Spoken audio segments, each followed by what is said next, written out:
Hi, welcome back guys. This is your sensei, back with another fanfiction. This is the first part of What If Naruto Became the Strongest Demon. Now before starting, please give this video a like and subscribe to the channel if you want more videos like this. Now let's get into the fanfic. After the whole Mizuki incident, Jiji, am I really the Kyuubi? Naruto asked the Hokage as they sat in his office after the whole Mizuki disaster. No, Naruto, the Hokage said firmly. I promise you, no. But how do you know for sure? Naruto pressed. All of the villagers scowl at me and call me monster and demon. So how do you know? Maybe Yonde messed up and I really am the fox. Sande mused. Well, let me show you something. He reached into a drawer and pulled out 2 items. What is this? He asked, holding one of them up. A kunai, Naruto answered. And this? A scroll. Naruto was confused. Right, now watch. Naruto watched carefully as the Hokage wrote some characters onto the scroll, then set the kunai on top of the characters and activated it with a flash of chakra. The kunai disappeared in a puff of smoke. Do you know what I did? The Hokage asked. Naruto shook his head. I used Fuinjutsu to seal the kunai into the scroll. Now what is this? He held up the finished product. A scroll with a kunai sealed into it. Correct, as far as it goes, the Hokage allowed. But is this a scroll or a kunai? A scroll. Exactly, the Hokage said, pleased. Now do you understand? It took Naruto a few moments to grasp what Sandame was getting at, and then the lights went on. Uo, he said, understanding. So I'm not the Kyuubi then. Sandame shook his head in agreement. The Kyuubi is just imprisoned inside me, and held there by a seal, he said. Sandame nodded, and Naruto began to think. A seal had managed to defeat and imprison the Kyuubi no Kitsune, the strongest demon to ever exist. It was just ink on paper, and it held so much power. Yeah, Naruto decided, I gotta get me some of that. By the time the Sandame turned back from putting the scroll away, Naruto was gone. The Konoha Shinobi Library was open 24 hours, so even though it was late when he'd left the Hokage Tower, Naruto headed straight there. Luckily, it was also late enough that Naruto didn't run into anyone else there. Even as unfamiliar as he was with the library, it didn't take him long to find what he was looking for. After all, everyone else might have thought he was a dead last moron, but the truth was that class was boring and Naruto had never cared about stupid things like grades. But this interested him. So he grabbed half a dozen dusty books that were on the meager old shelf dedicated to Fuinjutsu and took them back to his apartment and began to read. All of the new academy graduates had been given a week off. This allowed them to get their ninja registrations from the administration office, but more importantly, it let the academy instructors make their team assignment recommendations to the Hokage and gave the Hokage the time to approve or change them as necessary, and assign a Jonin sensei to each. Naruto had spent the entire week trying to figure out Fuinjutsu.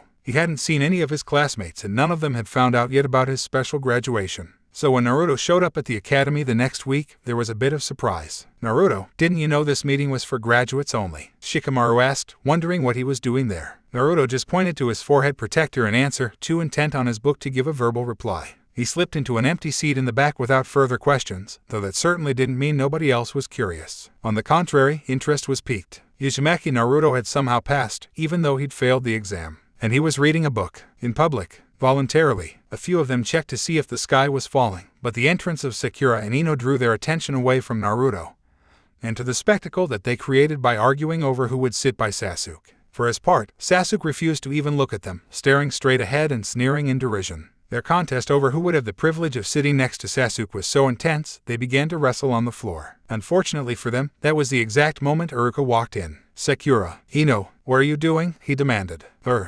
Sakura stammered, unsure of what to do. Just some last-minute practicing, sensei. Ino said innocently, well used to trying to get out of trouble. Right sensei. Sakura agreed, quickly following her lead. Well, that's enough. Why don't you both sit up here in the front where I can make sure you don't have any more last-minute practices? Iruka said. The girls slumped, but did as he said. Iruka gave a short speech to the class on how they were proud ninja of Konoha now, and needed to act in ways which would not bring dishonor to the shinobi corps. He looked particularly at Sakura and Ino as he said that. Then he announced the teams. Naruto was peripherally aware of what Iruka was saying, enough to note that he'd been put with Sakura and Sasuke on Team 7, but he was busy with his book. So it didn't bother him when everyone left for lunch, or when everyone came back to meet their Jonin sensei, or when he, Sakura, and Sasuke were left by their sensei to wait for more than 2 hours. When their sensei finally did come, Naruto looked at him and felt a brief flutter of recognition before it flitted away. The silver-haired Jonin gave them all a once-over. My first impression of you is, you're not worth my time. After Kakashi, Sakura, and Sasuke all left, Naruto sat on the academy's roof, wondering about Kakashi and what he'd said.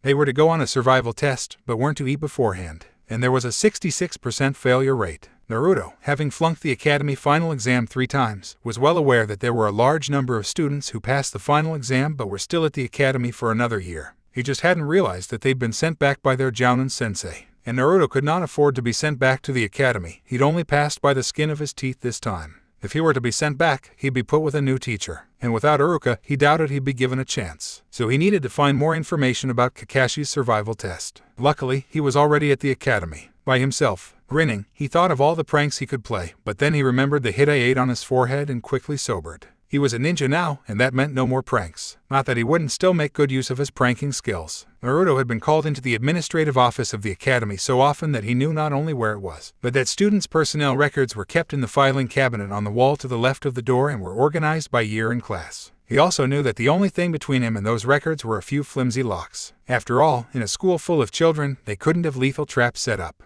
And, courtesy of his neighborhood, Naruto could pick a lock as quickly and easily as a professional thief. It took him 30 seconds to get off the roof and through the office door, and only a handful of breaths to unlock the filing cabinet. He carefully began flipping through the records. First year, second, third, fourth, bingo, review year. He shuffled through the students until he found the 3 who had been assigned to Kakashi last year. One hated him with a passion, and the other 2 had dropped out. But one of those, Kensuke, he knew fairly well, being from the same neighborhood. Considering, Naruto thought he might be able to get him to help. He carefully put everything back precisely where he'd found it and locked the cabinet and office doors behind him. Then he went to find Kensuke. He found him in the southwest corner of Konoha's Excavation, the red light district, running a shell game. He waited, carefully hidden, until Kensuke's marks had given up, then showed himself. "Hey, Naruto," Kensuke greeted him. "How's it hanging?" "Nah, a little to the left these days," Naruto shrugged. "I got this a few days ago, and was hoping you could shed some light on a few things for me." Naruto pointed to his hit I ate. Kensuke raised an eyebrow behind his glasses and pushed his dark hair behind his ear. "Is that so?" he said.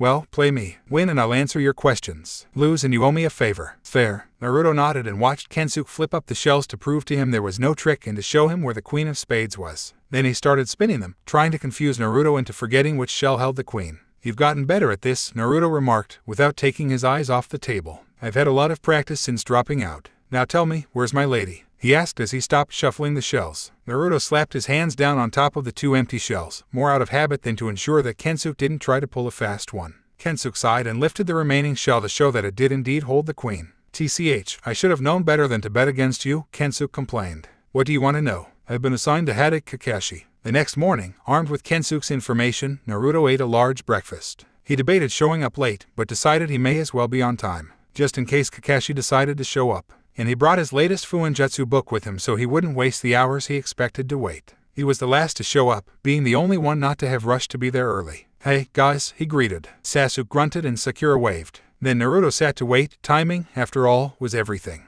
After 2 hours of silence, he heard Sakura's stomach rumble. Another 10 minutes and Sasuke's replied. "There," Naruto thought as he pulled out a big bag of dumplings and began to munch. "Kakashi-sensei ordered us not to eat this morning," Sakura said accusingly. "Nope," Naruto replied casually, listening to both of their stomachs complain loudly as he munched down another one. "He made a recommendation that we not eat before we came because he thought we would throw up. He also said we would be taking a survival test, and I remember the last survival test we took at the academy had us hunting and scavenging for food for 3 days. So you better believe I ate this morning. Are you saying you guys didn't?" Sakura blinked at that. Naruto had managed to outthink her. Naruto, the dead last, had analyzed the situation better than she and Sasuke, the top 2 in the class. She wasn't sure what to do about that. Sasuke just scowled. "Hun," Naruto said, scratching his chin as though in contemplation. "Well, I'll share my dumplings with you. Whatever Kakashi has in mind, it'll be better if we're not starving when we go into it. So here." He held out the dumplings. When Sasuke reached out for one, he grinned. "Gotcha." So Kakashi found them companionably snacking on dumplings when he showed up half an hour later. He was so startled by their blatant disregard for his warnings that, for a moment, he just stood there and stared.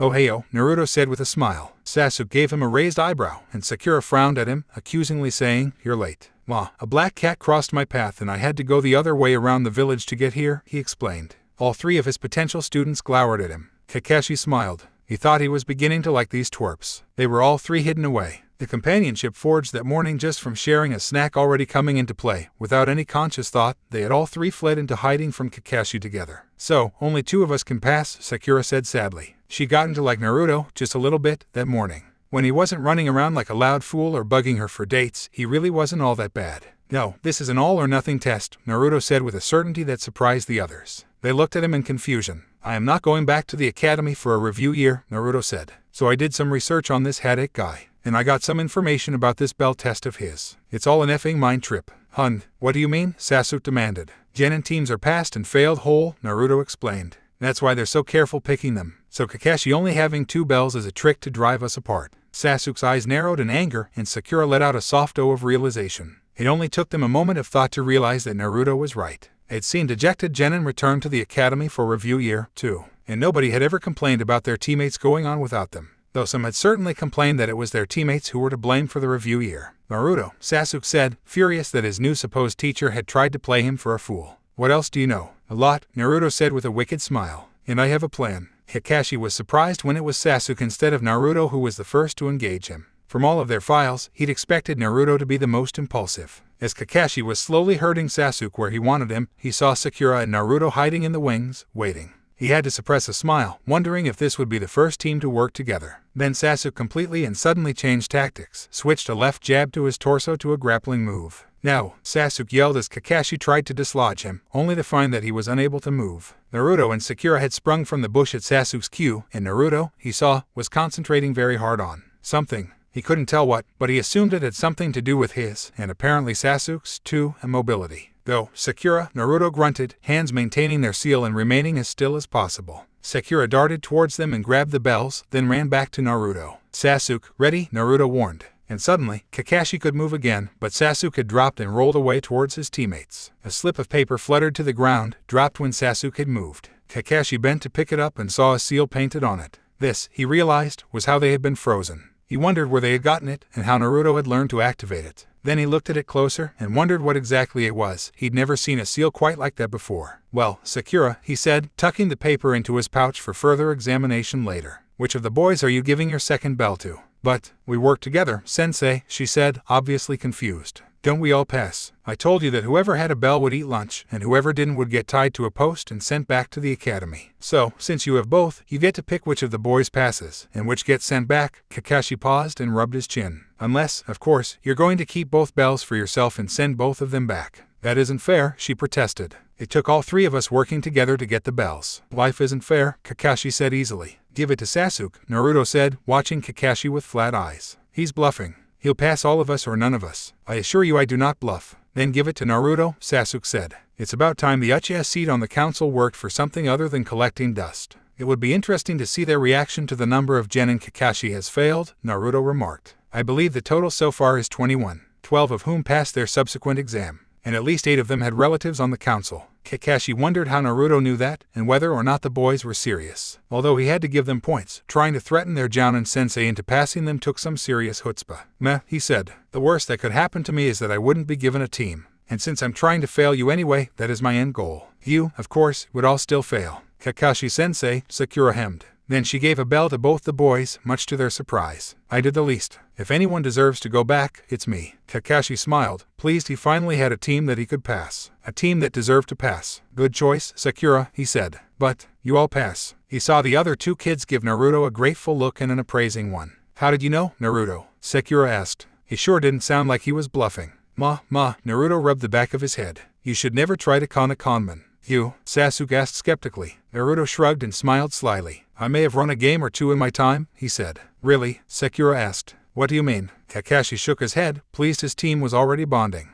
Well, a good con never reveals his tricks, you know," Naruto hedged with a grin. "What, Naruto?" Sakura began to yell. "Moo, forget about me," Kakashi asked. "It was all of your choices to give up the bell for your teammates that made me pass you. There's something important I want you to remember. For shinobi, rules are important. They govern almost all of our existence. But to think, as you did this morning when you ignored my words telling you not to eat, is more important. And most important of all are these bonds we forge with our comrades. So one day, when you are presented with the choice between following the rules or saving your comrade, I want you to remember this moment. When you, 3 genin, worked together and broke the rules and sacrificed yourself to defeat a jounin and help each other succeed." They remained silent as they took in his words. "Congratulations," Kakashi said. "Now, we're officially Team 7. We'll meet at 7 tomorrow morning at that bridge." All of the jounin currently in Konoha were waiting at the Triple Kunai, a shinobi-only bar near the Hokage Tower that Konoha's jounin frequented. As Kakashi headed towards the back where they had formed a large table, he saw he was the last of those given a genin team to arrive. "Well?" Asuma asked immediately. Kakashi shrugged and everyone groaned.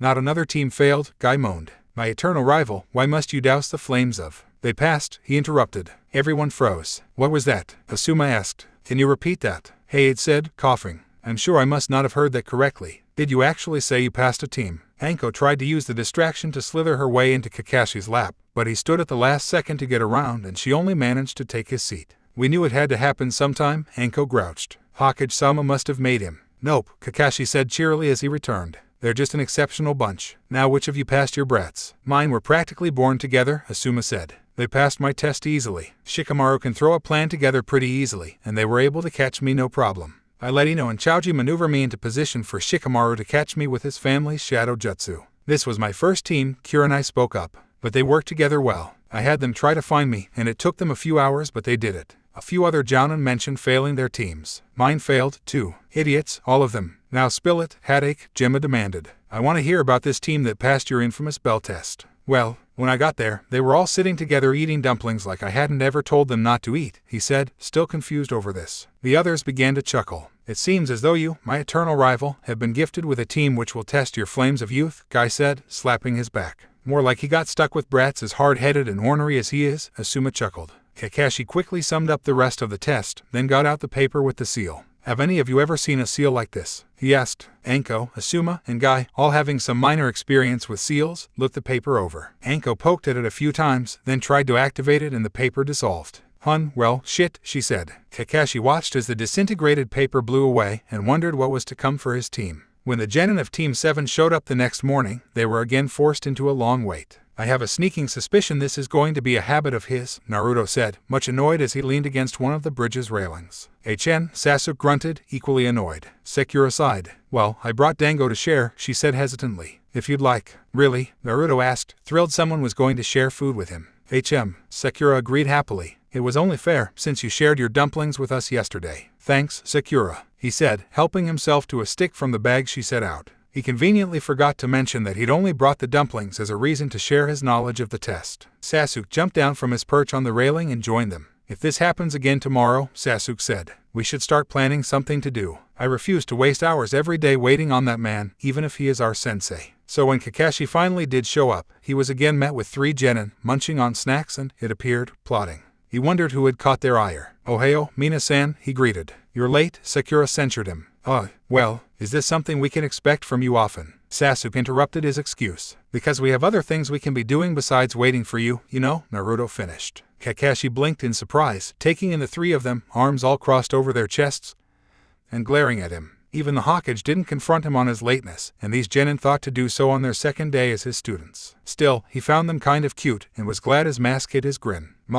Let's do some training, Ni. He distracted them. He set them all to doing katas for the basic taijutsu style taught at the academy, and frowned as he watched Naruto. Hold, he ordered, and Naruto froze, that having been drilled into all of them at the academy. Kakashi poked him, and Naruto fell over. Your left foot should be another step forward and turned out more in that stance. Again, to his credit, Naruto got right back up. Shoulders back for this one. He made small but important adjustments to Naruto's stances throughout. Didn't you listen to your teachers at all? Kakashi finally asked. This is exactly how Mizuki. Naruto's mouth snapped shut at that. I remember that, Sakura piped up. Mizuki-sensei spent a whole week with you working on your taijutsu. Mizuki hated me, Naruto said, voice so nonchalant about it even Sasuke turned to look. I'm not surprised he taught me wrong. Kakashi filed it away for further analysis later and had Naruto run through the kata a few more times before he was satisfied. Then they moved on to the next. It took the whole morning, but Kakashi slowly adjusted Naruto's stances and movements for all of the basic academy katas. Then he had them break for lunch. Sakura almost asked Sasuke to lunch on a date, but then she hesitated.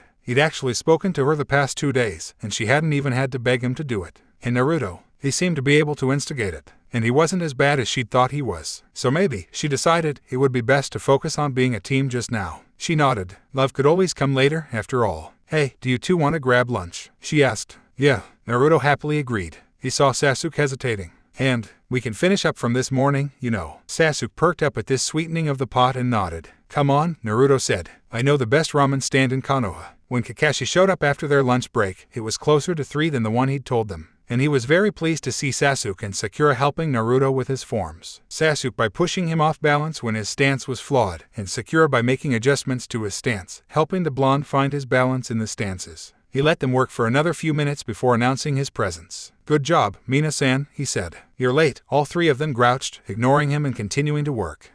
So cold to your sensei. Well, I guess none of you want a mission then. He teased, pulling out his book. All three of them were in front of him, peering at him eagerly before he could even open Ika. "Let's go," Naruto said. Kakashi suppressed a grin.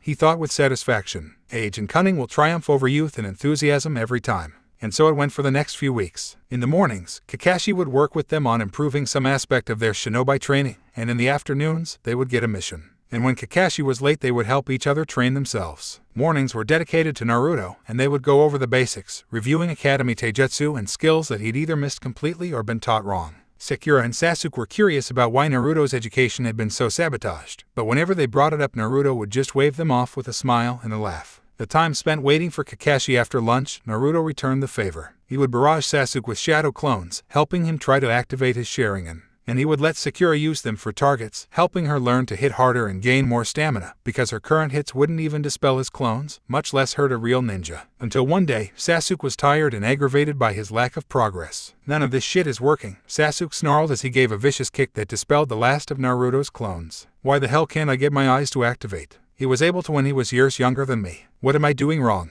Naruto scratched the back of his head in dismay. This emotional shit wasn't something he was any good at dealing with. "Or maybe you just need more clones," Naruto suggested. "That won't do anything," Sasuke said, disheartened. "I know that one solid strike and they're gone, so I never even feel concerned, no matter how many you summon." "So, you need stronger clones, more dangerous ones?" Naruto asked, considering the possibility. "Maybe clones that last a while past a strike. Is that even possible?" Sakura asked curiously. "Do you know how to modify a jutsu like that?" Haruka-sensei said it was dangerous. "Well, I guess we'll find out," Naruto said, biting his bottom lip. The next hour was spent with Naruto making hundreds of shadow clones in dozens of different ways, more chakra, less chakra. Unbalanced chakra skewed to spiritual or physical energy, purely using physical or spiritual energy, everything and anything he could think of. On a whim, Naruto tried molding a clone out of dirt instead of pure chakra, but found them not only more difficult to make but weaker and without the ability to use chakra at all. Still, he ran through a few other mediums, water, air, leaves, smoke, fire, to see whether any of those were any better. They weren't. "Let's take a break," Sakura suggested, out of breath from helping dispel the clones to test whether they were any stronger. Sasuke frowned but sat with them, opening the container of onigiri he'd brought. Naruto grinned greedily as he took one and bit into viciously. He loved onigiri, and only ever got them when Sasuke brought it for seconds, as they'd taken to calling their extra breakfasts. The little treat hidden inside the ball of rice was always so good. He paged through his latest book on seals, more out of habit than anything else, as he was too caught up in trying to figure out how to make his clones stronger to help Sasuke to really pay too much attention to the book. A piece of pickled plum fell out when he took a bite of the onigiri, falling on the book. "Aw, shit," Naruto grumbled, wiping it up. Then his eyes stuck on the page where the stain was, right on an entry on durability seals. His mind began to race, whirling to 1,000 places all at once. He looked between the onigiri and the page and back again. This, he thought, could work. A seal inside a cage buncheon. Just like an onigiri. He quickly read through the section on durability seals, then scribbled one on a spare slip of paper. Now he had Sasuke and Sakura's attention. The last time they'd seen him make a seal, they'd managed to take down an elite Jonin, after all. The trick, he thought, would be activating the seal at the same time he created the shadow clone. He wasn't worried about sticking the seal inside. He'd already made clones out of leaves, so he knew he had that part down. The first try didn't work. The seal was well inside the clone, but not active. Ditto tries 2-12. Try 13 got an active seal, but once activated, he couldn't integrate it with the shadow clone. He frowned in frustration and wrote out another seal, changing the activation component around. Again and again and again. Then the limiters, then the seal itself. He scowled as none of it worked, then scowled more when he realized Kakashi was coming soon, which meant he would have to put his experiments on hold for a while. The three of them had an unspoken agreement to keep their training to themselves. After all, if Kakashi wasn't going to bother to care enough to show up on time, why should they bother to let him know what went on while he wasn't there? But his brow was furrowed in thought all throughout the morning as the idea continued to percolate. "Moo, am I really so boring, Naruto?" Kakashi asked drolly, noticing his lack of attention during their training. "Yes, yes, yes," came three answers all at once. Kakashi raised his eyebrow. "Oh, really?" he asked. "Well, maybe you'd find 50 laps around the lake more amusing." "What?" Naruto yelled, finally coming out of his fog. "You shouldn't blame us for answering your question," Sakura protested. Kakashi just motioned them on, and the three of them slumped over and headed off. "Sadist," Sasuke muttered. 3 days later, Naruto still had made no progress, but he'd learned a lot about seals from his failures. Sasuke was ready to throw in the towel. When the clones started to explode, Sakura heartily agreed. "Naruto, give it up," Sasuke told him with a sigh. "This should work, though," Naruto protested. "I don't understand what's going on with this. Even if you do get it, there's no guarantee it'll work though, right?" Sakura asked. "I mean, that it'll help Sasuke." Sasuke turned away to glare at a tree. He said he needed more dangerous opponents. If he can't dispel them so easily, the clones will be more dangerous opponents, Naruto said. It'll work. Or, at least it won't hurt. I just need to figure out how to get it to all stay together. Sasuke and Sakura tried to convince him, then gave up and left him to it. Naruto stayed at the training ground all night, determined to find a way to help Sasuke. He would show everyone he wasn't some dead last loser, that he could help them as much as they helped him. Then his latest attempt exploded even more violently than normal, cutting his hand where he held it up to shield his face. Damn it, Naruto yelled, slamming his hand to the ground where he'd fallen. A seal stuck to his hand as the blood made it sticky. He glared at it. Fine, he said, but you're the last one. He tossed it forward and formed the chakra to create a clone, reaching at the same time with his chakra to activate the seal. Yo, the clone said as the smoke disappeared. No, explosion. Naruto stared, shocked. All right, you know the drill. The clone nodded, and Naruto threw a hard punch to its face and waited for it to disappear. And waited. Holy shit, it worked. He yelled, let's try another. And he slugged the clone again and again and again before it finally disappeared. Now completely revved up, Naruto went to work. His team found him passed out at the training ground the next morning and sighed in exasperation. What an idiot, Sasuke rolled his eyes. I think it's kind of sweet, Sasuke-kun, Sakura ventured an opinion. I mean, he's doing it to help you, after all. Sasuke didn't have any other response, mostly because he was kind of confused by the fact that Naruto was working so hard to help him. Nobody had ever done that before, not his father, or his brother, or any of the other sycophants who'd come out of the woodwork after his clan's murder, no matter how much they protested they were trying to help him. Erg, Naruto moaned, rolling over and rubbing his face. What time's it? Time to get your lazy ass up, Dobe, Sasuke said, prodding his shoulder with a toe. Sasuke.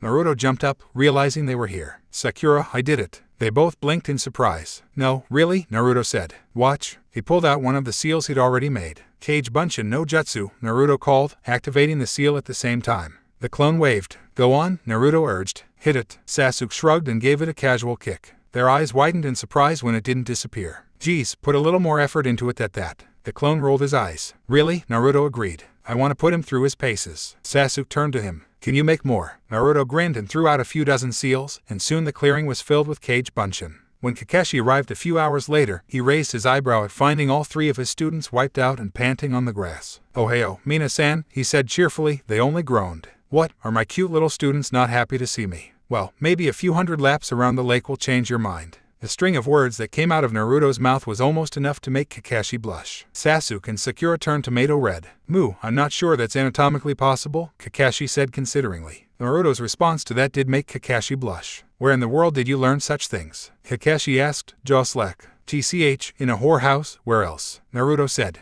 They all rolled their eyes, sure he was joking.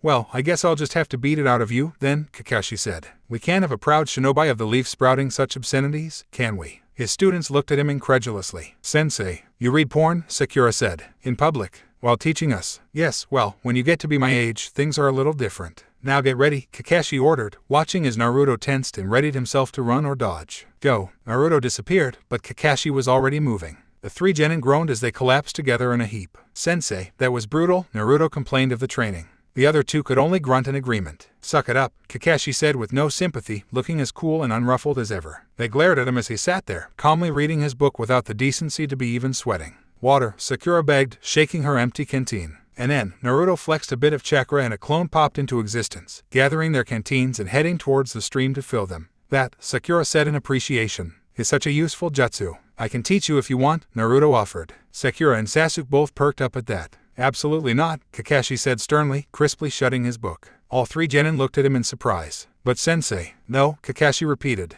The fact of the matter is, Kage Bunshin is a kenjutsu, one that Naruto shouldn't even know, much less be teaching to other genin. But that aside, how the jutsu works is to divide your chakra evenly among the clones you make. That Naruto is able to use it so easily and so casually is a special case. Even I don't use it so carelessly, even the Hokage doesn't. If he were to teach you too, and you were to attempt it, I think the chakra drain would probably kill you at this point. Kakashi met each of his genin in the eye, wanting to make sure he'd driven his point home. I want your word that you won't attempt this, Kakashi said. They all nodded their agreement. But, sensei, why's Naruto such a special case? Sakura asked. Yeah, why can he do it so easily if even the Hokage can't? Sasuke asked. Naruto was looking down and away, not wanting to be a part of where this conversation was going.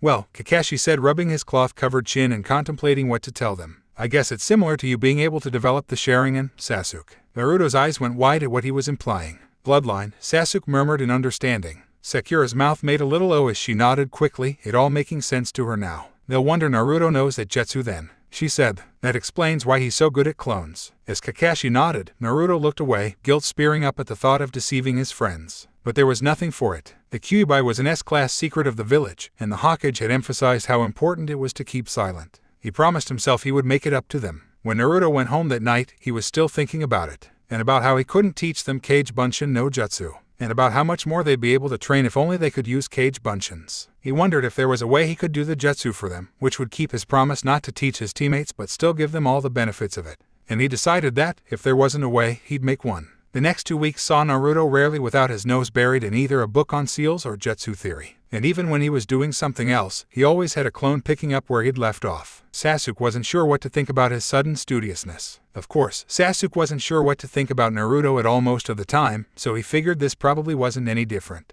So he just watched as Naruto worked frantically on perfecting his onigiri bunshins, as he'd taken to calling them for reasons Sasuke had yet to understand, until one morning Naruto announced they were done. "What do you mean you're done?" Sakura asked. "It can take years to completely finish and understand the alteration of a jutsu." Meh. Naruto scratched the back of his head and attempted to look stupid. Sasuke was sure it wasn't difficult for the blonde, but he hated it when Naruto pretended to be dumber than he was, and when it came to seals, Sasuke freely admitted Naruto was something of a genius. "Cut it out," Sasuke muttered angrily. Naruto cocked his head to the side curiously at Sasuke's remark, then shrugged and dropped the idiot act. "Well, I've explored all the possible alterations to the durability seal," Naruto said, launching into his technobabble. Sasuke attempted to tune him out as Naruto started discussing limiters and activation components and other things that gave Sasuke a headache. "So now, it should take a killing stroke to pop the clones," Naruto finished. Sasuke saw Sakura drooling. He figured she had tried to follow him instead of zoning out and just pretending to.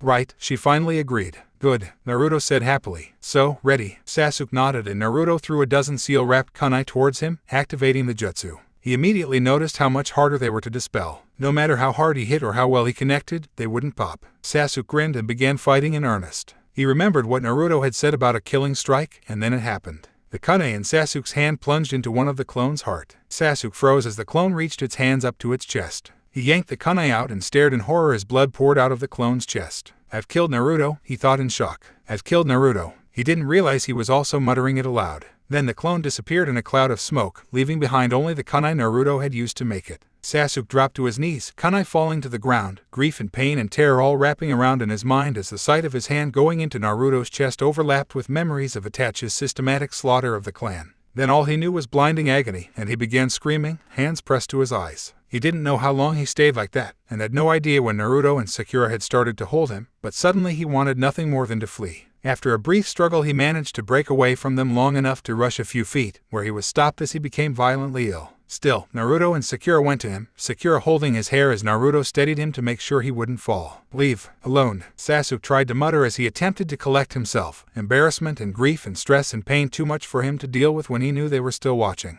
"Not on your life, Sasuke," Naruto responded quietly. Sakura didn't reply at all, except to pour some water from her canteen on a spare kerchief she had in her pouch and then press it to Sasuke's forehead. Naruto wasn't sure what to think about Sasuke. He wasn't screaming and vomiting anymore, but he was quiet, absolutely silent instead of his normal introverted bastard silence, and he held himself with a stiffness that bordered on brittle. And Naruto didn't want him to break again. "So, I think I should henge the clones we use for spars from now on, ni," Naruto suggested. Then Kakashi showed up and Naruto refrained from swearing. As always, their sensei had a shitty sense of timing. "Ohayo, Mina-san," Kakashi said cheerily, then looked at his team and cocked his head to the side when he saw how subdued they all were. He briefly debated asking why, then decided not to get in the middle of any lover's spat they might be having and stay out of it. "So you may be wondering why I have 3 rabbits with me today," Kakashi said, moving on. "I've decided it's time for you to begin to learn how to deal with some of the more brutal aspects of ninja life. Your first task this morning is to kill a rabbit." Naruto and Sakura stared at him, mouths agape. Naruto had to refrain from swearing aloud that Kakashi would choose this morning of all mornings for such a thing. Kakashi, he decided, had really shitty timing. "Here you go," Kakashi said, tossing each of them a rabbit and a kunai. "I know this may be difficult, but..." He trailed off as he saw Naruto and Sakura weren't paying any attention to him at all, their entire focus on Sasuke. Then Sasuke drove the kunai deeply into his rabbit's skull, killing it instantly. The impaled rabbit was dropped to the ground, not thrown, just released as though he couldn't be bothered to hold it anymore. Then Sasuke turned and walked away, head and shoulders hunched. Naruto and Sakura turned to follow him, but Kakashi had a grip on both of their necks. "Let him deal with this his way," Kakashi said. You'll have to learn how to deal with it in your own ways as well. Fuck that, I'm not letting you leave until you complete your assignment, Kakashi said sternly. Sakura and Naruto exchanged glances, then killed their rabbits in 2 clean strikes before tossing them at Kakashi's feet. We're taking the rest of the day off, Naruto said, voice even and steady and serious in a way that Kakashi had never heard from him before. We'll see you tomorrow morning. Then Kakashi watched confused as Sakura and Naruto went after Sasuke. He considered trying to find out what had his team in such a strange mood, but decided to let them work it out amongst themselves. The hands-off approach was probably for the best. Weeks later he would come to regret that decision. It hadn't taken long for Naruto and Sakura to catch up with Sasuke. He wasn't running or trying to conceal himself or even really paying much attention to anything other than putting one foot in front of the other. So it didn't take much for Naruto to subtly guide their steps away from the village proper and up the path that led to the top of the Hokage monument. He gently pushed Sasuke to sit, and he complied without any resistance. Naruto worried that maybe Sasuke wasn't even there at all. After just sitting there next to him for a while, Sasuke suddenly slammed his fist into the rock beside his legs. Why the fuck am I so pathetic? He demanded, yelling out his anger. I kill a clone, which isn't even really alive, and I flip out. Hell, I practically have a nervous breakdown. If I can't even handle that, how can I ever kill that man? How will I ever avenge my clan and give them peace? How? I don't have the answers, Sakura offered tentatively.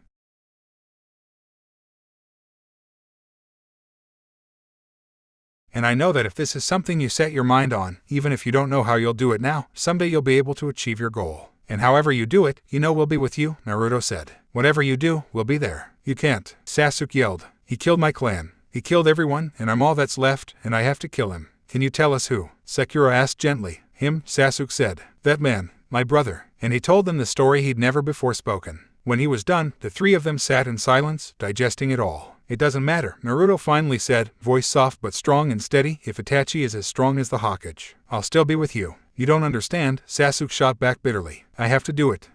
He's my brother, and it's my clan. Well, yes, but does that mean that you have to do it alone? Naruto asked, contemplating the whole thing and cursing himself that he wasn't better at dealing with such delicate situations. I guess the real question is it more important for you to get your vengeance for your family quickly or by yourself? Sasuke blinked, startled into thinking instead of reacting. Because remember how the 3 of us beat Kakashi-sensei straight out of the academy. Naruto continued, not waiting for Sasuke to respond. And Kakashi-sensei is one of the elite. Working together, the 3 of us can probably take him within a year, maybe 2. If you want to do it on your own, sure you'll be able to do it eventually, but that eventually could be a long ways off. Sasuke was too taken aback by what Naruto had said and the ideas it put into his mind and the feelings it made swirl around inside him to respond. The casual assuredness in his voice when he'd mentioned Sasuke being able to do it. Sasuke wasn't sure he'd ever had anyone believe in him like that. The belief staggered him into silence, and so Naruto just shrugged and kept going. Either way, Sasuke, you have to know we'll do everything we can to help you be ready for him, Naruto said. If that's going with you when you go after the bastard or if it's kicking your ass until you're ready, we're a team.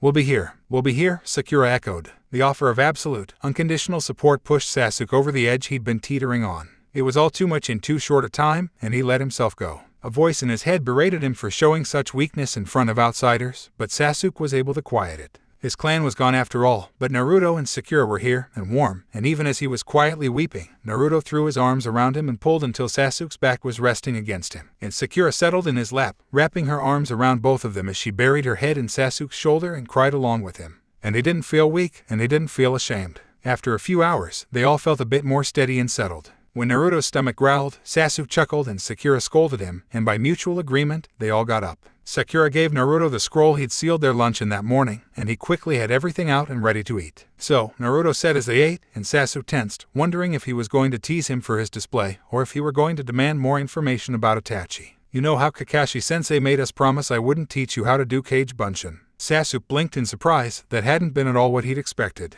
I don't think it's a good idea for us to learn it, Sakura said. Kaka-sensei said it could kill us, because we don't have that bloodline, Naruto. I wasn't going to teach you, Naruto said. I gave my word, and I don't intend to break it. But I have been working out a way where you can get the benefits of using Kage Bunshins without having to actually learn or perform the jutsu. Let me show you. Sasuke narrowed his eyes at Naruto's sly grin. Whenever he'd seen it on the blonde's face, something big had happened. Naruto reached into his pouch and pulled out 2 strips of paper with the crazy seal script that only Naruto was able to understand. I created a 2-part seal, Naruto explained, which is why there are 2 Fuda. Sasuke looked from one to the other, but didn't see much difference between them. From the way he saw her squinting her eyes at them, he guessed Sakura couldn't see a difference either. Basically, what happens is I do the jutsu, but when I mold the chakra, it's filtered through the seal. He held the one in his left hand up. which is placed on one of the target's chakra points. The seal then filters the chakra through the target's chakra system before sending it back to the second seal, which activates and executes the jutsu. That sounds really dangerous, Sakura said, biting her lip. Filtering it through another person's chakra system. Couldn't it fry the person's chakra? Have you done any test runs of it?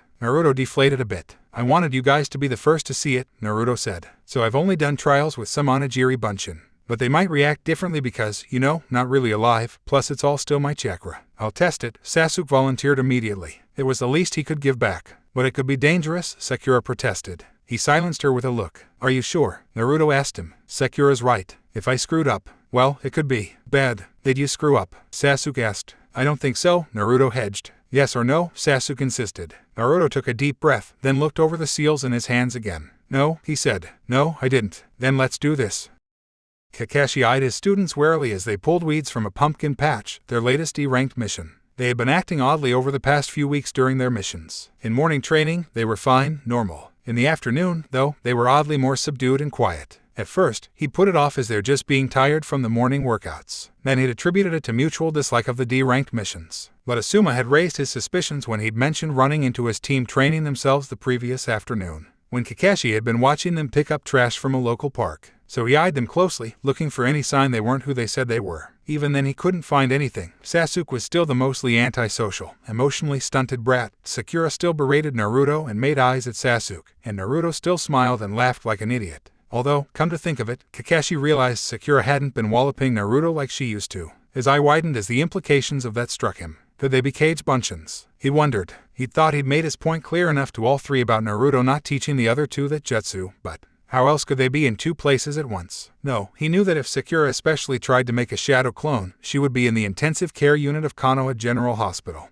But that didn't mean Naruto couldn't be making shadow clones that could then use henge to make themselves look like his teammates. He considered this as he watched his students move down the row of orange, and had the stray thought that there actually was a place in Konoha where Naruto's outfit could be considered camouflage. Sakura stood then and tripped over a vine, sending her wheeling into Sasuke, who tried unsuccessfully to steady them both. Instead, they wound up crashing to the ground and smashing a pumpkin. Sasuke groaned, rubbing his back and sloughing pumpkin innards off his shirt. Sorry, Sasuke-kun. Sakura apologized. Naruto shook his head and helped them both up, trying unsuccessfully to hide his amused smile. That rules out Sasuke and Sakura as clones, Kakashi thought. But Naruto could still be a clone. Naruto, after all, did provide the significant push in the team dynamic. So if he were a clone, and he didn't want to get whacked for stupidity, Kakashi thought it made a lot of sense for him to be quieter, which would lead to Sakura and Sasuke being quieter as well. He decided to test out his conclusion and winged a rock at Naruto. Then he blinked in surprise when Naruto whirled around to block it with a kunai, Sakura and Sasuke immediately sliding into defensive positions beside him. Boy, what the hell was that for? Naruto demanded, pointing an accusing finger at him. Just wanted to see if you were on your toes, Kakashi said with a smile. Then he suddenly appeared in front of the blonde to deliver a sucker punch. Oof, Naruto doubled over, even as he was rolling back and throwing a brace of shuriken to give himself space to maneuver, Sasuke and Sakura following suit. What the fuck? Naruto yelled. That wasn't keeping me on my toes. Nope, Kakashi agreed with a grin, casually catching and returning the shuriken. That was me seeing if you're a cage bunshin. Naruto blinked, then gave him a queer look. Ever think of asking? No. Kakashi scratched his head. Hey, what an idiot, Sasuke muttered. Kakashi smiled. What was that? He asked. You want extra laps tomorrow? Moo, I guess I can let you do that. All three of his genin glared. Kakashi wasn't sure what to think about his genin. All in all, they really weren't too bad. They didn't whine at him overly much and were pretty self-contained. They were smart enough to catch on to whatever he tried to teach quickly enough to keep from being annoying about it. They were also smart asses from time to time, but Kakashi considered that a plus as it kept him entertained. But he felt like he was missing something. Something big. He was still considering it as he headed to the bar to meet up with some of the other jounin assigned to Konoha for the duration. Yo, he greeted, grabbing a chair at the table. My rival. I must say how unyouthful it is for you to leave your genin to train themselves for hours on end, Guy admonished. Kakashi waved away the complaint as he poured himself a drink. It's good for them. A few hours of teaching themselves and each other helps make them self-reliant. They know how to get things done without anyone spoon-feeding it to them. Self-reliant. Asuma chuckled. I'll say, I'd love my genin to have even a hint of their self-reliance and motivation to stay and train for 5 or 6 hours a day by themselves. That's impressive for genin. Kakashi eyed him curiously, careful not to give anything away, because he'd never left his team for 5 or 6 hours to train themselves. Moo, they like to surprise me from time to time. When was it you saw them? Today, Asuma said, and Kakashi hid his surprise at the response. You mean to tell me you do this regularly? Kakashi, you're supposed to be teaching these kids, Kurenai said. How are they supposed to learn if you leave them to themselves? Oh, believe me, Kurenai, Kakashi said smiling. My kids learn just fine. In fact, sometimes they're too smart for their own good. He got there early the next morning, earlier even than any of his genin. Because if this were happening as frequently as the other jounin seemed to think, then Kurenai and Guy were right and he was being too lax. Though he still resented their implications that he was nothing more than a burnout. He hadn't been there long before his genin got there, which surprised him as he was there an hour earlier than the meeting time he always set, and to which he was reliably 1.5 to 2 hours late. As he settled in to watch, his eyes went wide at what he saw. After a brief greeting, Naruto threw what must have been a few dozen kunai at Sasuke and Sakura, each of which turned into a Naruto and then into a faceless, masked shinobi. Sasuke began sparring with the majority of them while Sakura took on a handful. Then Naruto jumped in on the side of the faceless shinobi and the free-for-all really took off. Were they cage bunshin? Kakashi wondered, and was that Sharingan he saw flashing in Sasuke's eyes? Kakashi began to feel a bit ill, and as he continued to watch, he didn't feel any better. They were definitely solid clones, and no matter how Sasuke hit them, they didn't disappear. Kakashi's jaw went slack. Konoha shinobi had been trying to figure out how to do that for years to no avail, and it seemed his students had managed to pull it off under his nose. He watched for almost 2 hours before they slowed, and he wondered why. Sasuke pulled a container from his bag and grinned as Naruto pounced on it. Onigiri, Naruto cried happily. Yes, I love it when it's your turn to bring seconds. They sat and ate, quietly resting and replenishing themselves as Kakashi realized they waited for him.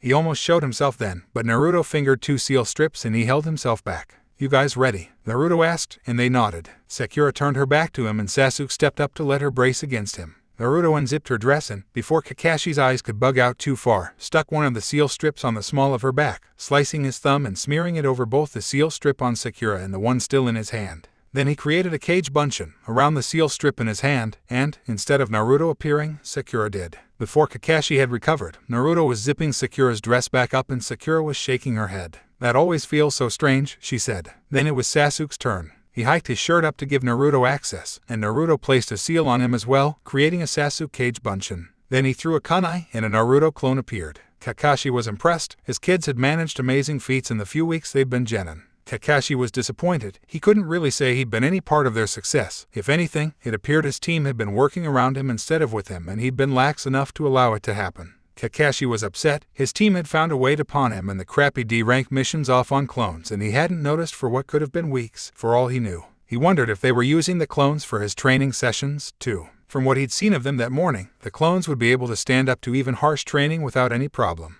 Ready? The Naruto clone asked. The Sasuke and Sakura clones nodded and headed out, which at least answered one question. The brats stuck around for training. But Naruto wasn't the only one who knew Kage Bunshin no Jutsu, so Kakashi sent one of his own after the clones to see what they were up to. A few minutes later, Kakashi jumped down from the tree where he'd been watching. Ohio, sensei, Naruto greeted. Sakura smiled cheerily and Sasuke. Well, he didn't frown, which was about as positive a greeting as he gave. Kakashi did not share their good cheer. Training was brutal that morning. He let them break for lunch, but only because he wanted to watch them while they thought he was gone. The 3 genin practically collapsed into each other. What did we do? Sakura complained. It was like he was angry with us. Really, really angry. But I can't figure out what we did wrong. Ma, don't worry, Sakura-chan. Naruto tried to comfort her with a tired grin on his face. He probably just didn't get laid last night or something. I've heard his favorite girl at the tea house he likes is sick or something. Kakashi's eyebrows went up to his hairline. Baka, don't mention such things in front of a lady, Sakura chastised him. Naruto pouted and turned to Sasuke.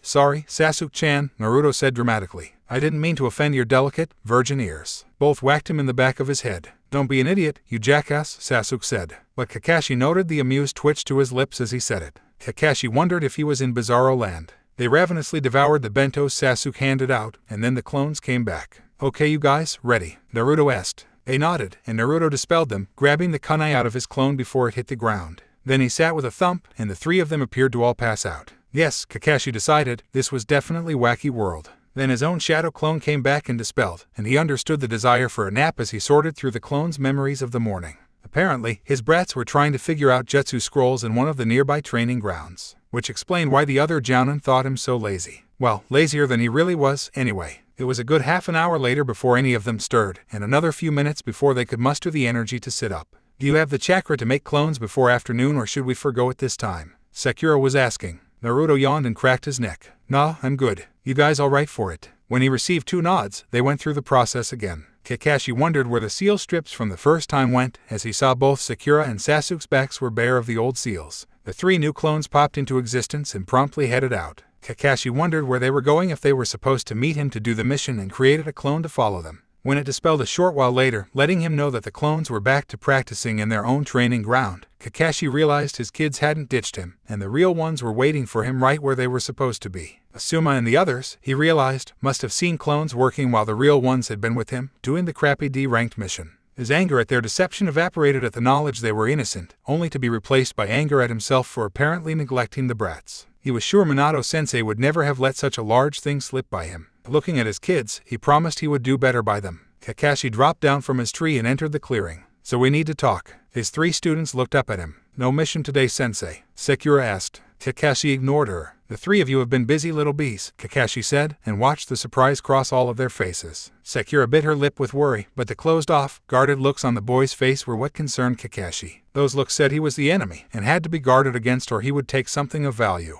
He debated plunging ahead anyway, then shook his head. He'd promised to do better, and he owed it to his old sensei and his old teammates to do right by these kids. So, though the idea of people invading his personal space caused his gut to tense, he invited them back to his apartment. He'd thought the walk there was tense and painfully awkward. It didn't hold a candle to when they were all actually at his place, which was when he realized he didn't actually have 4 chairs in his living room. In fact, he only had the dilapidated but really comfortable old couch, which was situated facing the television. And he wanted this to not come across as him lecturing the 3 of them, so he thought having them together on the couch while he brought a chair in from the kitchen probably wouldn't create the best environment. He was, after all, trying to break the them versus him mentality they seemed to have going. So he dragged them all into the kitchen, where he at least had a table they could sit around and enough chairs for them all to actually sit in.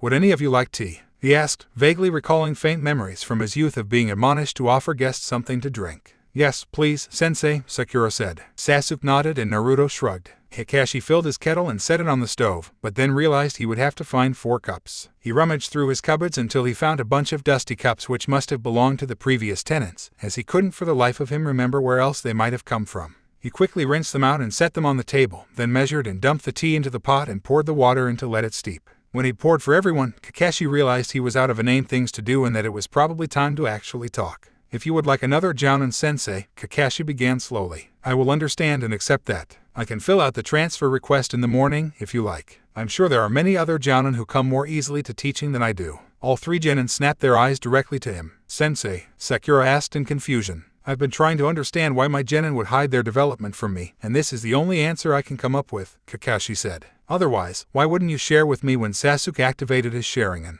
Or that Naruto is a budding Fuinjutsu prodigy? Or that Sakura is delving into medical jutsu and jinjutsu both with fervor?" They were silent. Sakura looked down and bit her lip as Sasuke glared into his cup and Naruto tilted his head back to stare at the ceiling.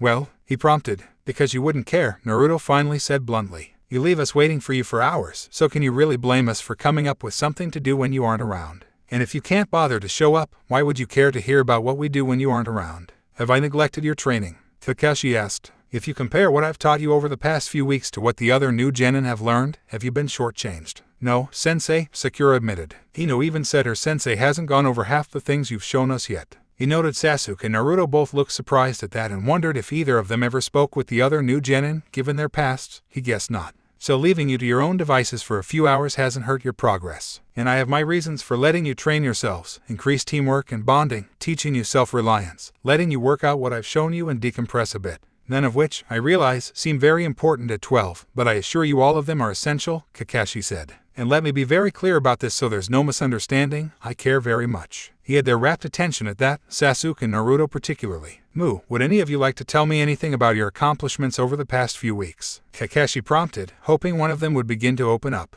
The 3 of them all looked to each other, then nodded. Kakashi felt the tension he hadn't realized he was carrying in his shoulders relax. They had spent the rest of the afternoon talking, filling Kakashi in on what they'd managed to accomplish and listening to his advice and suggestions and plans for future training. It was oddly satisfying for all of them. He heard about Sasuke activating his Sharingan and his attempts at evolving it to 3 Tomo. Sakura told him how she'd become interested in medical jutsu and what she was trying to learn. And Naruto was telling him all about the seals he'd created. He'd taken out a storage scroll and unsealed a large jutsu scroll where he'd made all of his notes and calculations on the Onigiri Kage Bunshin and the Inada Kage Bunshin, as Naruto had taken to calling them. "So basically, I just added another layer to the durability seals I created so that it's..." Kakashi let Naruto's voice wash over him. He thought himself proficient in the use of seals, but Naruto had lost him in the first few sentences of his technical explanations. In the diagrams and calculations Naruto was showing him, the kid was doing things with seals he'd never even heard of, much less seen. He made a note to find Jiraiya, who was one of the world's foremost seal masters, to get him to talk to the kid to make sure he wouldn't blow himself up.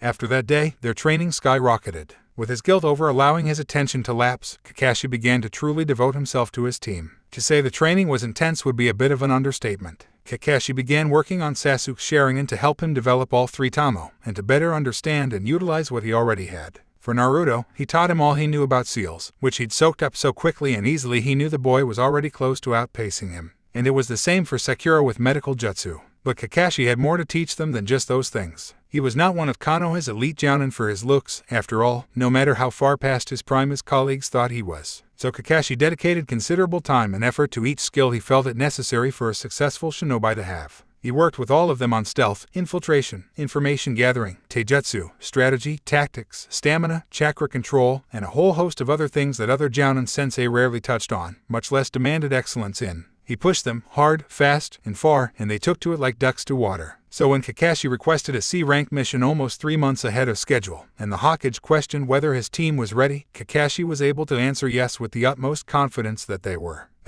Well, I have one I was going to give to a more experienced Genin team, the Hokage mused, wondering at Kakashi's assurance. He'd never seen the man so confident and peaceful. We'll take it, the Jounin said. My kids can handle it. The Hokage bit back a smile at that, his kids. Yes, it seemed Kakashi had finally managed to find some semblance of peace with his past. I have acquired for us a mission of great import, Kakashi announced when he joined them that afternoon. All three students watched him warily, and he pouted. His kids didn't trust him, it seemed. Then he smirked, remembering that they had good reason. We have a C-ranked mission, Kakashi said. Really? Me? What is it, sensei? Do we get to do something cool? Something totally awesome. We'll be saving villages from torrents of raging floods, plucking them from the midst of disaster, and will no doubt be lauded by all as great heroes, Kakashi said. Really? All three had wide, gleaming eyes. Nope, Kakashi said, crushing them. We'll be building up levees. All three deflated. Still, it is a C rank. Meet me at the North Gate tomorrow at 5, ready for an extended mission absence. Do you remember what does and doesn't go in your packs? They all nodded.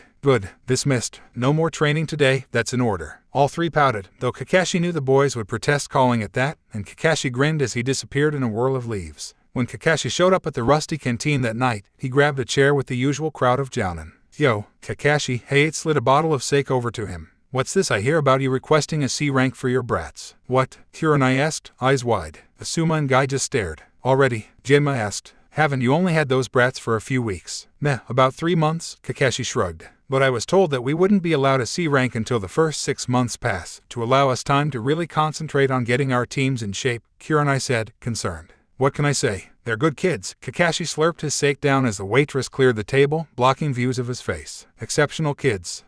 Well, from the academy reports, I can see maybe Sasuke being ready, Asuma drawled. But that Haruno girl was nothing special, and Uzumaki was dead last. Not everything worth knowing is written in a report, Kakashi said cryptically. Besides, we're only helping to build levees for the annual floods. And let me guess, Genma rolled his eyes. You hit one of the cushy port cities. Nothing so luxurious, no, Kakashi said. Smaller place up north. Kamado, and the old man sending fresh Genin up there. Asuma asked, whistling. I did that mission as a Chunin 1 year. Here's hoping none of you drown. The next morning, the Genin of Team 7 were shocked to see that not only was Kakashi not late, he was in fact early. And he got right down to business when the three of them showed up, too. All right, he said. First things first. What's in your packs? For 3 Genin on their first mission out of Konoha, he expected the packs to be bulging. Instead, they looked barely full. When his kids emptied them to show only a couple of scrolls, though, Kakashi understood. There were definite benefits to having a budding Fuinjutsu prodigy on one's team. I'm going to assume you all have at least the standard supply lists. They all nodded. And in the event we have to leave without our packs, you're not carrying anything you care overly much about leaving behind, are you? They shook their heads no. Good. The client doesn't expect us for 5 days, but that doesn't mean we can slack. I expect us there in 3. We'll be using the tree walking technique to help us run through the forests until they're too thin to provide a cover. Do you remember my showing you how last week? He asked, and they nodded. Then let's head out, Kakashi said, using the A and BU hand signals as well as his voice to give the orders. He was slowly teaching them the unspoken language, knowing all 3 would be good enough for it later on if they were so inclined. More leaves come. Sasuke signed back clumsily, asking about the half-dozen Jounin they'd all spotted. No, go, Kakashi replied, directing them ahead of him north-northwest, and let them leap off before turning to his audience. We'll be back in a few weeks, he said cheerily. Yamada ni. Hey, Genma and Anko rolled their eyes. Asuma, Kurenai and Guy nodded, impressed by the professionalism, efficiency, and competence Kakashi had managed to drill into his genin in such a short time. Kakashi ignored them all, having made his point, and turned to catch up with his kids. So, this is Kamado, hun? Naruto asked, looking at the rather dusty, desolate-looking town nestled into a shallow valley at Fire's northeast border. We're supposed to be saving this place from flooding. Sasuke asked skeptically. It looks like it hasn't rained here in about a year. Well, that's part of the problem, Kakashi said. When spring comes, all the snow in the mountains way up there melts. He gestured to the mountains in the distance as he spoke. But those same mountains throw a lot of the rain in other directions the rest of the year. So the ground stays very dry all year, except for when the spring floods come from spring melt. This little place is where all the mountain streams meet and the flooding begins. And the water spills into other springs that cause flooding all the way down Fire until it empties in the Gulf. It goes down to a trickle up here after about 2 or 3 weeks, and leaves this place in drought the rest of the year. About 10-12 teams get sent out every spring to reinforce the levee system from here to the Gulf to keep the water in the rivers and out of the towns. Why don't they just find a permanent solution to the problem instead of just patching everything up every year? Naruto asked curiously. Well, Kakashi considered. It is a couple million gallons of rushing flood water. I imagine it's not the easiest thing in the world to deal with, ni. Naruto and the others all agreed that sounded like a really quite reasonable explanation, but that didn't stop Naruto from continuing to think about it. I ask for shinobi, and this is what Konoha gives me. Kids, scrawny kids. The headman of the village was obviously disappointed and incredulous when he met Team 7 the next morning. I assure you, my students are fully capable of handling anything that might occur in this mission, Kakashi said. But in case an emergency comes up, I'm a Jonin of Konoha, and will make sure the mission is a success. The headman still didn't look too pleased, but nodded his acceptance anyway, realizing there wasn't much of anything he could do about it regardless of his satisfaction with the team Konoha had assigned him. He turned on his heel, leading them to a large one-room structure just outside of the main village. Spring floods start in about 2 weeks, he said gruffly, clearly still not happy about the young genin he was assigned. What we need from you lot is to go make big sandbags. There's a barren field a few miles out we always use. The village women weave the bags all year long, so we have plenty of them for you to fill. Once you fill up a pallet's worth of bags, bring him back and we'll show you where and how to stack him. He threw the door open and motioned them through. How many bags do you need? Sakura asked, seeing the large room full of sacks stacked from one side of the room to the other and all of them reaching all the way up to the roof. All of them. Even Kakashi's eyes widened. Holy shit, Naruto said. The others only silently agreed. That night, after a few applications of Tajukage Bunshin no Jutsu, the headman and many of the villagers of Kamado had a lot more appreciation and respect for Konoha shinobi generally and Team 7 in particular. They were given a tiny room in the headman's house where they all bunked down together. Kakashi claimed the futon, citing seniority. The genin all rolled their eyes but didn't complain much as Naruto unsealed their sleeping bags. But even as his team went to sleep, Naruto's mind was too caught up in the problem of the annual floods to let him rest. No one had noticed when a handful of the cage bunshin he'd created to help with the sandbags had slipped away to inspect the levees and the riverbanks. Some of them had followed the almost dry riverbed all the way down to where it emptied into a much larger river. The path had obviously been man-made, and the river it fed was already high and raging. One clone followed the river downstream to where it emptied into the Gulf, catching sight of at least a dozen villages along the way with sandbags being piled up along the levees. He wondered if any of these villages were the ones Kakashi mentioned as also having hired Konoha to help with building up the levees. Then the clone decided it had seen everything it could and dispelled itself. Naruto, lying in his sleeping bag and staring at the ceiling, quietly absorbed the knowledge that the water from the spring melt really wasn't of any use anywhere. And he thought about the dusty, parched landscape around him.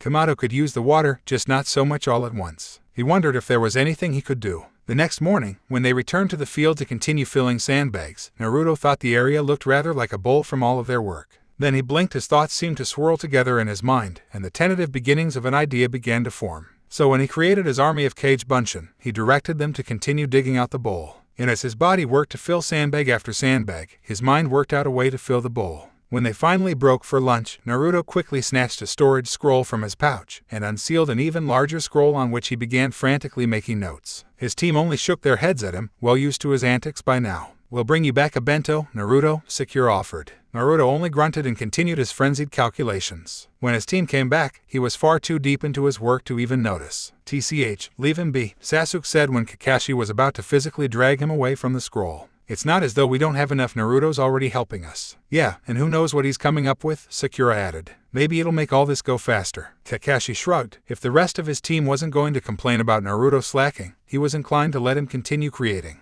He'd yet to see Naruto come up with something that wasn't incredibly useful and innovative. Or, recalling the seal that had turned Sasuke's hair as pink as Sakura's for a few hours, at the very least entertaining. He turned back to the worksite and saw the 1,000 Naruto clones still digging and filling sandbags. And Sasuke was right, there really were enough Narutos to go around already. When Naruto finally came up for air, he looked around to see it was getting dark out, and that his team was just cleaning up for the day. What's going on? He asked. Back with the land of the living, Sakura asked teasingly. Naruto scratched his head. Want to tell us what you were working on? Kakashi interrupted. He ignored the glares from Sasuke and Sakura his question prompted. They'd long since stopped asking for fear Naruto would spew seal speak at them. Oh, right. So, what I wanted to do was find a way to move the water from the flood to the bowl, because they look like they could use it. The water, that is, not the bowl. But I couldn't think of any transportation seals that I knew of, so I started on modifying a storage seal into a two-part seal, so that the first half would automatically store the water in it when water touches it, and then the second half automatically empties the water out. That way it can move the water from where it is to where I want it to be, but I had to figure out.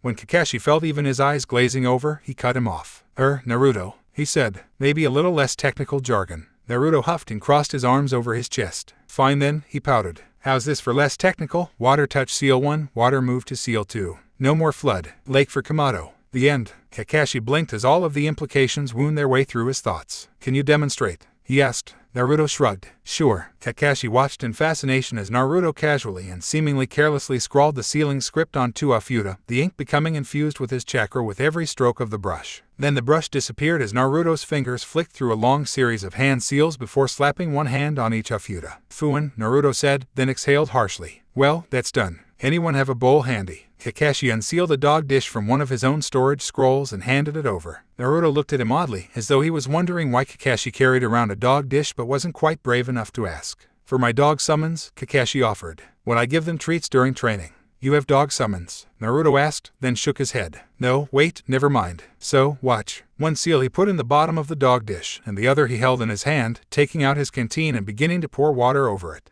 It vanished, only to reappear in the dish. Cool, Sakura said as she watched. And you think this could work for the melt water? Kakashi asked. Naruto nodded. And that this field could be the bowl. His teammates eyed the field. That will be a lot of digging, Sasuke finally said. Kakashi had tasked Naruto with working out the final kinks of how the sealing system would work as he sent a message to the Hokage explaining the situation and requesting permission to renegotiate their mission. In the event that permission was denied or the village declined the offer, Kakashi also had Team 7 continue their sandbagging efforts. This had the dual purpose of continuing to hollow out the bowl shape for seal structure, should that go forward. The cry of a hawk drew all of their attention to the sky, pulling even Naruto out of his seal-induced trance. All Konoha shinobi were trained to respond to a hawk from their first days in the academy on. They were the Hokage's best non-shinobi messengers, though Naruto had still been frustrated by the length of time the message took. As the hawk soared down to them, looking for a perch to land on, Kakashi threw up an arm. He refrained from wincing as the bird dug its talons into his arm and simply reinforced the skin with a bit of chakra to prevent punctures. Then he took the message out of the pouch and read it through, deciphering the code as he went as easily as if it weren't encoded at all. Well? Naruto asked impatiently, tapping his fingers against his leg from all of his nervous energy. The Hokage had given him permission to renegotiate.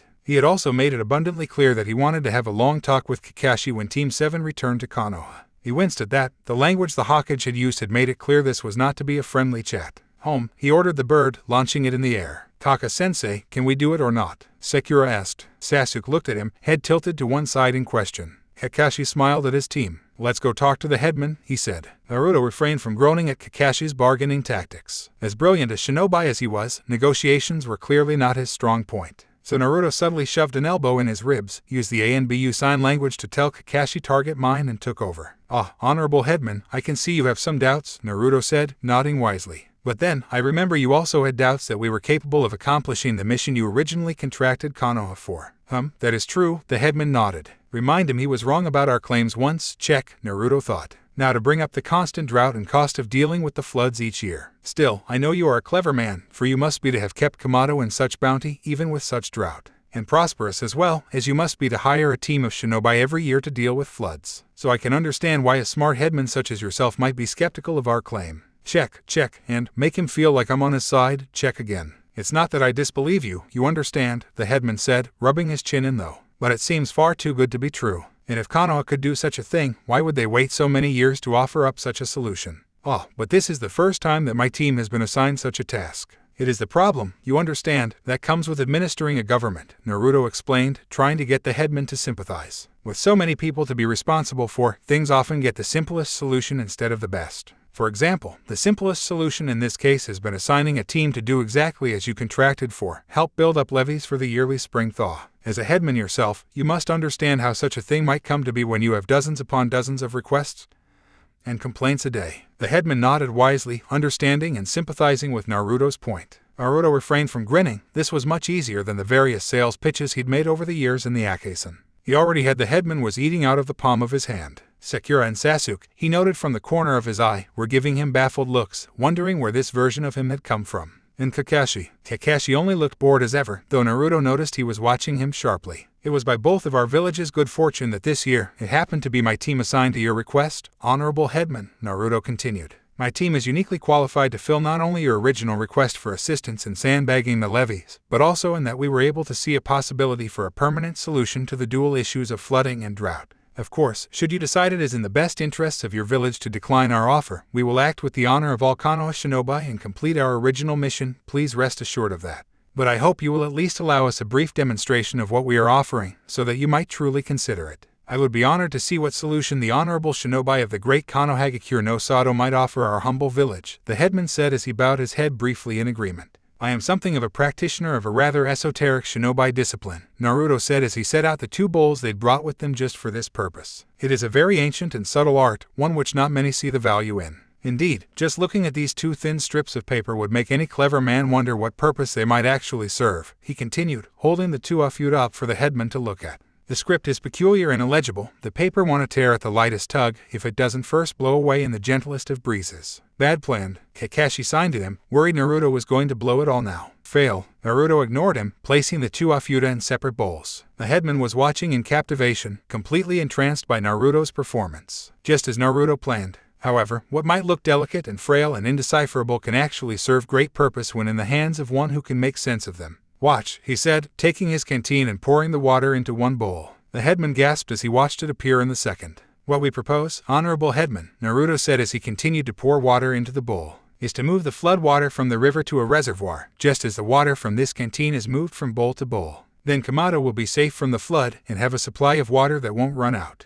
Naruto, ever the performer, timed it so that just then, the last of the water dropped from the canteen and the first bowl went dry. He let the headman sit in silent contemplation for a few moments, letting the spell he'd woven sink in. Of course, it is in the hands of such clever men as the headman and the elders of this village to make such a decision about the possibility of such a change in the way of life for those of Konoha, Naruto said, pouring the water from the second bowl back into his canteen. One such as myself would never presume to be qualified to make such a decision. All I ask is that you consider it, Honorable Headman. Now please excuse us, we still have the sandbagging to finish. He reached into the bowls to peel out the seals when the headman stopped him. Wait, he said. I would like to confer with the village elders about your proposal. If it would please you, honored guests, I would humbly ask that you wait for our return. It shall be as you request, honored headman, Naruto said, bowing his head. He didn't bother holding back his grin as the headman hurried from the room. What was that? Kakashi asked, baffled by Naruto's actions. You were screwing it up, Naruto scoffed. Haven't you ever done any sort of negotiating before? My skills lend themselves more towards assassinations and black ops work than diplomacy, Kakashi said, more openly than anything he'd said in a long time.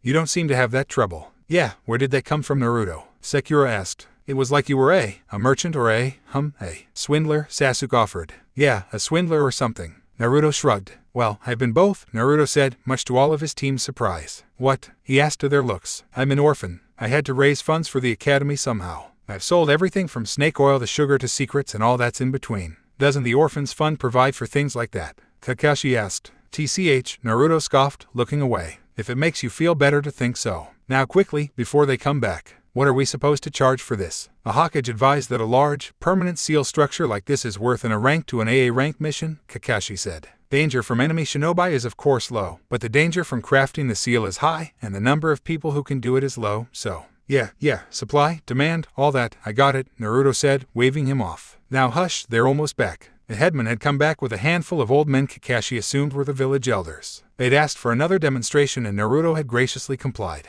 As he watched Naruto negotiate with men 5 times his age or more and get the better of them, Kakashi tried to figure the boy out. He was incredibly open, except when he was being cagey. He was brilliant, but had the worst academy grades he'd ever seen. He was sneaky and sly, except when he was being loud and bold and orange, of all things. And he was exceptionally self-sufficient, even for a child shinobi, except for when he was so vulnerably needy that even Kakashi had trouble turning him away. He was a host of contradictions, and with all of the strange things he knew and did and said, Kakashi was even more confused by him. Then Naruto named an outrageous figure, and Kakashi had to hold back from choking. And he watched with amazement as Naruto bargained harder and better than a fishmonger's wife until he got the deal he wanted and left Kamato's headman looking thrilled to have it. Then we're agreed, honorable headman, Naruto said as he bowed. We are, the headman agreed, bowing back, to be paid quarterly over the course of 5 years. For the first time since he'd gotten the message, Kakashi was glad he had a long meeting scheduled with the Hokage. Well, Naruto, Kakashi asked. What now? What do you mean, Kaka-sensei? Naruto asked.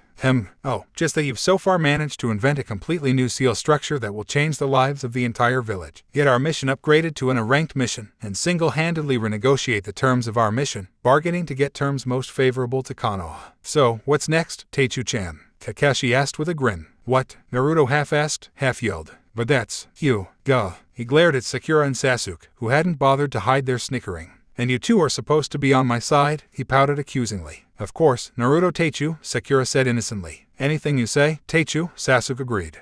You suck, Naruto said. Seriously though, you're the seal expert here, Kakashi said. What do you need us to do? Naruto looked up at him from under his eyelashes to see if he was really serious. It appeared he was. Well, Naruto hesitated, nervous now that they all were looking at him. What would really help? If you could somehow figure out how big the reservoir needs to be and start digging it. Sure, Kakashi agreed easily. So as Naruto pulled out his giant scroll filled with inscrutably obscure notes, Kakashi sat down for some calculations of his own. As he wrote out all of the information he had on the spring thaw, he noted Sasuke idly sharpening and cleaning his kunai and shuriken and Sakura, hovering over his shoulder. Carry the 3, Kakashi-sensei, she said patiently. He looked down on his equation and realized she was right. A few seconds later, she spoke up again. You forgot an X, Kaka-sensei, she corrected him. Kakashi grit his teeth and added the X where she'd pointed, after looking back over his work for a few moments and seeing she was right. Again, Kaka-sensei, you need to factor it too. Kakashi tossed the scroll at her and plopped down next to Sasuke. So, he said, you come up with a way to make me feel inadequate and completely superfluous today, too. Well, Sasuke said, never looking away from his kunai. I could show you my 2 sharing and eyes if you really want. Then Sasuke was falling ass over tea kettle into a stack of sandbags, and Kakashi was stretching out like a cat on top of the large pile, Ika paradise in hand as he proceeded to ignore his entire team. Kaka-sensei, are you done pouting yet? Sakura called up. Kakashi arched an eyebrow, but continued reading without acknowledging her. He was not pouting. Come on, Kaka-sensei, we need help to make the reservoir, Sakura said. Don't bother, Sasuke told her. He's feeling old. Probably we should just leave him so he doesn't have to strain himself. And I bet we can get Naruto to modify some of the explosive seals to have bigger explosions. He was cut off as Kakashi appeared in front of them, casually sending Sasuke flying into the sandbag pile again. Kakashi had decided a while back that whenever Naruto and explosives were in the same sentence, it was time for him to intervene. Oh, are we ready? Kakashi asked innocently. Hearing problems and gray hair are signs of old age, you know, Sasuke replied, getting up and brushing himself off. It's silver, Kakashi protested. And it's been that way since I was a child, twerp. Now come on. This old man still has a thing or two to teach you. Naruto trailed along after them, nose still stuck into the giant scroll he had 2 clones carrying so his hands were free to make notes. Now mark off the area we need to excavate, Kakashi ordered Sakura. And I'll show you how ninjutsu can be applied in non-combat situations. Sasuke, you're going to help. Sasuke looked between him and Sakura. Can I help mark the area instead? He asked. No, Kakashi said as Naruto and Sakura snickered. After Sakura had finished, she sat back with Naruto as they watched Kakashi and Sasuke. Ready? Kakashi asked. Sasuke nodded. Then let's do this. Kakashi stood in the middle of where the giant reservoir was to be, and it was quite a bit larger than he'd imagined it would be. It began running through hand seals at a furious pace, his fingers flying so quickly it was hard for any of the genin to pick out any one seal. Underworld swamp, Kakashi called as he slammed a hand to the ground, sending his chakra out deep into the ground until the entire area Sakura had marked off was nothing more than a muddy mess. But he didn't stop there. Before the mud could swallow him down, he stabilized his feet with chakra and began the seals for another jutsu. Wind tunnel, he yelled, directing a tornado of wind around the mud, flinging it everywhere. When he let the jutsu dissipate, the reservoir had been completely carved out. He looked around and nodded, pleased with himself. Then he climbed out of it and looked to his 3 genin, completely covered in mud and glaring at him. Oh, looks like you 3 could use a bath, he chuckled. All of their eyes twitched, and they didn't even need to look at each other before they leapt into action together, tackling him and drawing him down into the mud with them.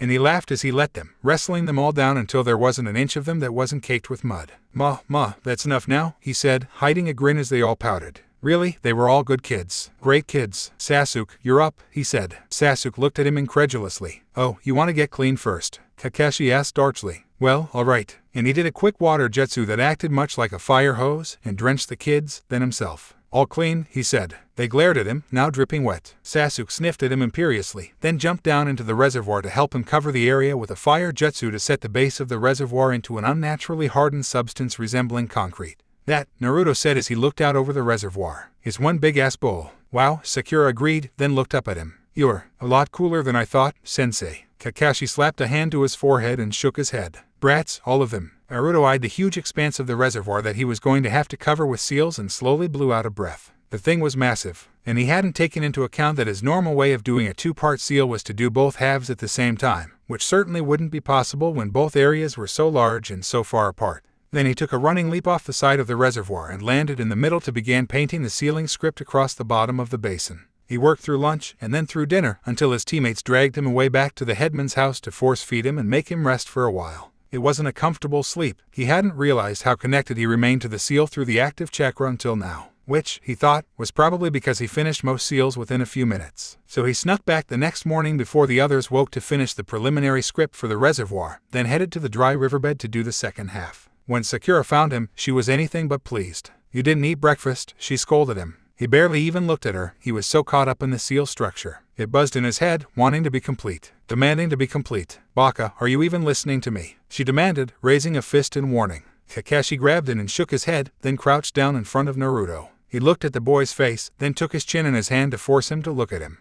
The seal is already part-way active, isn't it? He murmured. So we didn't do you any favors last night dragging you away. Well, here, eat this. He shoved a food pill into Naruto's mouth and he swallowed reflexively. That should hold you for a few hours anyway. Do you need us to do anything? But Naruto couldn't really hear him, he just wanted to go back to the seal. Kakashi sighed at Naruto's unresponsiveness. Come on, he told his team. Leave him be. He has to finish, or it'll just pull at his chakra until he's left an empty husk. What? Sakura and Sasuke screeched. We've got to let him finish, and watch him carefully to make sure he doesn't overextend his chakra, Kakashi said. But we need to let him finish. So they spent the day observing him as he swept the riverbed with his brush and chakra. More and more of the villagers stopped what they were doing to watch along with them, fascinated by the strange ninja work. It was sunset before Naruto dropped the brush. He put his hands together in a familiar seal and created 24 cage bunshin. Half of them immediately headed out. Kakashi eyed their direction and assumed they were going to the reservoir. Kaka-sensei, Naruto said, voice rough. When I tell you, can you and Sasuke toss me up? I need a direct line of sight to the reservoir. Kakashi and Sasuke nodded, Sakura fretted, biting her nails. Then the clones at the riverbed all got into place and Naruto was telling Kakashi he was ready. Sasuke and Naruto took a running start and Kakashi sent first Sasuke then Naruto high up. And when they began to lose speed, Sasuke and Naruto joined hands and Sasuke flung them in a circle to throw Naruto even higher. Then the world stopped. The amount of chakra was so oppressive even the villagers felt it. Thin lines of blue chakra shot down from where Naruto was barely visible anymore to the clones, who immediately started a long series of hand seals. Fuin, they finally yelled, slamming their palms to the ground, and the intricate script Naruto had spent the last 2 days painting suddenly began to move and writhe. Sasuke dropped to the ground in a crouch, and he and Kakashi and Sakura watched the sealing process with as much fascination as the rest of the villagers. The script finally froze and settled into place, looking like nothing more than ripples in the bedrock. Then the clones disappeared and the lines of blue chakra feeding them went with them. Kakashi's eyes were already in the sky, calculating when Naruto would come back down and wondering what shape he would be in. When he spotted him in freefall, he knew the shape was not good. Sasuke, send me up, Kakashi ordered. Back in Konoha, he would be able to do it himself, with the help of a nearby tree or tall building. But here, in the middle of nowhere with nothing taller than a house, he'd need help getting the lift. Sasuke nodded and cupped his hands, readying his chakra to boost Kakashi up in the air. Kakashi leapt and used his own chakra to help push off, and then he was near the boy and reached out with his chakra to draw him close. Landing was second nature, reinforcing his legs with chakra so he wouldn't break anything or roll awkwardly.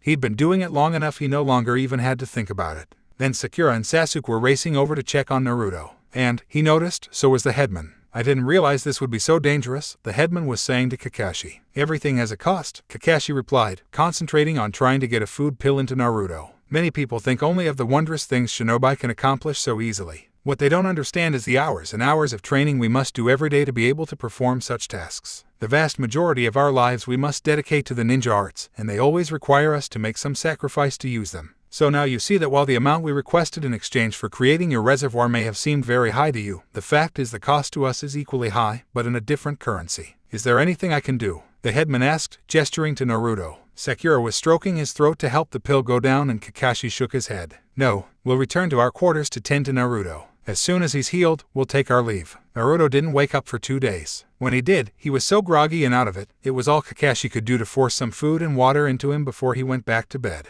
The following day, however, he woke with much greater cognizance and a ravenous hunger, much to the relief of his team. The 4th day, he insisted on getting out of bed and threatened to go when their backs were turned if they didn't help him. That only made Kakashi tie him down and watch him like a hawk. Naruto decided not to antagonize him much after that. He'd never had someone look out for him like that before, and he found he kind of liked it.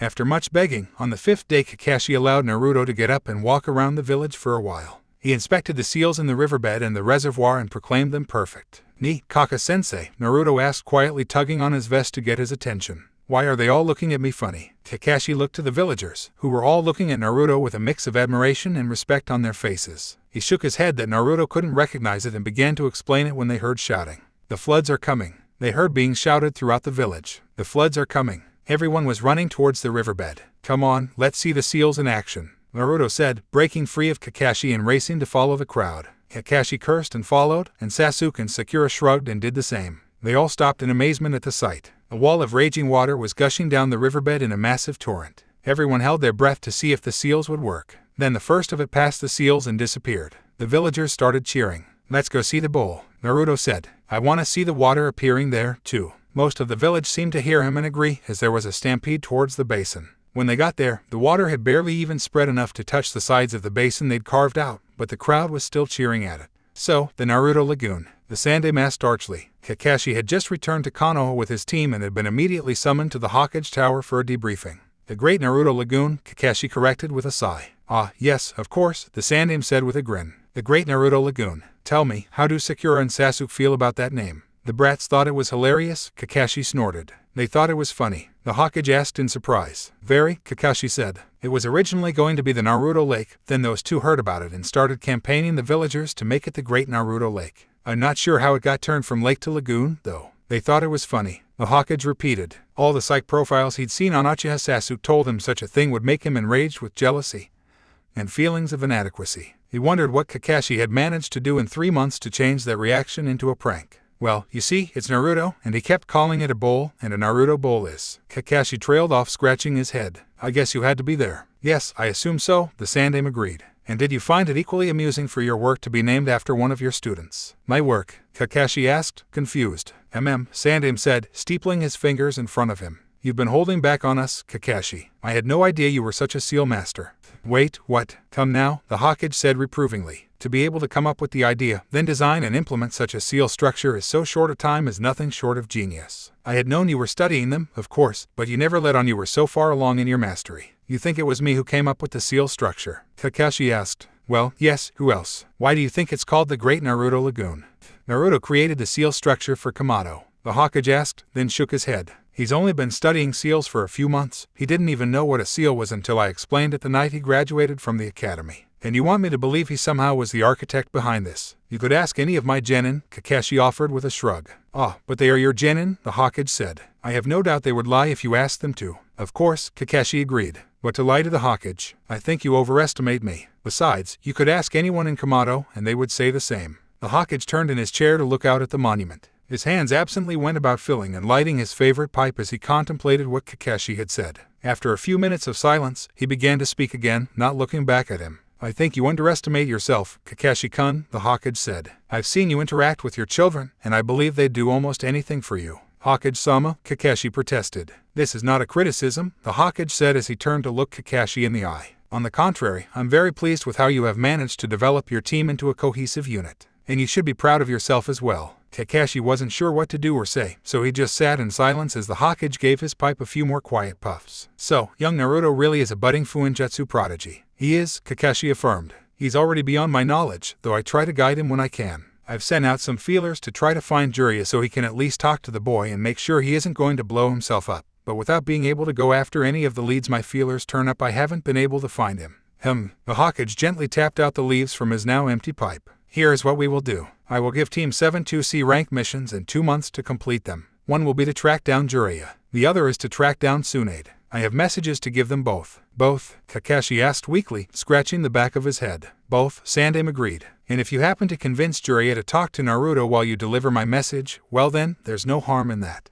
So we just have to track down some old geezers? Naruto asked when Kakashi explained their new mission. Tsunade and Jiraiya were students of the 3rd and are 2 of the legendary Sannin. They're more than just some old geezers, Kakashi said. Yeah, Tsunade-sama is a legendary medic nin, Sakura piped in, shaking her finger at Naruto. She's contributed more to the advancement of medicine than anyone else. Ever. Naruto gave a considering look. Does she have a nickname? He asked. Well, she's called the Slug Tamer, Kakashi offered. And the legendary sucker, Sakura squawked. Sasuke looked at him in disbelief, and Naruto nodded thoughtfully. And she has, you know, Naruto put his hands about a foot in front of his chest. Big ones. Kakashi nodded vigorously. Biggest I've ever seen, he said. Sakura glared at them, then fed as she turned away. And Jiraiya, he's a whoremonger, isn't he? Naruto asked matter-of-factly. Yes, Kakashi blinked, a bit disconcerted that Naruto knew such unfavorable information about 2 of the jewels in Konoha's crown. In addition to being one of the world's foremost experts in Fuinjutsu, he does enjoy the company of a certain type of women. Naruto raised an eyebrow at that. Kaka-sensei, when he goes into a brothel, they close it down for him. Call a spade, Naruto snorted. So where are we looking for them? The latest information the Hokage had showed Jiraiya to be somewhere in Lightning Country, so we can't go after him yet. But Tsunade was last spotted in Tea Country. It was 2 months ago, but it should give us a lead as to where to go next. Kaka-sensei, I might know a guy who knows a guy who Tsunade might be in debt to, and he might know more about where she is, Naruto said, careful to look out over the bridge instead of at any of his team. They, however, were all looking at him in interest. Oh really? Kakashi asked, intrigued. And how might you know him?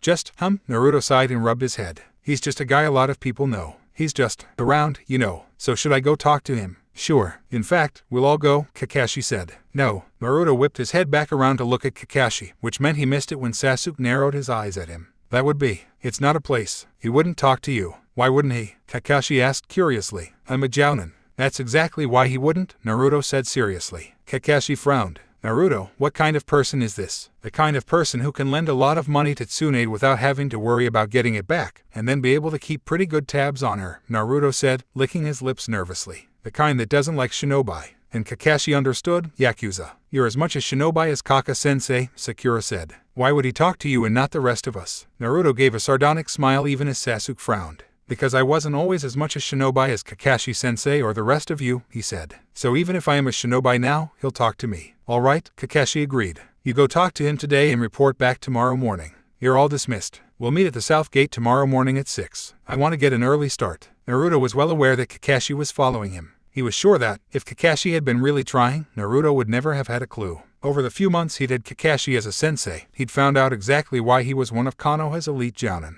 But either Kakashi didn't much care whether Naruto caught on or he was underestimating Naruto's perceptiveness. Most likely it was a little bit of both, though Naruto had also had the benefit of knowing Kakashi would almost certainly be following him even before he'd caught him at it. Because over his time as Kakashi's genin, Naruto had also learned that his sensei didn't give in easily, and when he did, it was because he had something else planned. So instead of heading straight to the man he could ask his question, he instead meandered towards the center of town, near where the Hokage Tower was, then veered off on a side street that led to a busy market area. He ducked into a few different stores, knowing Kakashi wouldn't follow him inside where he was sure to be spotted. After he set up a pattern of going into a store, spending a while inside, then coming back out, he went into one that had a back door which led to an alley with an entrance to the underground. He slipped through without anyone taking a second glance, and knew he would have at least 15 minutes before Kakashi would think to look for him, which was 13 minutes more than he really needed to disappear. The jumpsuit and his Hidaite were quickly sealed away and exchanged for an old set of brown pants and his t-shirt. Then he slunk down through the false grate hidden behind a dumpster and was in the underground. It wasn't the sewer system, Naruto knew at least that, though he didn't know much more about the system of tunnels that spanned most of Konoha. But he thought it likely that it came close to overlapping either the sewers or an underground river since the place was always dripping.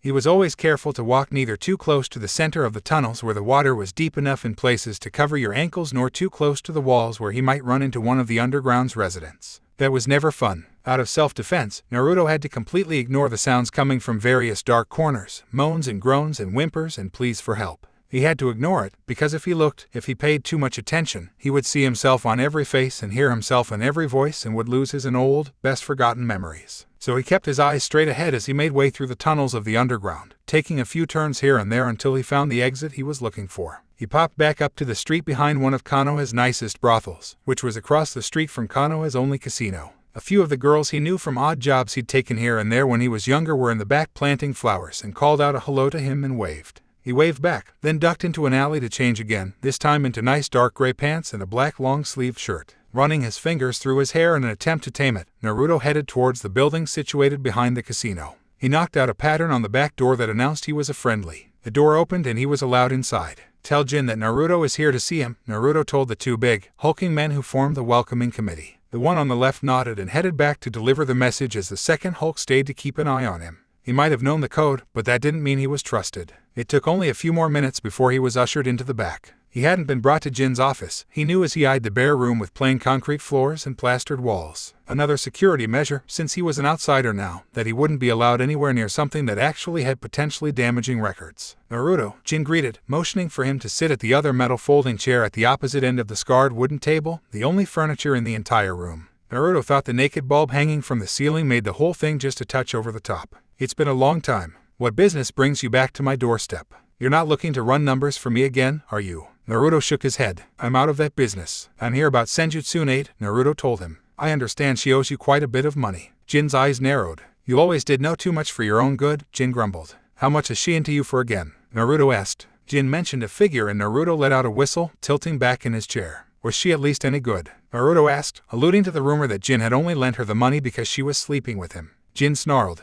I can't tell if that's a hell yes or a hell no, you know," Naruto mused. "What is any of this to you?" "Well, we may be able to help each other out," Naruto said, dropping the chair back onto all four of its legs and leaning forward. "You and I both know she's never going to make good on her debt to you. And you can't even, persuade her to pay, like you would anyone else who tried to welch." "How does you knowing this help me?" Jin asked. "Because I know that you keep sharp tabs on her, just like you would anyone else who was in debt to you so much," Naruto said. "And I happen to need to know where she is. You give me that information, and I'll purchase her debt from you for, let's say, 10% of its face value." Jin raised an eyebrow and began to negotiate. Because the boy was right, Tsunade would never pay him back, and recouping even a portion of the money was better than nothing. Sakura valiantly tried to strangle the scream that was creeping up her throat and begging to be let out. Her parents, as much as they had supported her in the academy, were now finding her life as a ninja incomprehensible. Being civilians, Sakura had the intellectual understanding that they couldn't really relate or understand. Sakura found she didn't care. And irrational though it was, they were her parents, so she wanted them to be able to automatically understand everything. Automatically and immediately. "Well, you just got back," her mother was saying. "Surely it wouldn't matter if you took some time to come with us to Epona. How can they expect you to leave again with only a day's notice?" Sakura considered this briefly, wondering if they could be there and back in 2 days. Would Kakashi-sensei be able to delay their departure for a day? It would please her parents, and she had to admit that it was nice to be home in bed with her mother cooking for her after so many nights in a sleeping bag with field rations. "We haven't made the trip since you began the academy," her father said, "because we wanted you to be able to follow your dream. But our business has suffered since we've had to outsource our buying trips. It would only be a month or 2. I'm certain there's nothing so pressing you can't go. It's not like we're at war, after all." "A month or 2? Sakura asked incredulously. "What could you possibly need to buy in Epona that would take that long?" "Don't be silly, we only need a week or 2 in Epona to make our purchases," her mother said. "But we have to get there and back, don't we? And it's a 2-week journey under good traveling conditions." 2 weeks? Sakura asked in disbelief. She could get there in a day. Sakura felt the gulf between her and her parents, between the life of a shinobi and the life of a civilian, very acutely just then. "Mama, Papa, I'm a kunoichi," she tried to explain.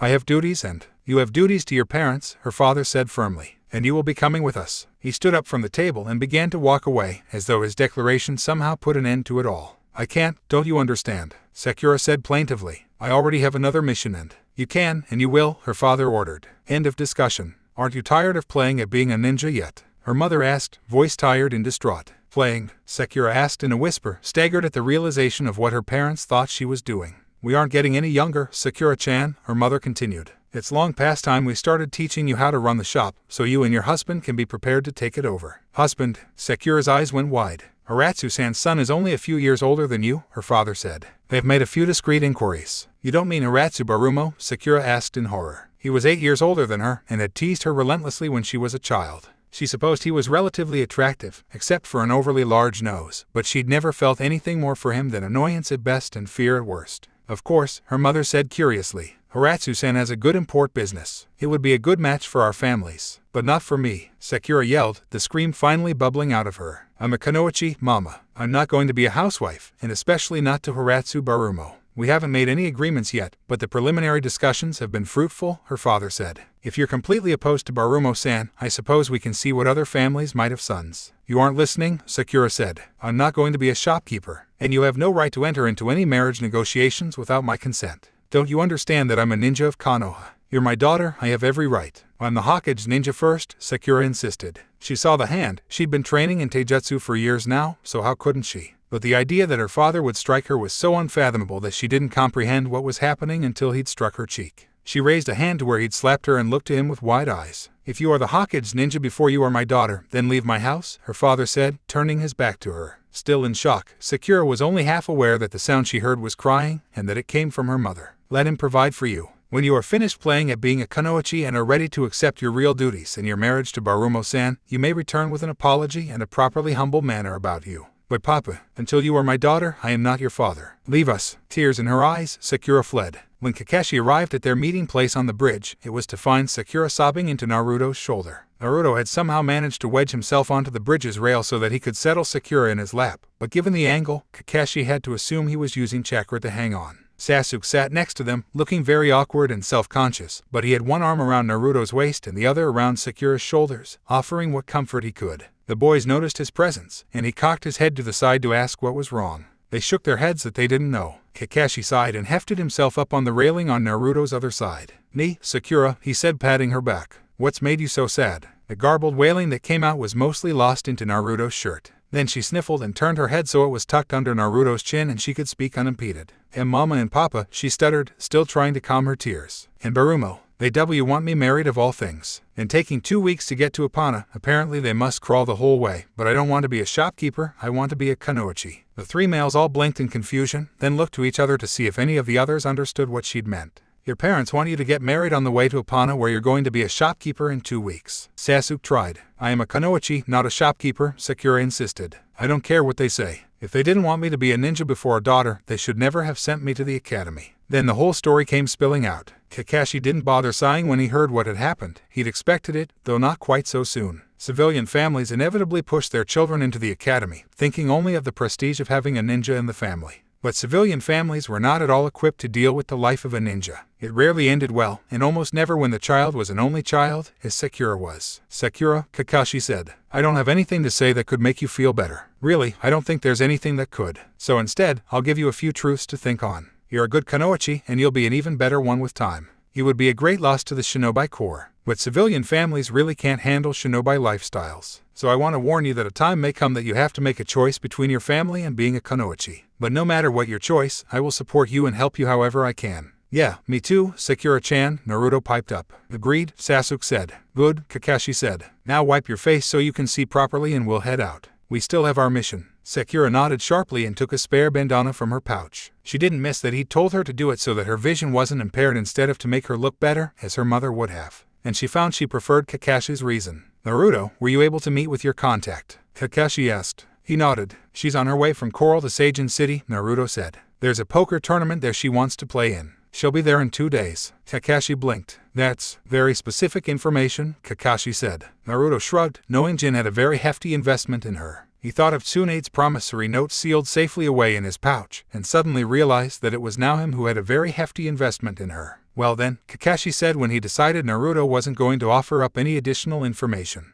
"Let's go." It was a 2-day journey for them to get to Seijin City. Seijin was a small city as far as that went, but one whose entire economy was based on vice. There were dozens of casinos, at least twice that number of brothels, and more bars, it was rumored, than could be found in the rest of Fire Country combined. Kakashi only wished he were there on personal leave instead of a mission. Sighing, he turned to his kids. "Do you know which casino is hosting the poker tournament?" Kakashi asked Naruto. "The same one that does every year." Naruto shrugged. "The Hajinto Hotel and Casino." We'll have to find out where that is." "You don't know?" Naruto asked, surprised. "It's the best place in town." "Geez, haven't you ever been here before?" "No, are you saying you have?" Kakashi asked. Naruto just shrugged. "Come on, I'll show you where the place is." Kakashi eyed the casino Naruto pointed out with dismay. It was one of the taller buildings he'd seen in Seijin, and even from the outside he could tell they went for opulence. They also went for security, as it was clear no expense was spared there, with discrete monitors covering every point of ingress he could see, from windows to roof. Then there were the more mundane physical guards posted around the actual entrances. He wondered if they had hired shinobi to help them set it up or whether they had someone on staff who was just that talented. He'd have to check the mission logs when he got back, to make sure nobody in Fire Country was going to an outside hidden village to hire shinobi. Sasuke, Sakura, circle the building. I want you to analyze the security and report back with any possible weak spots we could exploit. They nodded and were off. Naruto watched him and waited. We aren't really going to try to break in, are we? Naruto asked, shifting his weight uncomfortably. No, but it's a good exercise, Kakashi said. Good, Naruto said with relief, because these aren't the sort of people even a shinobi should piss off. At least, not without the Hokage behind him first. And you seem to know quite a bit about them, Kakashi replied. How is that again? Oh, you know, Naruto said with a shrug. Where I grew up, it's kind of hard not to pick up on that kind of thing. Naruto, you grew up in Konoha, Kakashi said. And you think that somehow means the entire village is perfectly safe and crime-free? Naruto asked incredulously. Get real, Kakashi-sensei. The village isn't perfect, and there are any number of places shinobi don't bother patrolling. The look in Naruto's eyes suddenly made the boy appear much older, and Kakashi wondered again what his life had been before being put on Team 7. Sasuke and Sakura came back then and told them what they'd found on the security. Basically, Sasuke summed it up. The only way anyone's getting into that casino right now is if they're one of the players. Naruto cocked his head to the side in thought. I could probably play, he said. I know a guy who could get me a seat in the tournament. Sasuke's eyes cut straight to him, silently questioning how. But the amount you have to pay to be a player in the tournament is exorbitant, Sakura said with a sigh. We found out the minimum was at least equivalent to an AA-ranked mission. And the expense account for this mission doesn't run nearly that high, Kakashi said. Naruto shrugged. There's a guy who's helping run it that owes me a favor, Naruto said. Kakashi shook his head, half in amusement, half in exasperation. That, Kakashi said, must be some favor, given the minimum buy-in. Yeah, Naruto said with a shrug. But then, he knows it's not like I'd ever lose at cards. Naruto had left his team to find accommodations and find out whether or not Tsunade had made it to Seijin City yet while he headed off on his own to call in that favor. He threaded his way through the back alleys like a native, heading towards a small tea house very few outsiders even knew existed. Morning, Nichin, he said to the girl who answered the door. Is Hiriko-ni available? Of course, honorable sir, she said, bowing him into the establishment and leading him to a table. One moment please. He sat at the low table, polished to a high glossy gleam. The place was small, and had only 4 tables, with orchids delicately placed into ikebana arrangements spread out through the room. As he waited, a small water feature caught his eye, holding his attention as the hollowed-out length of bamboo filled with water tipped and emptied, then shot back upright, causing a soft cracking sound. Then it started filling all over again. When Hiriko entered, she looked surprised to see him. The expression was quickly smoothed over as she joined him at the table and motioned for the tea to be brought. Naruto-kun, is that you? She asked.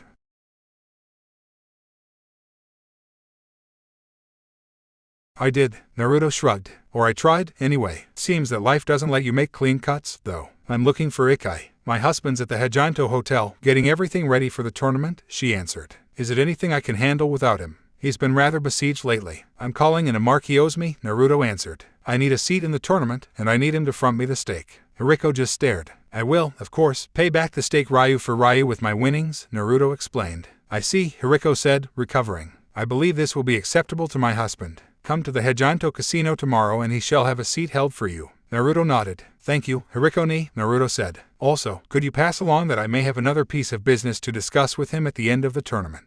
It should be a profitable venture for him, getting rid of some bad loans. Kakashi had been skeptical that Naruto had actually gotten what he'd set out for. He had, of course, followed the boy, and all he'd seen was him being served tea at a tea house, then go around the town making some clothing purchases. But the next morning, he and Sasuke and Sakura had watched Naruto change into the rich-looking civilian clothes and confidently stride into the Hajinto Casino, where he was greeted like an old friend and ushered quickly inside. Do you ever get the feeling that Naruto hides more than he tells us? Sasuke asked, eyes narrowed in thought and a frown forming on his face. Yes, Sakura and Kakashi immediately agreed with him. Then a dark-haired woman with a slight build exited the casino and caught Kakashi's eye. Shizune, he recognized. Watch the entrance, he ordered his 2 remaining students. I'll be back. Tsunade didn't know what to make of the strange luck she was having. She wasn't doing horribly, but she wasn't doing exceptionally well either. Instead, she was somewhere in the middle, progressing through the tournament by the skin of her teeth. This was distressing to her for a number of reasons, not the least of which was that she used her luck as a sort of barometer of things to come. The better luck she had, the more likely something bad was coming her way, and vice versa. So this odd middle ground made her unsure of what to expect. Then she sat down at the table with her next matchup, not bothering to even look up as she indeed and waited for her opponent to do the same. Tsunade, isn't it? Her opponent asked as the cards were dealt. A pleasure to meet you. She looked up from the table to eye the twerp, and had to stop herself from sucking in a breath. The kid looked almost exactly like Minato had when he was still a little brat trailing around after Jiraiya. She shoved her chair back. If you leave the table before we're through, you forfeit, you know, the kid said mildly. Did Sarutobi send you? She asked, eyes narrowed. But he only smiled and placed his bet. Ma'am, the dealer eventually had to prompt her. Do you plan to forfeit? No, she said, looking at her cards and putting some chips up to start the betting. So did the old man send you here after me? Tsunade asked again. Konoha must be very different now than it was when you were there, if you believe it can fund an expense account that could cover entry into this tournament, he said. You are from Konoha, though, Tsunade said. He nodded. Uzumaki Naruto, he introduced himself, sweeping the chips from the pot into his pile. She frowned, both at the name and the loss. Uzumaki, she asked, surprised. Tsunade had been sure he was Minato's kid. I believe we have a mutual acquaintance, Naruto said, studying her intently as the dealer started off another hand. I've recently made some acquisitions from him you may be interested in. Do you recall a man named Jin from your time in Konoha? Tsunade froze and stared at the boy, wondering how in the world a kid so young could get mixed up with the Yakuza. I may know such a man, she said noncommittally, but I know many men. Why might any business between the two of you interest me? The dealer motioned for her to either match the kid's bet or fold. She shoved the chips out on the table. Ah, I suppose it might not, Naruto said, shrugging. I simply thought you might be interested in knowing who held your debt. Tsunade dropped her cards. Naruto raised an eyebrow. Lucky they fell face down, Naruto said. Face up and you would have folded. So you're not a ninja? Tsunade said, growling at him. Just one of his. Oh, no, I'm definitely a shinobi, Naruto corrected her, watching the dealer as he dealt the turn. Then why? I have a teammate who's interested in medical ninjutsu, Naruto answered. I'm not going back to Konoha, Tsunade warned. Then she cursed as Naruto won again. He left a few chips on the table as auntie and she tossed a few out for her own. Luckily you won't have to meet with her, Naruto said. You're here with your team? She asked. Then Sarutobi did send you. Of course, Naruto agreed. I have a message he wanted delivered. But that doesn't mean I don't have other business with you. I'm not taking on another apprentice, she warned. I'm not asking you to, Naruto said. I'm asking you to meet with her. Why should I? She asked. What's in it for me? He gave her a look halfway between amusement and pity. Tsunade narrowed her eyes as the dealer laid out the turn and she folded, having absolutely nothing. You don't seem to understand your situation here, Naruto said. Oh, what situation is that? You've been very careful over the years to only borrow money from, shall we say, less than reputable sources, Naruto said. Given your status and theirs, there was no recourse for them when you skipped out on them. She narrowed her eyes. I am a shinobi of Konoha, Naruto continued. So the rules you're used to playing by, they don't apply anymore. And if you're smart, you'll want to keep me happy. Which means indulging me by talking to my teammate about being a medical nin. Tsunade's mind raced ahead to 100 different possibilities and outcomes, then nodded. I'll talk to the girl, she said. But no way in hell am I coming back to Konoha. And I'm not taking whatever message you have from the old man. Well, we'll see, I suppose, Naruto said with a shrug as they were dealt another hand. Why don't we make a little side wager? In addition to this, he gestured to the chips, not even looking at the cards he was dealt. What kind of wager? She asked, hiding the fact that she was very pleased with her cards. A pair of nines in the hole was a better start than she'd had so far. I win, you take the message, Naruto said, laying it on the table along with a good number of chips. You win, I don't try to give you the message again. And you cancel my debt, she said, matching his chips and raising them. He laughed. Are you kidding me? He said. No way is 1C rank mission worth canceling your debt. Give me a little credit here. The dealer burned a card and dealt the flop, laying out the 3 community cards face up on the table. Tsunade refrained from smiling when she saw it had another 9, which meant at least 3 of a kind, and the brat still hadn't looked at his cards. She raised the betting. Well, she mused, what would it take for you to put that on the table? You'd have to offer something of equal value, he said, matching her chips and motioning the dealer to lay out the turn, an ace. I'd consider anteing the debt I purchased from Jin in exchange for, say, you anteing you're coming back to Konoha and establishing and running a medical school. Full time. Tsunade's eyes widened.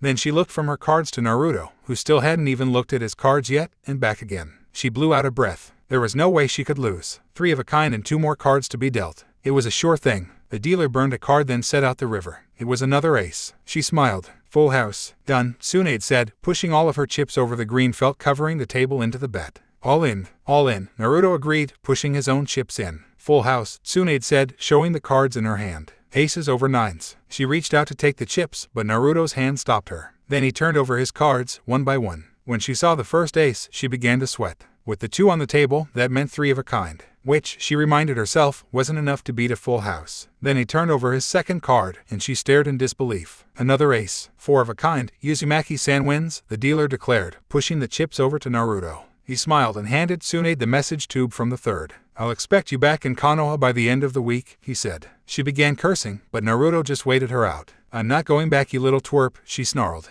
I don't care what our wager was, I refuse. Tsunade, Naruto said, face looking like it was carved out of stone. I told you, I don't play by the rules you're used to, so stop acting like a spoiled child. Jin and the others you've dealt with may have had to take what you're willing to give, but I don't. Like a pathetic little genin like you could do anything, she said. Oh, but as a genin, I have the right to bring my grievances to the Hokage, Naruto countered. He wouldn't do anything, Tsunade said. Not to me. Perhaps not for me, Naruto allowed. But if he were to ignore me, I would have cause to appeal to the Fire Lord. And if I were to then sell your debt to the Fire Lord. He trailed off, and Tsunade's eyes went wide as she stared at him. The Fire Lord had been trying to get her to come to his court for years to be his healer. And if he held her debt, he could make the Hokage send out his shinobi to force her to his court, where she would have to serve until her debt was paid off. You see how it would be better for everyone if you just do as you've agreed. You didn't even look at your cards, she protested. There's no way you should have won. Perhaps. But then, I only lose at cards when I want to, Naruto said with a shrug. Now, you'll be in Konoha by the end of the week. She scowled again but nodded and took the scroll, reading through it. The old man wanted her to go back to Konoha anyway, so at least it would kill 2 birds with 1 stone.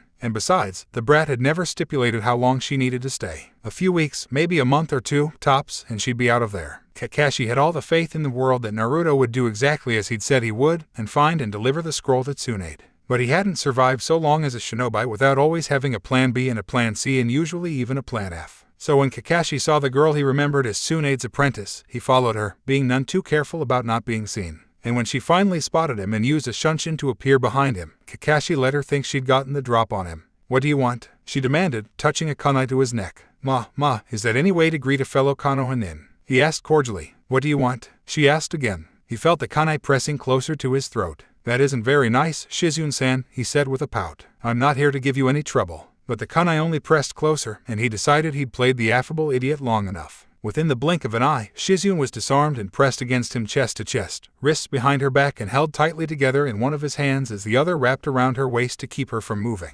Her eyes widened as she tilted her head back to look up at him. What do you want? She asked again. Just to talk, Kakashi said easily. If I let you go, will you run? Or try to poke at me with sharp objects again? She tried to pull away, but Kakashi only tightened his grip and she winced. Shizune sighed and relented. All right, good. Kakashi smiled and took a step back. How about we talk over tea? He pointed to a nearby tea house. She nodded and followed, restraining the urge to stick senbon in him as his back was turned. You're here from the Hokage? She asked after the tea was served. Ah, Kakashi agreed. My name is Haddock Kakashi, she interrupted. I know who you are, Haddock-san. Kakashi raised an eyebrow as he fiddled with his teacup. Are we being recalled? Shizune asked. Kakashi couldn't help but hear the faint hope in her voice, and the far more obvious concern. I believe so, Kakashi said. But I wasn't privy to the message before Hokage-sama sealed it. Shizune sighed. Even if it is, I doubt Tsunade-sama will agree to go back, she said. Not even at the order of the Hokage? Kakashi asked, surprised. Hokage-sama is very lenient with Tsunade-sama, Shizune said.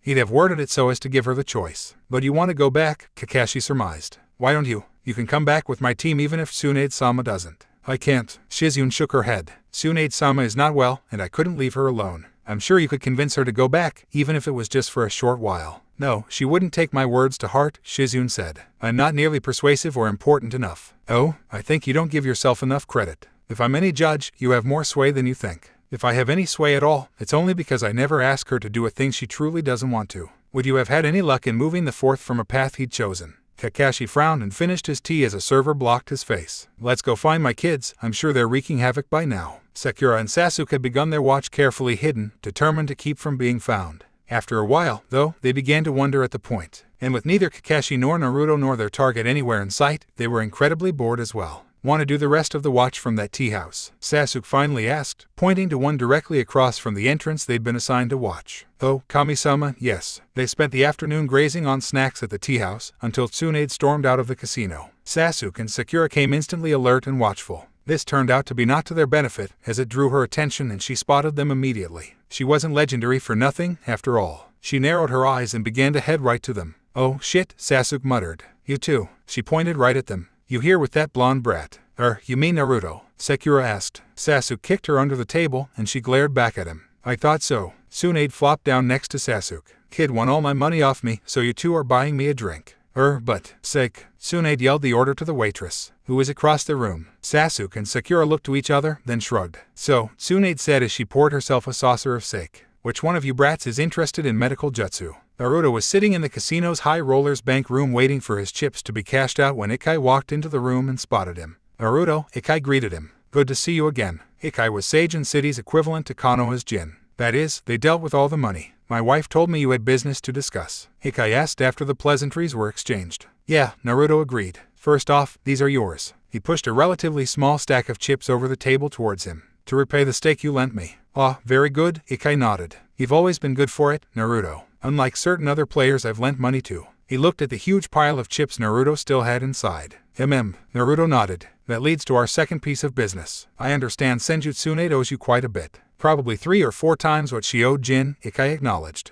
Ah, so you heard about that? Naruto asked, rubbing the back of his neck. Of course, Ikai nodded. It's a small community. I assume you want to buy it. I'll give you the same rate I gave Jin, Naruto nodded. And you can pass the word I'll give that rate to any of her debtors for as long as I'm buying her debt. So tell me, Tsunade said. What do you know about this Uzumaki brat? You could always ask me yourself, Naruto said as he swung into the seat next to Sakura. I already talked to your girl about medical jutsu, Tsunade told him defensively. And, Naruto raised an eyebrow. She may be acceptable, Tsunade dismissed. Well, you'll have a while to find out, I imagine. Naruto shrugged. What do you mean? Tsunade asked suspiciously. 10, 12 years at least. Don't you think? 12 years. Tsunade sputtered. Sasuke and Sakura just looked on in confusion. I don't think you could truly establish a medical education program in a day less, do you? She narrowed her eyes and sighed. No, I suppose not, she said through clenched teeth. Ah, so you're coming back to Konoha after all? Sakura asked hesitantly. Unfortunately, she grumbled under her breath. Which is great, because I had an interesting conversation with Ikai after you left, Tsunade, Naruto said, waving to the waitress for her to bring them something to eat. Ikai, Tsunade said, dreading what Naruto might say. He had something full of interest for me, Naruto replied. Tsunade slumped. The twerp had bought that debt, too. How much did you win that you could buy off Ikai? Tsunade asked. Naruto shrugged. Enough. Naruto dug into his dango. Sasuke and Sakura just continued to look confused until Kakashi found them. My, what amazing watchers you are, Kakashi said. Hey, we're here, our subject's here, and we're watching her, Sakura defended herself. What more do you want? Kakashi sighed. Shizune looked on in wide-eyed amazement. So, Tsunade slurred, well into her cups. You brats gonna escort me back to Konoha. If you request it, we can, Tsunade-sama, Kakashi answered, slouching his long frame back against the booth with his arms stretched across the back of it. But our mission isn't over yet. Why do you mean? She demanded. You got me to come back to that damn village. What else could you have to do? Unless, don't tell me, you're after that Jiraiya, too, aren't you? She began to laugh as Kakashi nodded. You don't know where the old man is, do you botch him? Naruto asked. Tsunade, Naruto shortly found, packed an enormous punch even while drunk. Don't call me that, you twerp, she demanded. Naruto, what are you saying? Kakashi asked dramatically. You mean that you don't have some incredibly esoteric tracking device on him? You don't know a guy who knows his secret traveling companion. Naruto rolled his eyes. Oh, come on now, Teichu-chan, you're letting us down here, Kakashi teased. Naruto decided his sensei must have managed more sake than he'd thought. What will we ever do without your guidance, Teichu? Sakura asked, voice high as she batted her eyes at him. Naruto glared at them all and crossed his arms in front of his chest. Shizune watched the whole thing in amusement. Don't pout, Sasuke said, and Naruto hoped the teasing was over. You can't blame us for being surprised, Teichu. Naruto groaned and laid his head on the table. Wait, you need to know where Jiraiya is, Tsunade suddenly asked with a gleam in her eye. Well, lucky for you, I happen to know where he'll be in a few days. And if I have to go back to the village, he sure as hell's coming with me. Sasuke had known since the first seal he'd seen Naruto draw that there was more to his idiot teammate than most people would ever look for. Of course, producing a seal that could disable a Jonin was a rather large slap in the face, practically forcing him to look for more than the class clown, dead last loser he'd always seen before that. After the bell test, though, Sasuke had thought he'd had his eyes fully opened about Naruto, and then he'd been slapped in the face again. This time, by his teammate's strange past and the connections that stemmed from it, which had let him lead them straight to one of Konoha's most famous ninja. He'd thought they were close enough that there were no big secrets between them. Apparently, he'd thought wrong. But then, he'd never really asked, either. So when they'd stopped for the night and Kakashi-sensei set them to sparring, Sasuke had been only too eager. Aw, shit, you're a vicious bastard, you know that. Naruto asked as he turned his head to the side and spit out a mouthful of blood. Sasuke just smirked and began another sequence that had Naruto scrambling to get out of the way. A foot planted in his torso helped those efforts immensely. Though, Sasuke supposed as Naruto flew into a tree with a sharp exhalation of breath, it was likely not quite how Naruto would have preferred. Then again, in a straight taijutsu match, Naruto should know not to expect much better. In a less regulated spar where it was anything goes, they were much more evenly matched. The bruises that were currently running all down the left side of his torso could certainly attest to that. But it wasn't a less regulated spar, and so they weren't even matched at all. Naruto groaned, but got up and came again. Sasuke grinned. In taijutsu, he dominated. And as an added bonus, head trauma sometimes loosened lips better than anything else. Because Sasuke had questions for his teammate about what his secrets were and why he was keeping them, but he could be patient. He could wait for Naruto to come to him. Of course, that didn't mean he couldn't also work off some of his frustrations at having to be patient at the same time. Then Sasuke realized that he'd let his mind wander a hair too long and that Naruto had maneuvered him into a disadvantageous position where he was forced to sacrifice a blow to his ribs to protect his jaw. He was about to retaliate when Kakashi called the spar. Ma, I think that's enough for the night, he said. We still have a ways to go to get to Hifu in the morning still, ni. They nodded and began their cool-down exercises. Any injuries I can practice on? Sakura asked eagerly. Sasuke sighed. On the one hand, it was great that he had a teammate who was developing medical skills, as it meant easy access to medical jutsu. On the other hand, it was somewhat terrifying to be a novice medical ninja test subject. And since she'd met Tsunade-sama, Sakura had wanted to test everything she'd ever learned or read about. Moo, Sakura-chan, Naruto said with a pout. It's almost like you want us to get hurt now. Sakura promptly smacked him. Sasuke promptly edged away from them, hoping to be long gone before Sakura thought to try healing him. Because he wasn't sure Naruto wasn't right. See, he demanded, holding his head dramatically. I bet you did that just so you could fix it, didn't you? Sakura rolled her eyes even as her hand became enveloped in green healing chakra. Just get over here so I can see what marks Sasuke left on you, she ordered. She began to slowly run her hand over Naruto's torso, then frowned. How can this be? She asked. You don't have any injuries at all. Naruto ducked back so her hand fell off him and he rubbed the back of his neck sheepishly as he laughed. Well, you know, I've always healed fast, he said, trying to minimize it. Sasuke narrowed his eyes, wondering what it was that Naruto was trying to play off about this whole thing. Wondering if it was yet another secret he was keeping from his teammates. That's all, ni. Now you better fix Sasuke quick or he might not be enough of a pretty boy for you anymore. Sasuke glared at him, not for the pretty boy comment, but because he'd managed to divert Sakura's attentions to him. In theory, he had full faith and confidence in Sakura and had no problem with her practicing medical jutsu. In practice, he found he vastly preferred his Urionin to be fully certified and in a hospital. And he'd discovered a strange phobia of his 12-year-old teammate trying out things she'd only read about in books on him. Shirt off, Sasuke, she ordered. He sighed but did as she said without complaint. The things he did for his team. So, this is Hifu? Sasuke asked. It's big, Sakura said. Kakashi nodded, watching all of their wide eyes look around the city. He'd been to Hifu a handful of times for various missions, and he understood the reaction. From where they stood at the top of a hill, they could see into the bustling downtown where a ridiculous number of vibrantly painted buildings almost as tall as the Hokage monument were all squeezed together as they lined streets teeming with masses of people and vendors and horses and carts, all yelling and singing and bartering and talking in a mad cacophony of sound. Needless to say, Naruto appeared to love it. It was one of the richest cities in Fire Country, being the main port used for ships arriving from Water Country and the eastern continent beyond. All of the foreign trade had led to a number of foreigners immigrating there, which had in turn led to the city becoming the pulsating, dazzling melting pot of a city. According to Tsunade, it was also where Jiraiya was. Now all they had to do was find him, in a massive city, when he was supposed to be on a ship to Water Country in just a few days' time. The Hokage had given them plenty of leeway in this mission, but following Jiraiya to Water Country was a bit beyond his mandate. He motioned for them to follow him and to stay close as he led them through the swarming crowds as they made their way to the docks. And, it turned out, they were in luck as it seemed they managed to hit it during the slight lull that occurred whenever there wasn't a ship about to berth or set sail. You three wait out here, Kakashi said when they found the dock master's office, thinking he'd have better luck in there on his own. Make sure not to wander off. I'll be back in a few minutes. When they nodded, still a bit wide-eyed, he headed inside. Most dock masters required copies of all passenger logs for ships that came into the country under their watch, and Kakashi was sure this dock master wouldn't be any different.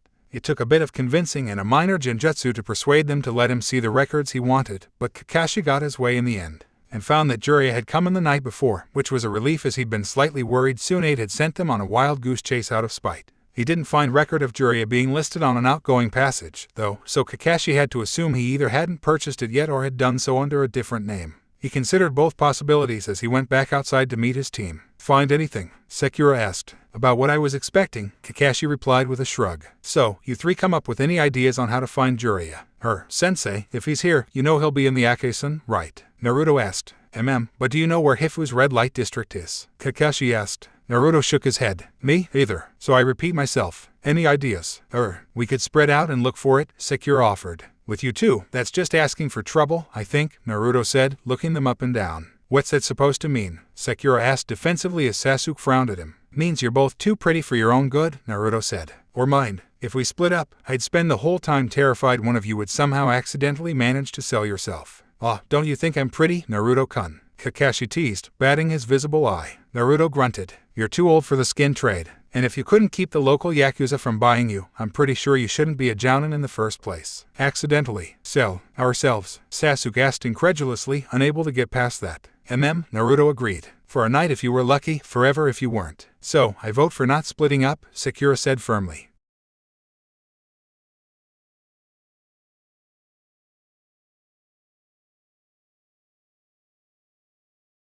One of the kids who grew up in the red light district here will be able to find him quicker, easier, and safer than we could splitting up. Sakura and I aren't helpless, you know. Sasuke scowled. We're shinobi too. Naruto just shrugged. Yeah, but you're also a pretty boy virgin who's never dealt with yaks, Naruto said. And you're not, Sasuke retorted. Naruto blinked. Well, no, Naruto said, scratching the back of his head. It did nothing to calm Sasuke down, or satisfy the rampant curiosity about the things Naruto left unsaid. Patience, he reminded himself. Naruto would share his secrets when he was ready. Sasuke just had to be patient. How much do you know about the skin trade, Naruto? Kakashi asked cautiously, worried not only about Naruto's answer, but also how he came to have that knowledge. Enough, Naruto replied with a shrug. What's the skin trade? Sakura asked. Naruto and Kakashi both looked at her. And what's a yak? Naruto noted Sasuke was paying close attention, too. And you want them to go into the Excavation to find someone, Naruto said with a sigh, running his hand through his hair. We're perfectly capable. Not in the Excavation you aren't, Naruto said. Sasuke looked furious. Stop babying us, he demanded. We're just as capable as you are. They are genin. I think you're overstating it a little bit there, Naruto, Kakashi interjected as Sasuke gave Naruto a dark look. Maybe, but I don't think so, Naruto said, shaking his head. And even if we are all shinobi, you're the only one of us who looks like it, sensei. It would be very troublesome to have to dissuade the locals they were wrong if they got it into their head they wanted to add to their stables. Kakashi said consideringly, rubbing his chin. He didn't like how much Naruto seemed to know about these things. It made him very concerned over the hows and whys of his acquiring it. But his concerns seemed genuine, and Kakashi was never one to take concerns lightly, even if he was pretty sure Naruto was overreacting. Look, can we at least try it my way? Naruto asked. Do you think an Akasenko would really be able to locate Jiraiya? Kakashi asked. Yes, Naruto said, in a way so certain Kakashi had no choice but to believe him. It didn't take them long to find something to eat as they waited. Unfortunately for Naruto, it wasn't at a ramen stand. This did not faze Sasuke in the least, as he much preferred the yakitori they'd ordered. He did find it rather regrettable that they'd bought the sticks at a street vendor, which meant that they were meandering through some of the less populated parts of the city now instead of sitting somewhere Sasuke could carefully angle himself to watch Naruto without looking like he was watching him. Managing to guilt Kakashi into paying for them all completely made up for it. So how will you find one of those children anyway? Sakura asked, inadvertently stumbling upon one of the topics Sasuke so desperately wanted answered. Naruto asked, rubbing the back of his head. Sasuke tilted his head so it would appear he was looking up at the laundry lines that spanned across the width of the street from window to window all up and down the buildings. About half of them were covered with all sorts of drying laundry in every shade of the rainbow. It was certainly different enough to deserve a glance under normal circumstances, but he was much more interested in using it as an excuse to watch Naruto as he answered Sakura's question. What did you call them again? She asked. Akasenko. Those are kids who were born in the red light district, right?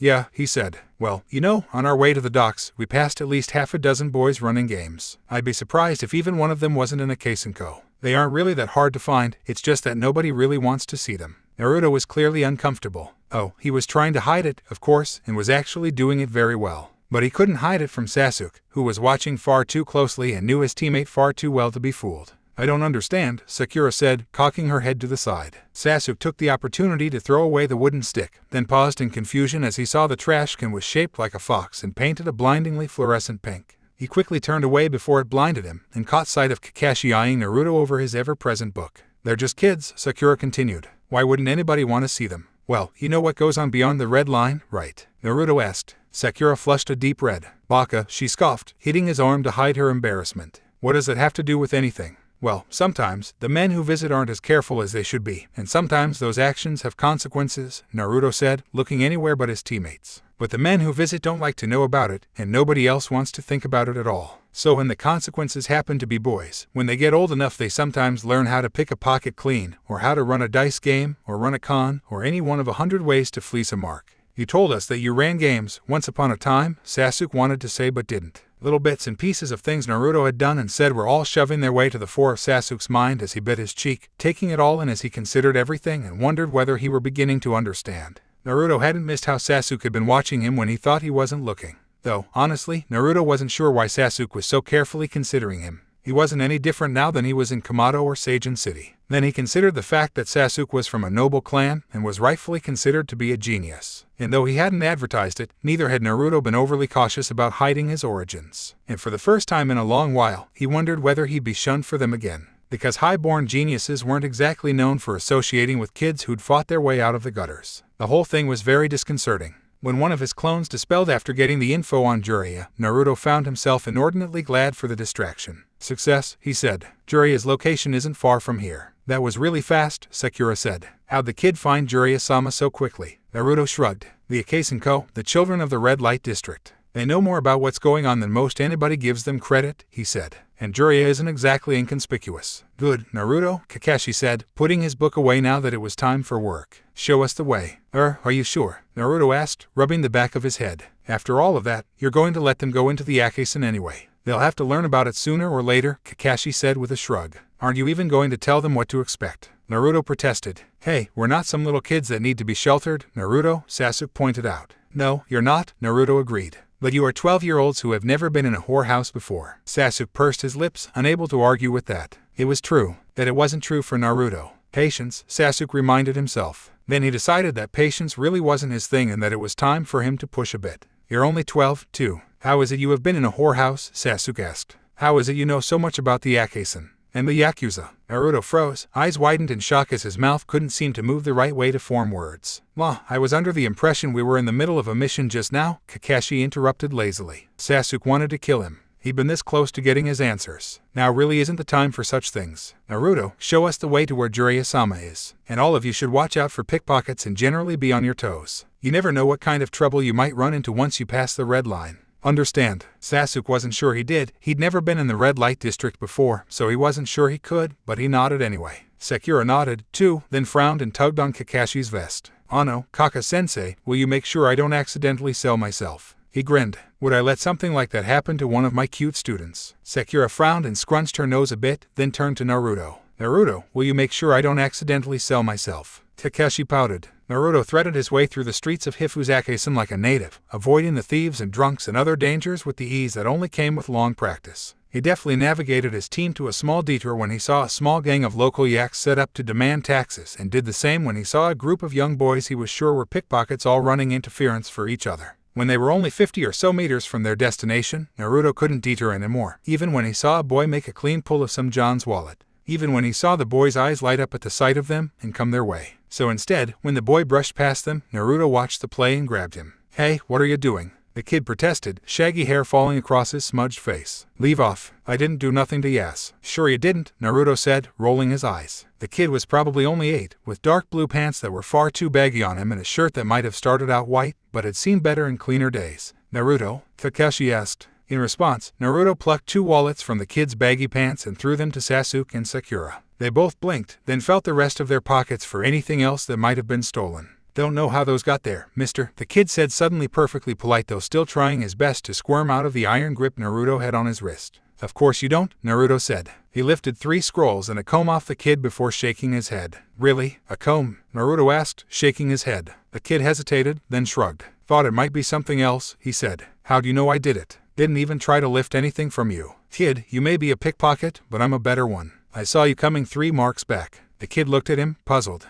Now let me give you a piece of advice. Do you see this? He pointed to his Hidayate. You see anyone wearing one of these, it means they're a ninja and you want to steer clear. They're faster, stronger, and better than any mark you might ever imagine. I saw a kid try to make a lift once and get a knife through his hand before he could even stash it.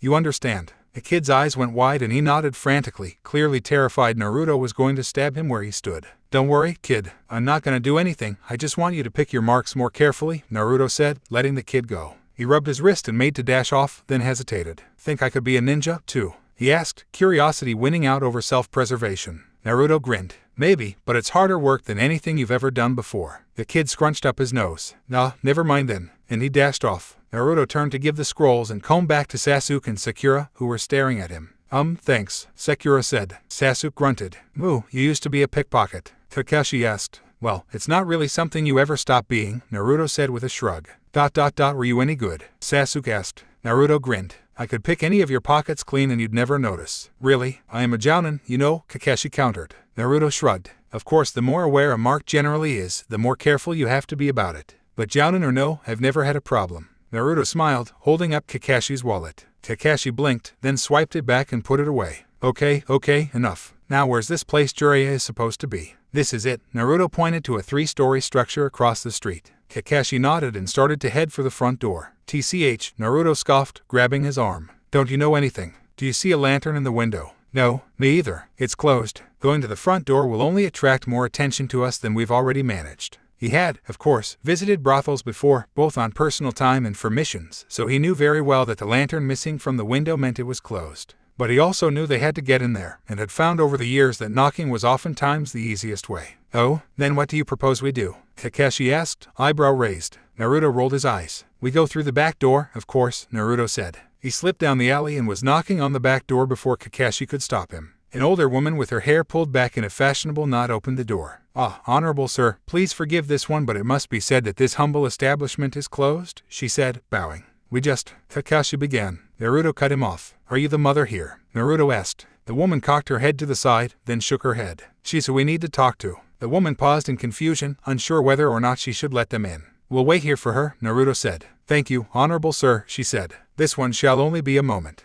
When she was gone, Naruto could feel the curious stares boring into the back of his head. He didn't dare turn around. He was certain they would figure everything out after this, and was suddenly terrified they'd no longer want him around. It had happened before, after all. I'm told you have business with me, asked the woman who came to the door. Her hair had turned a steely gray, and she wore a kimono that was nice, but ultimately utilitarian in nature. Naruto could make out the knife she had hidden in the obi as well as the one in her sleeve. I'm not in the market for new acquisitions, she said, eyeing Sasuke and Sakura. And even if I were, I don't buy virgins, much less boys or little girls. You could try Wari's establishment a few streets down. They're not for sale, Naruto said, even as they gaped at the idea someone might want to purchase them. He ignored Kakashi shaking his head in amusement. And we're not here to cause you any trouble. We've been sent with a message for your guest, and would like to wait for him in one of your parlors so as not to bring any extra or undesirable attention to your establishment. Oh, she said, raising an eyebrow. Naruto nodded. Very well. This way. She led them to an empty sitting room. Some of the girls may wander through. I'd expect you to not bother any of them, especially if they decide to practice, she said. I understand, Naruto said, bowing slightly and pressing a small pouch into her hand. For the trouble. This time, both her eyebrows rose. Then she tucked it into her sleeve and bowed back. Thank you, honorable sir, she said. I will send a girl in with tea for you and your companions. As she left, there was a sudden roar of male laughter from above, followed by girlish squealing.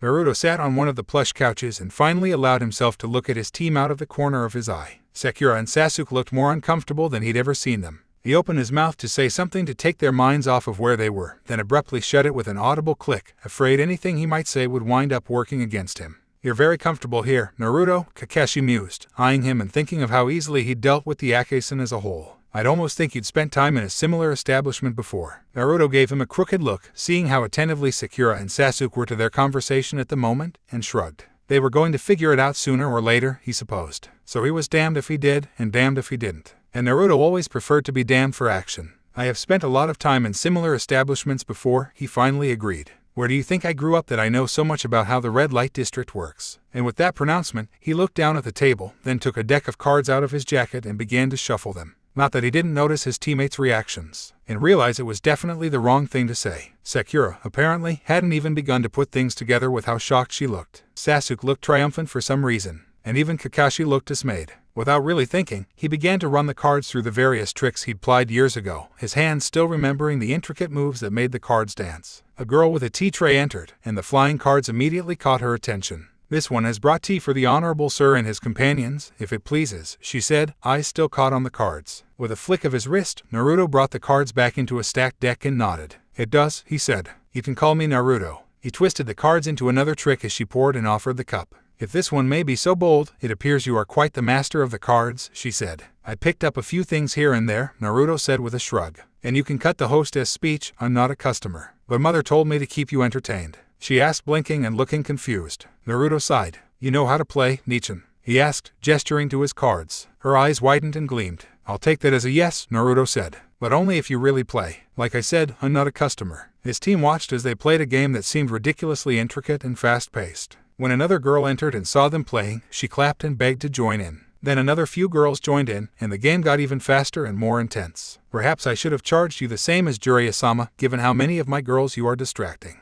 Naruto didn't even look up from the card game as he responded. But mother, it's not my fault all the Nichin wanted to play, he said innocently, even as he slapped his hand on the table, claiming a handful of cards. No fair. One of the girls protested. Mother distracted us. But Nichin, it's not my fault mother came in, he said innocently. Actually it is, mother said. Jiraiya-sama is washing himself, and will shortly be down to meet with you. Finally, Naruto said, twisting his head back and forth to crack his neck. I bet the old man took even longer than usual, just to make us wait for him. Serves you right, said a deep voice. Naruto and the rest of Team 7 cut their eyes to Jiraiya as he descended the steps, hair still wet from the shower and his yukata only half-tied. Mother, Nichin, will you excuse us? Naruto asked. The mother nodded and left as the girls quickly bowed and followed. What do you brats want? Jiraiya asked. Sandaime-sama sent us with a message, Kakashi answered as he held out the sealed scroll. Jiraiya scowled as he accepted it, slicing his thumb over it to break the seal. He read it quickly, then burned it with a small fire jutsu. You can tell the old man I've received and acknowledged it, he said. Did it ask you to come back to Konoha, like the one we gave to Tsunade-sama? Sakura asked.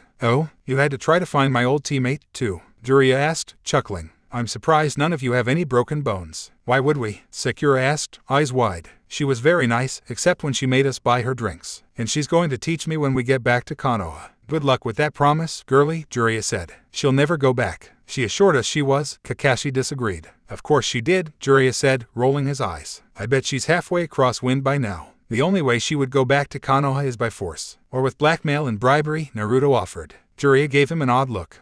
Whatever, Jiraiya said dismissively. Now scram, brats. I had something else to discuss with you, Kakashi said. Kids, wait outside. We'll wait in the kitchen with the Nichin, Naruto countered. I'd really rather wait outside, Naruto, Sakura said softly. I'm not comfortable in this place. Sasuke only grunted. Naruto refrained from clenching his hands, though he didn't quite manage his jaw, and he headed out without another word. He made a brief detour through the kitchen to say goodbye to the Nichin and thank the mother, then sat down on the back stoop, facing away from the door. When Sakura and Sasuke followed a moment later, he was careful not to look at them, looking instead at the pair of older boys and a younger one down the street. Splitting up to go their separate ways, the older two likely off to wait with Akash in an alley somewhere for the younger to bring back their mark. He sighed and put his head in his hands, wishing his team had never taken these stupid missions. Wishing he'd never clued them into where he was from at all. Wishing his team still thought as well of him as they had in Kamado. But apparently, even Shinobi didn't care about how good you were when you were in a Keisenko. Naruto, what's wrong? Sakura asked. Sasuke was glad she had, though he'd never say it aloud. He did not like the bitter look on Naruto's face, and it was easier all around if Sakura asked questions like that. I'm fine, Naruto said, ignoring them completely as he eyed a young boy coming towards them, which only made Sasuke annoyed. The least Naruto could do was give them his attention. Because how could he show Naruto that it was alright to share his secrets with them if he wasn't even paying them any notice? But you, Sakura was cut off when the approaching boy called out to them. Hey, misters, lady, he said. Please, can you help me? If Sasuke hadn't been repressing his expressions for years, he would have raised an eyebrow in interest. Because Naruto wasn't reacting at all how Sasuke had thought he would. Usually Naruto was the first to offer to help anyone on anything. We're not interested, Naruto answered. Please, the boy repeated. My little brother is hurt. I'm sure the mother here wouldn't be happy to hear about you hassling folks on her steps, Naruto warned. Now scram. Naruto, Sakura chastised him. He obviously needs our help. Let him talk. Yes, please, I just need you to help me get him out, the kid said. Something fell on him, and I can't lift it off him by myself. I don't know what to do. Where is he? Sasuke asked, deciding to go along with it. Because Naruto obviously knew more about what was going on here than he did, and maybe playing along would make Naruto let out more of the secrets he was keeping. Maybe, Sasuke, he isn't. Naruto tried. Thank you, the kid said. Thank you so much. He's just back this way. This is one of the oldest tricks in the book, Naruto said, not getting up from his place on the step.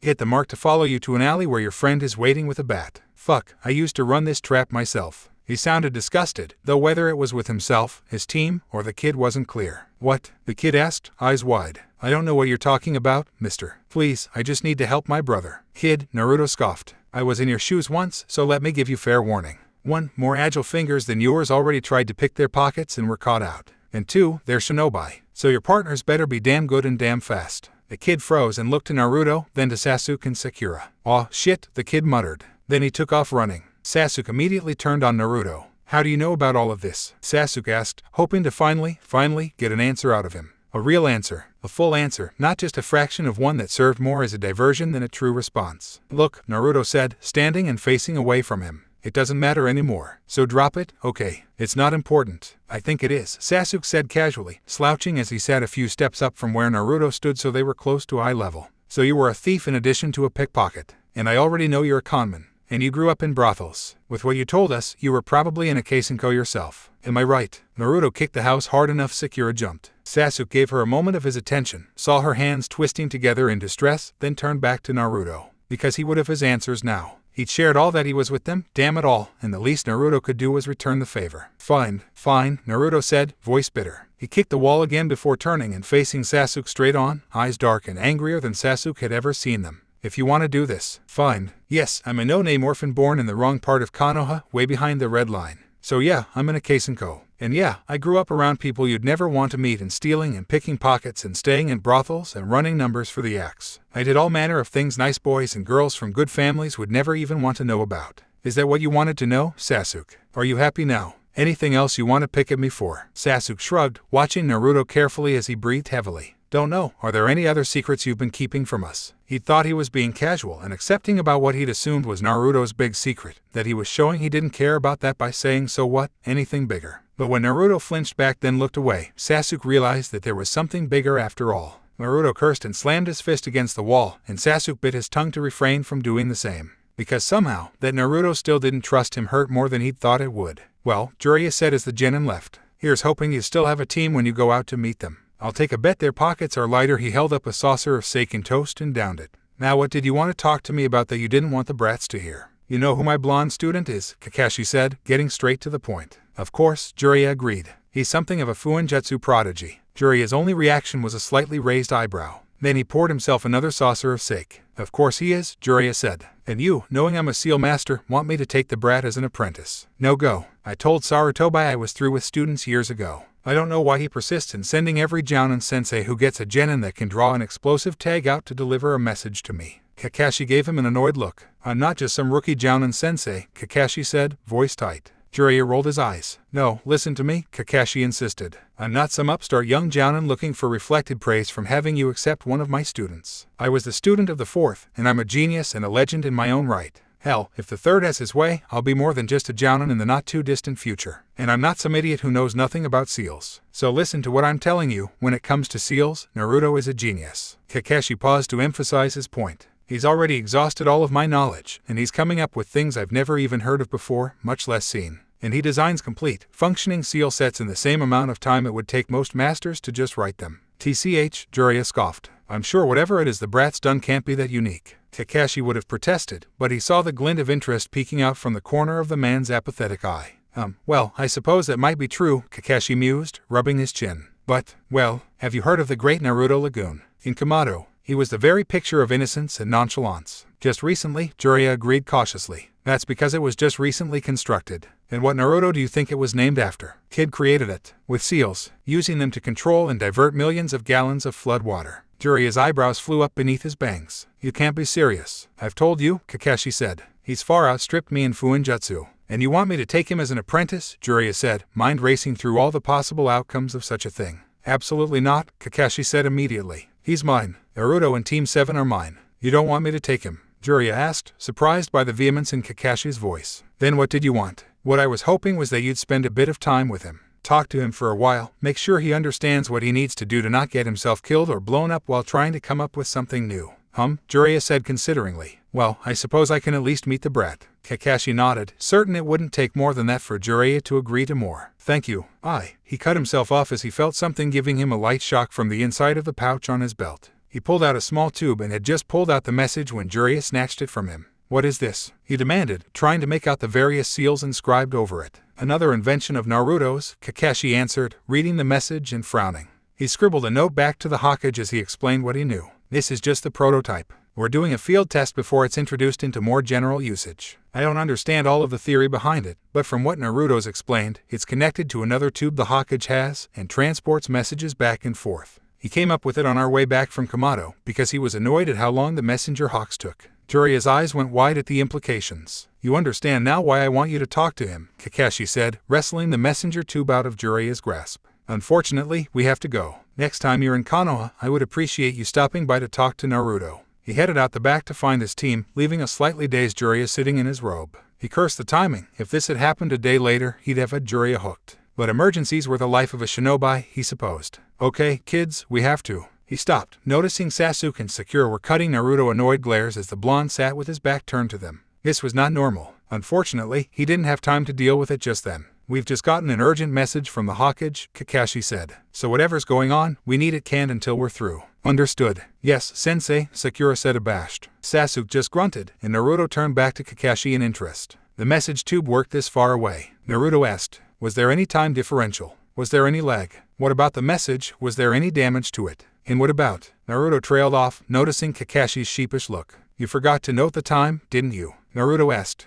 Well, that is. It was only a minute ago, so. And did the Hokage mark the time? Kakashi was rarely more grateful that he'd been memorizing orders from top to bottom for years.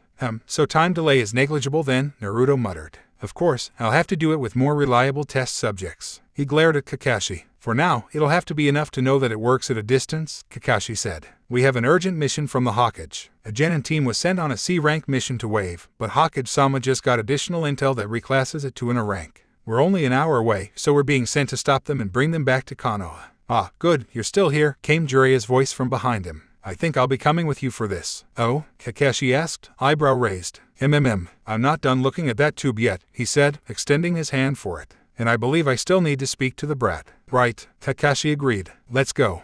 Naruto glanced at Jiraiya out of the corner of his eye, impressed despite himself that the man was able to examine the tube even as he easily kept up with them on their mad dash to Wave Country. Well, the man asked him. Well, what? Naruto replied, confused. You tell me, Jiraiya said. Naruto just blinked and cocked his head to the side. You keep looking at me like I'm about to make off with this thing.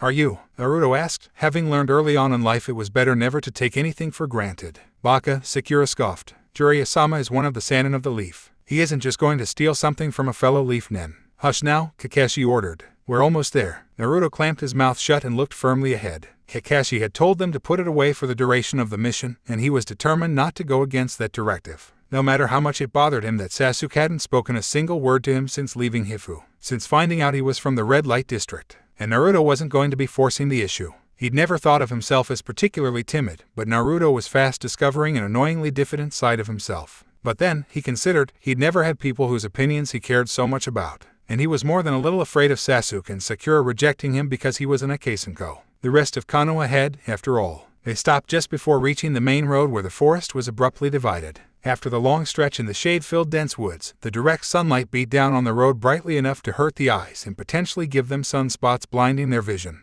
Impaired vision had down greater shinobi than them, so Kakashi motioned for them to wait in the shade as he bit his thumb before running through a long series of hand seals before slapping his palm to the earth. A pug with a Konoha forehead protector and a blue vest appeared in a puff of smoke. Pakun, Kakashi said with a nod. Yo, the dog greeted. You call me to finally meet your brats. All three Jonin's eyebrows twitched in annoyance. We're right here, you know, Sakura said through clenched teeth. We're tracking another Jonin team, Kakashi told the dog. They got assigned a mission with bad intel. I need you to find their trail. Fine, put me right to work, the dog said, clearly disgruntled. Naruto watched the dog sniffing around, wondering about the summons. He'd known in passing that Kakashi had dog summons, but he'd never seen one of them before. I got it, the dog said. And I smell blood. Lots of it. They immediately began after the missing team, following the pug along the main road, now certain something had befallen the team before they'd been able to catch up. Shit, Kakashi muttered as they found the scene of what had obviously been a bloody battle. Spread out, see if anyone's still here. Naruto and his teammates nodded and split up, searching through the area for any sign of survivors. No one, Naruto reported back. Just these. He showed a handful of kunai and shuriken. Sasuke and Sakura had similar reports. They continued this way, Pakun said, picking the scent back up. Team 7 hurried after him. Naruto wondered whether the scent Pakun was following was from the team's corpses, and fervently hoped that wasn't the case. It wasn't long before Kakashi signaled them all to stop, and Naruto could hear the distinctive sounds of clanging and grinding of metal against metal, which told him at least one of the Konoha nins was still alive. They maneuvered more carefully into position to get a visual on the situation. All three Jonin seemed to be alive, though one of them and their Jounin sensei both appeared to be rather grievously injured. And the one Naruto assumed was the client looked terrified out of his mind, but relatively uninjured. The two Jonin still standing were making a valiant effort against a missing nin who Naruto ranked at the Jounin level by virtue of his chakra alone. It was easy to see he was taunting the Jonin, playing with them like a cat with its food. He looked at Kakashi, who was suddenly transformed from their amusingly perverted, good-humored sensei into the fiercely intense shinobi who'd made Jonin at 12 and was one of Konoha's most feared nins. He flicked his left hand, using the A and BU sign language to tell his team he'd take on the missing nin while they were to collect the Konoha team and their client. There were no arguments from any of them, Naruto least of all. Kakashi had been excruciatingly thorough in drilling into them that while they might have been advanced for genin, there was still a vast difference between an advanced genin and a jounin. Naruto suspected that Kakashi secretly enjoyed those lessons just a bit more than was strictly necessary. Then Kakashi gave the go signal, and they all blurred into action. It only took them moments for the genin to retrieve their objectives and regroup by where Jiraiya was standing, still examining the tube and waiting for them to be through. "We have to help Kuro-sensei," one of the genin protested, struggling against Naruto's hold to get back to fighting the missing nin. "Cut it out. Kakashi-sensei is taking care of that guy," Naruto said, even as he threw out a half-dozen of his special kunai to create onigiri cage bunshin to act as lookouts while he was distracted. Jiraiya's attention immediately snapped to the onigiri bunshin. "If you go back out there, you'll only distract Kakashi-sensei and you'll get yourselves and him killed," Naruto bluntly told the two genin. "So sit down and shut up until I tell you otherwise. Now Sakura, anything you can do to help any of these guys?" I don't. Maybe," Sakura said, biting her bottom lip in worry. "I don't know that much yet, and I might." "Sakura, it's you or nothing for now," Naruto said. "So can you help any of them heal? Yes or no?" She took a deep breath. "Yes," she said. "I'll try." Sasuke nodded in clear endorsement and set to guarding them as she worked on the very injured Jounin sensei and genin. Then Naruto turned to the other two genin. "Now you two are going to tell me everything that's happened," Naruto told them. The Konoha began to speak. "We were assigned a C-ranked mission to escort the bridge builder Tsunade back to Wave and guard him from bandits while he finished his bridge," she summarized quickly. "We were attacked by two missing nin when we were a bit more than 2/3 of the way to Tsunade-san's home. Hiro-sensei killed them, but was injured and fell unconscious, and since we were closer to Tsunade-san's than Konoha, we opted to bring him there. Then we were attacked by this missing nin, and you came." Naruto nodded, then cursed as the male genin slumped over and passed out. He called Sakura over, then turned his attention to Kakashi to see whether he needed anything or not. His eye caught Jiraiya giving him a look, but he couldn't read what was behind it, so he put it aside for the moment to concentrate on the immediate problems before him. The missing nin suddenly turned towards them, appearing in their midst with a burst of swirling mist, swinging his giant sword towards the client. One of the onigiri cage bunshin tackled Tsunade out of the way, though the sword swiped its back, slashing it open so that it bled profusely. The missing nin spun toward the real Naruto, sword bearing down on him. He rolled out of the way, automatically slicing a kunai at him as he passed, even though he knew it wouldn't come close to striking the ninja. Then Kakashi was there, parrying the giant sword with only a kunai, giving Naruto a chance to get completely out of the way. He'd never been more grateful for his sensei before. Barely a moment had passed with the two jounin struggling against each other when a masked hunter nin suddenly swooped out of the trees. The missing nin's eyes widened before he fled, the hunter nin in fast pursuit. Naruto blinked, uncertain of what had just happened. "What the fuck?" he demanded, eyes narrowing in confusion at the sudden end to the heated battle. But Kakashi didn't answer him or pursue the missing nin, so he dismissed his off feeling to concentrate on what he knew needed to be done and quickly briefing Kakashi on what the genin had told him. Kakashi's eye slit dangerously as he turned to Tsunade. "You are going to tell me why there are missing nin after you," Kakashi ordered the bridge builder, countenance leaving it clear there was no room for argument. Tsunade quavered. "No." He spilled his guts, weaving a story about Gato Corporation slowly taking over Wave and strangling its economy and its people, and how Tsunade had wanted to change all that with his bridge. "I knew he might hire missing nin," Tsunade said piteously. "But this bridge is the last hope of a nation, and we only had enough money to pay for a C-ranked mission and nothing else." "Not really true," Jiraiya said, contributing for the first time as he moved away from examining one of Naruto's onigiri clones. Naruto noted the clone was glad to be away from Jiraiya's prodding. "There's a lot Konoha probably would have accepted in lieu of cash. An exclusive right of first refusal for all ninja contracts, preferential trade status, maybe. We've done things like that in the past, when it's been necessary." Tsunade looked scared and baffled, running his hands over his face. "Sakura, how are Kuro and his genin?" Kakashi asked. "I've done the most I think I'll be able to," she said. "I've studied a bunch of scrolls, but I've never done anything like this before, especially not in the field." Kakashi nodded that he understood, and looked over what she'd done as she explained it further. "Good," he said. "You agree they can be moved without further injury?" She nodded. "Then we're headed back to Konoha." But, what about me?" Tsunade sputtered. "I really couldn't care less," Kakashi said, eyes and voice flat. "You lied and endangered my fellow Konoha shinobi. But worst of all, it forced my team to come after you, and my kids could have been killed, which makes me more inclined to kill you myself than to help you at all. But the bridge," he pleaded. "It's the last hope for my home. For all of Wave. Not my problem." "What if I promised all that stuff that guy said?" Tsunade asked desperately. "About ninja contracts and trading." Like I said, not my prob. It's a deal, Jiraiya interrupted as he pulled a piece of paper from the message tube he'd appropriated from Kakashi and glanced through it. The Hokage has agreed to the change in the mission parameters, so long as the drunk here actually has the authority to agree on behalf of the wave. Kakashi ground his teeth in frustration, but didn't speak against it. I'm all that's left, Tsunade said. I'm the only one who could be headman or elder, so I'm both by default, I guess. Ano, excuse me, please, asked the female Jonin from the team they'd rescued. What about Kuro-sensei and my teammates? Hokage-sama will send a medic with an escort, Jiraiya said. For now, we just need to get to wave. Oh, she said. Good. Then she passed out. It hadn't taken them long to reach the channel separating wave from the mainland, not with the Jonin of Team 7 plus a handful of Naruto's clones carrying the unconscious Konoha team and the client. But when they got to the water, Tsunade frowned. A friend with a boat was supposed to meet me, he said, sounding concerned. I hope Gato didn't find out, and Tsunade trailed off and they were all left to consider what Gato might have done to the man. Is there any other way to get to wave? Kakashi asked.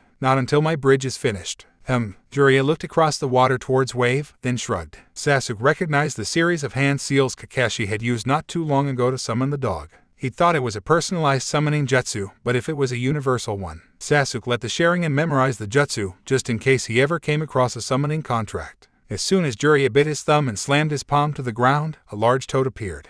Giant frog, Tsunade stammered, pointing at it faintly. Sasuke could understand his shock. He wouldn't admit it, not even under duress, but seeing a toad the size of a small house freaked him out just a little bit, too. Well, Jiraiya asked, jumping up on the toad's back. You coming or not? Kakashi let out a hefty sigh and rubbed the back of his head. Moo, I hate riding on toads, he grumbled. I never quite got the hang of it. Why don't we just walk across the channel instead? Stop bitching, Gaki, Jiraiya said. Sasuke wondered if there were anyone else in all of the elemental countries who could get away with calling Sensei a brat. Seeing Kakashi's narrowed eye, he doubted it. Now get your asses up here. Yamakoi is a great swimmer. Jiraiya patted the toad's back. He'll get us across the channel in no time. Yeah, Kakashi grumbled, picking up the still stunned Tsunade and jumping up on the toad. Get up here, you brats. If I have to suffer through this, so do you. Sasuke grimaced as he landed on the toad's back. He hadn't realized how slimy it would be. Oh, gross, Sakura complained. I'm totally burning this dress when we get back home. Toad slime is disgusting. Sasuke waited for Naruto to make some complaint, but he only sat quietly on his side of the toad, not looking at any of them. Very unusual behavior for the blonde.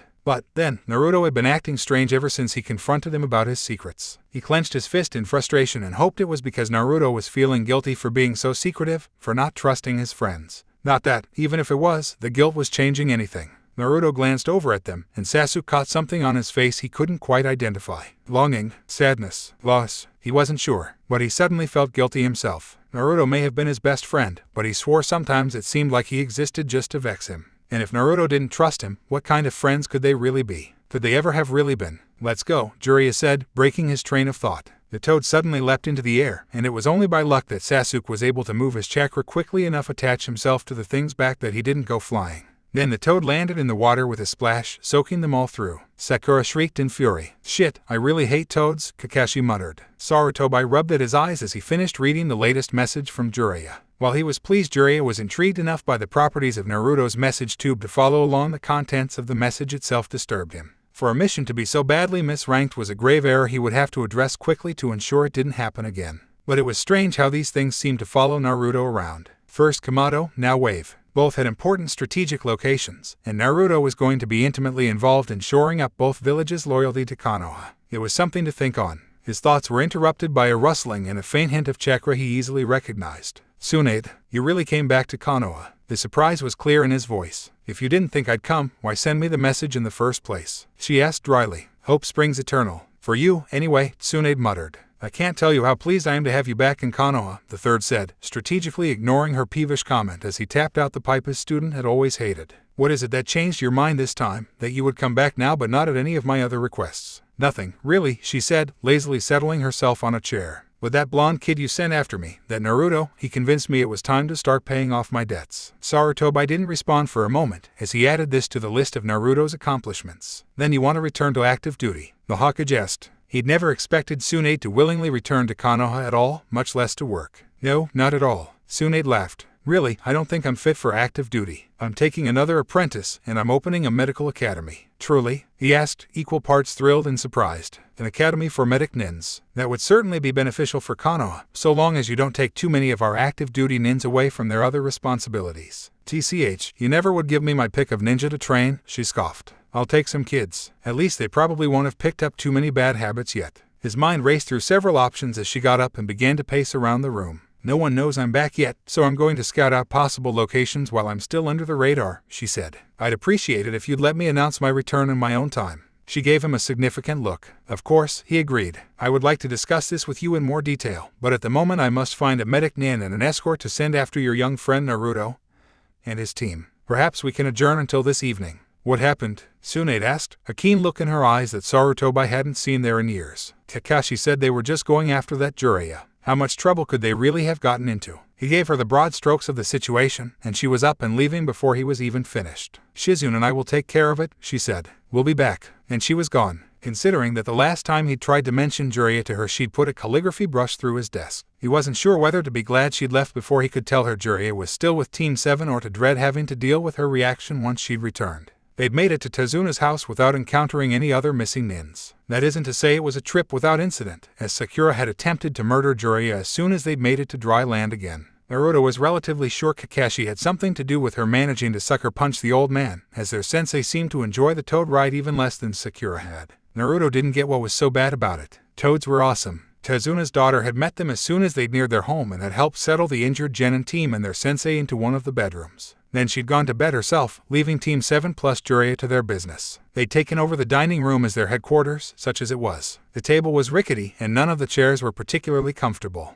Not to mention that if any of them had 4 legs the same height, Naruto had yet to find it. Sogato's hired Mamachi Zabuza, missing nin from the village hidden in the mist. Also known as the Demon of the Mist, Kakashi started off their impromptu meeting. Sasuke had pointedly sat next to him, though he'd also pointedly not said a word to him. Naruto had no idea what point Sasuke was trying to make, but he was sure there was one. Somewhere. Maybe. Possibly. Well, there was a chance of it, anyway. I don't know who the fake hunter nin was, but we'll have to assume he's a Jonin-level accomplice, Kakashi was saying when Naruto tuned back into the conversation. Accomplice? Sakura asked, surprised. But wasn't Mamachi running from the hunter nin? I think it was Jiraiya-sama he was running from, Sasuke said thoughtfully. You knew the hunter nin was a fake? Sakura asked. Sasuke shook his head. I knew something was strange with how they tore out of there once Mamachi caught sight of Jiraiya-sama, but I didn't know the hunter nin was fake, no. Naruto suppressed a sigh. He'd seen the same thing Sasuke and Kakashi had, but hadn't caught any of that. Jiraiya leaned forward on the table, resting his chin on his hand. Mamachi Zabuza doesn't worry me, he said with the casual dismissal that could only come with the complete self-confidence of one of Konoha's greatest legends. Because Naruto had borrowed Kakashi's bingo book to look Mamachi up, and had found he was not a missing nin to be taken lightly. And he'd decided he was very happy to have both Kakashi-sensei and Jiraiya with them. Hearing the hunter nin was an accomplice only made him more so. It's as likely as not they've fled. A missing nin would put more value on surviving the job than anything else. After all, they're only out for themselves, and what's the point of completing a mission if you're not alive to enjoy the rewards? Jiraiya clasped his hands behind his head and leaned back on the only good chair in the entire place. Nope, those missing nin won't be a problem. Let's just find out where this Gato is, hun. I'm on it. Kakashi nodded. Sasuke, with me. Sakura, look after the other team until the medics get here. Naruto, you're with Jiraiya. See what he wants from you. They all 3 nodded. Then Sasuke followed Kakashi out the door and Sakura headed back up to the bedroom they'd converted into a makeshift infirmary. Naruto had to admit he was a little glad to be out from under Sasuke's scrutiny. Being watched constantly wasn't exactly something he was unfamiliar with, but Sasuke seemed a lot more intent on it than any of the disapproving villagers had ever been. He wondered what Sasuke was worried about him doing, or whether it was just because now that he knew where Naruto was from, he didn't trust him anymore. A definite possibility, no matter how unsettling. All right, brat, Jiraiya said, letting his chair fall forward again and leaning his elbows on the table. Kakashi wanted me to teach you a few things about seals, so why don't you show me what you've got? Sure, Naruto said with a shrug, deliberately casual. Because that Kakashi had lined up another teacher made Naruto very nervous, especially given the timing of it. Surely he wasn't trying to get rid of him as a student, Naruto tried to reassure himself. He wasn't exactly successful. What do you want to see first? Naruto pulled a small scroll from his inner jacket and unfurled it about a foot, looking for a specific storage seal. Then he bit his thumb and swiped it over the seal with a bit of his chakra to unlock it. You carry the specs around on you? Jiraiya asked skeptically. Of course. After all, it was the only place Naruto could be sure he would know immediately if it were stolen. Jiraiya snatched the scroll from him and began reading it. He looked up from the scroll. This is gibberish, he accused crossly. Of course it is, Naruto agreed. You don't think I'd leave it unsecured so that any old perv who wanted to peep could check it out, do you? Jiraiya scrutinized the large scroll more carefully. A low-level genjutsu, he murmured, catching and breaking it. In an explosive tag. He asked, surprised to see such an obvious line of defense. And one that was so easily dealt with. He began the seal sequence to dismantle the tag. We'll have to work on how you secure your... Jiraiya put his fingers to the seal and the whole scroll disappeared. His eyes shot to Naruto, who only smiled. What happened to it? Jiraiya asked. I told you, Naruto said. I take care of what's mine, and I sure as hell don't leave something like this under such little security. He pulled out his main storage scroll and again unsealed the scroll. When someone tampers with the seal, it automatically returns to my storage scroll, Naruto explained, this time disabling the security before handing it over to Jiraiya. Let me show you what I did in Kamado, he said. It was, to his mind, his most impressive work to date. And, though he hated why he had to do it, he knew that it was important to hedge his bets, which meant he needed to make sure Jiraiya was impressed and interested enough to take him on, just in case Kakashi was planning to ditch him. And for the first time in his life, Naruto found himself wishing to lose a bet. Naruto was listlessly browsing through books on seals when he heard Sasuke and Kakashi come back. Jiraiya had taken a few hours to glance through all of his scrolls, then shoved a stack of books on seals at him. Even when the bridge is finished, it's going to be a weak point, Jiraiya had said. If someone wanted to cut off fire from wave, their first point of attack would be that bridge. So you're going to come up with a sealing structure that will protect it. Kakashi says you're a genius. Now prove it. Naruto bit his bottom lip as he considered what he'd have to do. He knew seals to increase durability. He based his onigiri bunshin around modified durability seals, after all. But durability seals would only help keep the bridge from normal wear and tear. Jiraiya was talking about a seal structure that would protect it from a full-fledged attack designed to destroy it. And the texts Jiraiya had given him weren't any help at all. In fact, they were barely more informative than the primers from the Konoha Shinobi library that he'd read months ago. He thunked his head down on the table contemplating his next step. He had no idea where to begin. Not that he'd ever admit that. Not to Jiraiya. Not when he needed him to take him on as a student. Not when this was some stupid-as-fuck test that he didn't want to have to pass in order to prove himself, but knew he had to anyway. He lifted his head when he heard someone walk into the room and cocked his head to the side that it was Sasuke, who only looked back at him calmly and sat down without a word. Just like every other time Naruto had turned around since Hifu, Sasuke was there, watching him. He wasn't sure what Sasuke was after, but if there was a point to it all, Sasuke wasn't sharing. And Sasuke wasn't talking. At least, not to him. Not that that was particularly unusual. Of the four of them, Sasuke had even Kakashi beat when it came to communicating without words. So he wasn't particularly surprised when Sasuke took out a whetstone and began to work on his kunai wordlessly. Naruto took a deep breath, then tried to go back to his seals, but he couldn't focus properly, and the rhythmic scraping sound of Sasuke dragging the blade against the stone kept stealing his attention.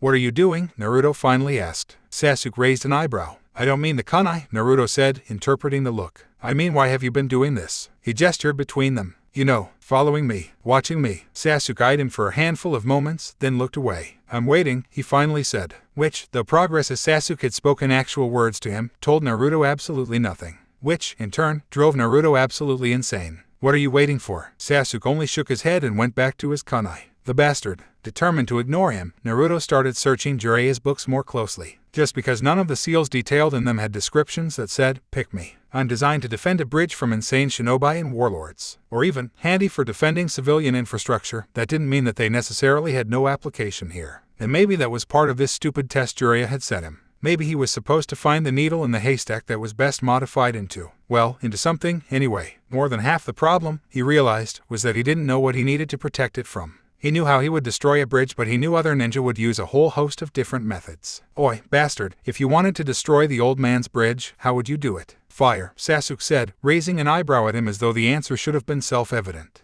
It's a concrete and steel bridge, Naruto replied. Does that shit even burn? Sasuke shrugged. Everything burns if the fire's hot enough. And he supposed Sasuke would know. Pyro. So whatever he came up with would have to make the bridge explosion-proof and fire-proof. And, he considered, pursing his lips, what if the shinobi was a water type? He could make a huge wave to crush the bridge. He thought of what Kakashi had done in Kamado to help empty out the bowl for the lake, and decided that a talented shinobi could probably either sink the entire bridge into the earth underneath the channel, or call up a tornado to tear it apart. An enemy could pour acid on the structural supports, call down lightning to crack the surface apart, summon a big-ass toad to squash it. The possibilities were endless. Shit, he muttered, thunking his head back on the table. How's it coming, genius? Naruto's head whipped up at Jiraiya's voice. Fine, Naruto insisted, pasting a grin on his face. Fine.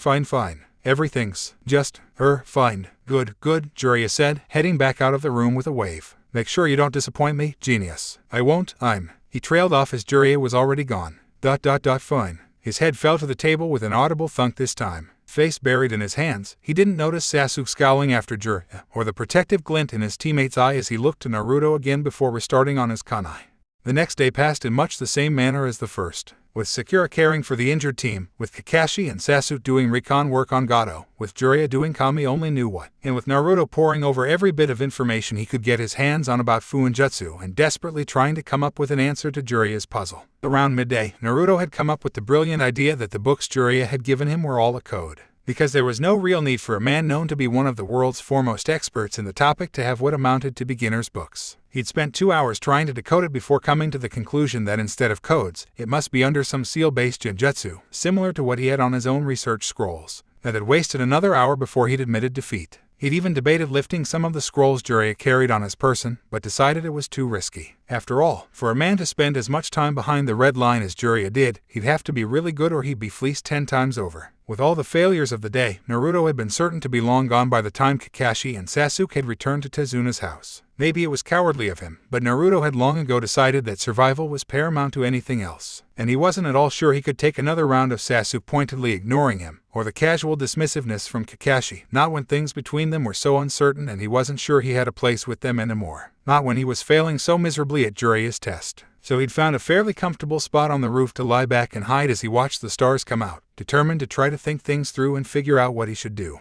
"Naruto?" Kakashi asked, popping up to the roof. He started in surprise. He hadn't counted on Kakashi finding him, not while he was hiding. But even as it annoyed him, he couldn't help but be a little relieved Kakashi had cared enough to search him out. Kakashi cocked his head to the side, wondering why the boy looked so distraught. Well, he considered, he didn't so much look distraught as he looked like he was hiding that he was distraught. And on top of that, he'd definitely been hiding more than just his emotional state by stealing away to the roof. Not that a genin's attempt at hiding would stop Kakashi when he wanted to check in with him. The chakra signature was faint, but Kakashi had been tracking better shinobi than Naruto for longer than the boy had been alive, so it didn't much matter whether Naruto was trying to hide. He was sitting on the edge of the roof, one leg dangling over the side as he held onto the other, bent and tucked closely into his chest. Kakashi took a seat next to him, watching as the boy seemed to pull in on himself, laying his head on his knee. "Yo," Kakashi asked, hoping to get some sort of insight into the boy's mind. "So, anything you want to talk about?" Naruto declined, too afraid of being discarded to want to show where his soft parts were. He had far too much experience with people finding them just to use them to hurt him to be willing to give that up easily. He had a hope, a faint one, that since Kakashi had sought him out, maybe he'd been overreacting. Maybe Kakashi wasn't looking to throw him away. Maybe he didn't care about where Naruto was from, or that he didn't have a family. Kakashi cocked his head to the side, confused as to what, exactly, was going on. Then he caught sight of 2 figures hurrying towards them, and went on alert. "Tsunade-sama, Shizune-san," he called out, recognizing them. "They must be our medics," he continued more softly. "Naruto, I'm going to assign you to Jiraiya-sama. You'll be reporting to him until further notice." Leaping off the roof, Kakashi missed the flinch that followed his words. Naruto took a few deep breaths, determined that the water he felt gathering in his eyes would not fall. "So that's it," Naruto whispered. "I was right, then." He couldn't quite believe it, even as he stared after Kakashi in shock. Even as he felt his chest squeezing so tightly he could barely breathe. "Kakashi doesn't want me anymore. They don't want me anymore. That's just it. It's over, and that's just it." He slapped his palm down on the roof in anger. He should have known not to let himself hope, to let himself think any of them had ever really wanted him. He'd never been worth anything to anyone before, so why would it have changed just because he wore a stupid piece of metal on his head now? Fuck it, I should have fucking known better. Fuck me. Then he swallowed it all down, determined to get Jiraiya to take him on, and followed Kakashi and the women inside. "What the hell have you brats gotten yourselves into?" Tsunade demanded as she looked at the bedraggled and mostly unconscious genin team they'd come to bail out. "Poison has gotten deeply embedded into his organs," Tsunade-sama, Shizune said. "I don't know if I'll be able to get it. I put him in stasis, or tried to, anyway," Sakura said, biting her lip. "Did I make it worse?" "No, in fact, you probably saved his life. If it had gotten much worse, I don't know that even Tsunade-sama could have saved him." Tsunade took a steadying breath, then called up her medical chakra to open herself to Shizune so she could piggyback off of her diagnostic. Medical ninjutsu was a vastly different practice than ninjutsu for a variety of reasons, but one of the most fundamental differences was in how it welcomed, and in fact was created so it could be, a group effort. "Sakura, if you're serious about becoming my apprentice, join into the meld now," Tsunade ordered. Startled, Sakura hesitated, then tentatively extended her chakra. Tsunade caught it and joined it into the mix, and Tsunade extracted the poison from the Jonin's organs. And Sakura felt Tsunade drawing her chakra to do it. She'd read about it, of course. It was one of the most common Urionin practices for the most experienced medic nin to direct the healing, using the chakra of the lesser nins in the meld. It gave the experienced nin the biggest pool of chakra to work from, and the lesser nins a front-row view of how healing worked. But she'd never expected to participate in something like this so soon in her training, and especially not with the legendary Senjutsu Tsunade. Somewhere in between the first Jonin she healed and the Jonin, Tsunade felt Sakura fall out of the meld, obviously passed out from chakra exhaustion. She made a note to teach the girl how to stop offering up her chakra to the meld while still staying in it in order to continue viewing the healing. It was quick work for she and Shizune to finish the remaining 2 Jonin, then she turned to Kakashi. "What's going on here?" she asked. "I thought you were taking your brats and going after that bum Jiraiya." "Did I hear my name?" Jiraiya asked, sauntering in. Tsunade. His eyes were wide in surprise. "What in the world are you doing here?" Tsunade shrugged. "I was talking to the old man, and he mentioned the blonde brat was in a bind, so we came," she said. "The blonde? You mean Naruto?" Jiraiya asked. Tsunade agreed. "We met during a poker tournament. They mentioned they were going after you with the same message from the old man. Are you going back, too?" "Wait, you're actually returning to Konoha?" Jiraiya asked incredulously, slapping his face twice in rapid succession to wake himself up, but the scene before him didn't change. "After all this time, I'm starting a medical academy," she said. Jiraiya's eyes cut to Naruto, who was smiling stupidly. "Hey, Bachin," he said with a grin. She only sighed, in hopes that ignoring his antics would make him stop calling her that ridiculous name. Jiraiya choked. "So are you lot going to fill me in or what?" she asked. "Kakashi said I should report to you until further notice," Naruto told Jiraiya the next morning, heart still aching over it. It surprised him how much his team's rejection hurt him. He'd thought he'd become inured to such things long ago. He'd been glad that Tsunade and Shizune had been there, even if just for the night. Their presence had managed to distract him from Team 7 for a while. But they'd left, patience in tow, at first light, leaving him without even the distraction of caring for the injured team's needs. "Good," Jiraiya nodded, motioning him to have a seat. "Kakashi's team is going to concentrate on protecting the workers as they build the bridge while Kakashi tracks Gato down." Naruto wanted to protest that he was on Kakashi's team, but knew it was pointless. And really, he wasn't anymore anyway. "So what do you want from me? Other than that seal structure?" Jiraiya asked archly. Naruto cursed inside his head. He knew very well Jiraiya still wanted that damn seal structure. The bastard didn't have to rub it in that he still had no clue, but only let out a nod. "Are you sure? If you need more time to work out the Fuinjutsu assignment, I'm sure I can pull one of your teammates to cover it," Jiraiya offered. No, I'll be fine," Naruto protested quickly, waving his suggestion off. "I can do both." "All right. Well, if you're sure you're up for an additional assignment, I can accommodate you," Jiraiya said, finishing his tea and rising from the table. "We'll be prepping way for Gato's replacement. The daimyo is sending a few of his trade advisors and the representatives from a few of his shipping companies shortly." Naruto cocked his head to the side, forcefully pulling his mind away from Fuinjutsu and back to Jiraiya. "What do you mean, prepping wave? Have you seen the people here? They've been so cowed by Gato and his men, I don't think they can fathom that he might be gone someday. And once he is gone, sometimes places go a little crazy when the dictator abruptly leaves power. We don't want Wave to go crazy and try to fight off Fire's influence. We especially don't want them to do it by suddenly remembering they can fight. Eventually, they'd realize that Fire can help make their lives better, but that could take some time. So we'll just be helping that process speed along, so to speak." "You don't mean helping along like I helped Tsunade along in returning to Konoha, right?"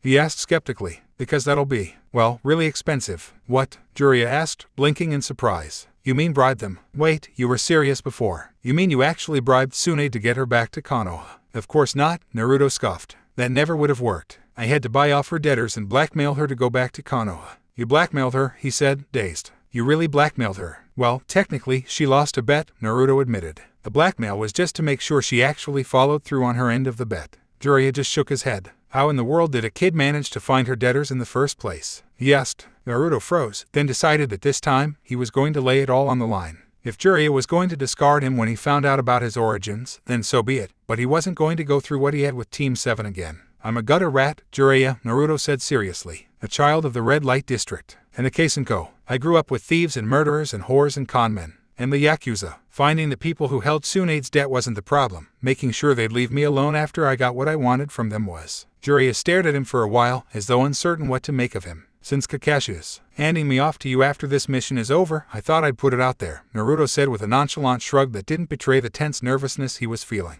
"Because if you're going to drop me because of it, I'd rather know now so I can start looking for a new sensei right away, instead of just when I'm starting to get comfortable with you." He snapped his mouth closed, unsure of why the last bit had come out and hoping that hadn't let too much slip. "Where you're from doesn't bother me, kid," Jiraiya said finally. After so long had passed, Naruto wondered if he wasn't trying to figure out how to expel him from the mission and the Shinobi Corps right there. Naruto let his shoulders slump in relief. "Thank you," he said quietly. Jiraiya nodded. "Now let's talk about what we're going to do about Gato. Here's what I'm thinking." No, he said eagerly to another fisherman as he sat beside the older man with a rod and pole of his own leaning against the bar, and a henge to make himself fit right in. "I hear this guy wants to get rid of all those thugs and get back to having a real trading company come through here. He ain't in shipping, but he's a trader by nature and has himself a lot of connections in the mainland. If we're lucky, maybe he knows folks in the fire court. That would mean a hell of a lot more trading through here. Is it so? The fisherman asked. Well, best of luck to him, then. Yeah, maybe we'll be able to get some jobs, a guy who just joined them added. Naruto nodded. Can only hope, right? He slammed his glass back on the rickety, plain wood table and stood, making sure to wobble. Well, best get going then. Think I've had enough. The men at the table laughed and ribbed him a bit as he weaved his way out of the bar. He ducked into an alley and changed the henge to a different-looking fisherman and repeated a mildly similar story in another bar. Naruto was pleased with the preliminary results of the Whisper campaign. He'd only been spreading rumors among the locals for a few days, and already they were flying around about the possibilities of anything from a hostile takeover of Gato Corps to Gato's imminent suicide. A few more days, he thought as he continued his charade as a fisherman, and the rumors would really take on their own life. He'd had no idea how effective such a tactic could be when Jiraiya had coached him in it, and he'd been skeptical. After watching Jiraiya impersonate two of Gato's thugs complaining to each other about the Cloud Shinobi coming after Gato, and seeing how quickly those rumors had spread, Naruto had been convinced, and had gone on to spread a few dozen more rumors, where the only common theme had been Gato's eventual demise. The occasional lighting of fire in Konoha worked its way in frequently, of course, but couldn't be universal. At least, that was what Jiraiya had said. He didn't think the locals would catch on. They didn't seem sophisticated enough to figure out their ruse. But Jiraiya had said that it wasn't a good habit to slack off on easy assignments, or it would become a bad habit, and bad habits habitually killed good shinobi. Naruto wasn't sure that he was a good shinobi yet, but he was determined he wouldn't be a dead one, so he followed Jiraiya's advice and only mentioned fire or Konoha every third conversation he had. He created a few onigiri bunchen and used a henge to turn them all into reasonable facsimiles of Gato's henchmen and headed into another random bar. He really loved this assignment. Of course, it also had the added bonus of giving him a valid reason to spend as little time in the house as possible while Kakashi and his team were there. He wasn't sure how long he could stand having his exclusion rubbed in his face. Not when Sasuke and Sakura had been assigned to cover the bridge without him during the day and assisting Kakashi during the night, so he'd taken the precaution of being there as little as possible. With the legitimate cover of running the Whisper campaign down in the village, he could be gone as often as he wanted. And when he was there, he managed to either hide himself away to work on the stupid seal structure, which he still wasn't certain how to complete, which was causing him more panic and concern than he was willing to admit even to himself, or closet himself with Jiraiya to work on other ways to screw Gato over while they waited for the Fire Daimyo's people to show up. That part was really fun. No matter how unsettling it was that Sasuke was still somehow finding all of his hiding places and sitting with him, just watching him silently. If he didn't know better, he'd have said Sasuke had picked up his fangirl stalker tendencies. As it was just salt in an open wound that his teammate didn't trust him enough to be without a watcher. 3 bars later, Naruto took a look at the sun and decided it was safe enough to go back. Kakashi and the others had undoubtedly eaten dinner and would be heading out shortly. The Whisper campaign, after all, wasn't the only part of their plan. The opus, much to Jiraiya's satisfaction, was going very smoothly. More smoothly than he'd expected, in fact, given the additional help Naruto had been able to provide him in preparing for the daimyo's people. But while it was certainly very useful for Naruto to have the skill set that he did, Jiraiya couldn't help but be troubled by the fact that a 12-year-old had them at all, much less to the degree of expertise Naruto held. After all, not even shinobi children often knew how to forge documents or embezzle money or blackmail important figures straight out of the academy. In fact, the only thing Jiraiya had to give him pointers on was the Whisper campaign. And he hadn't even had to do much there. The boy seemed to be a natural.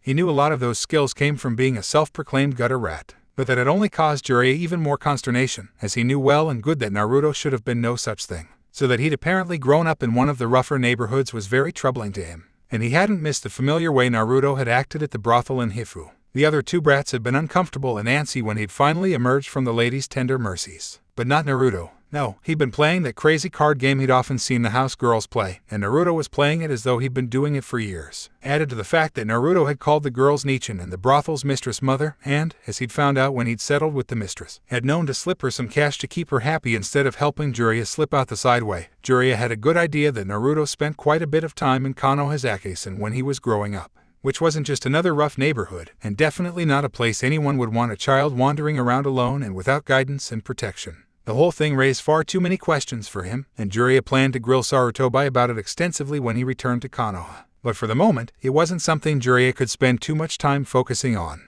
There was getting rid of Gato to deal with, and figuring out just why, exactly, Naruto seemed to think that he was going to apprentice to him. Especially when Kakashi had been so vehemently opposed to the idea. Is Naruto out again tonight? Kakashi asked as he got ready to head out for the evening himself. The kid's good. He is, Kakashi agreed with a sigh. I was hoping to catch him before I took the others out again. I wanted to see how he's doing. Have you talked to him about the dangers of seals yet? We don't just sit around twiddling our thumbs all day, you know, Jiraiya replied mildly. No, I know, Kakashi said. They both looked up as the door opened, and none other than Naruto himself came in. He paused when he caught sight of Kakashi, which Jiraiya thought odd. Well? Jiraiya asked him, and Naruto seemed to come back into himself all at once. A few fishermen, then lots of bars, Naruto replied. They seem to be the only business left on the island. But I found company that lent me a sympathetic ear in all of them. Good, Jiraiya said. What about the seal structure? It's coming, Naruto said, looking away. Oh, do you want me to look over what you've come up with so far? Jiraiya offered, making sure to pitch his tone as supportive instead of the amused he really was. No, that's all right, Naruto protested. I can work it out. Really, but, well, Jiraiya raised his eyebrows and motioned with his hand for Naruto to spit it out. Maybe it would help if I understood more about how the bridge was being built, Naruto admitted, shoulders drooping. There are too many parts to it, and I don't know what's really important and what's, not. So, do you think I can go with them tomorrow? To work on the bridge, I mean. Fine, Jiraiya said with a shrug. This is the most important part of the mission, So make sure you impress me, genius. Naruto slumped down further, and Jiraiya worked to suppress his smile. Right, Naruto said. I'll just go work on it some more. He trudged out, the very picture of dejection. Jiraiya chuckled as the door slammed behind him. What was that all about? Kakashi asked, clearly curious. I was surprised to hear you'd changed your mind on giving Naruto to me as an apprentice, Jiraiya said instead of answering. Kakashi's eyes snapped sharply to him. I haven't, Kakashi said.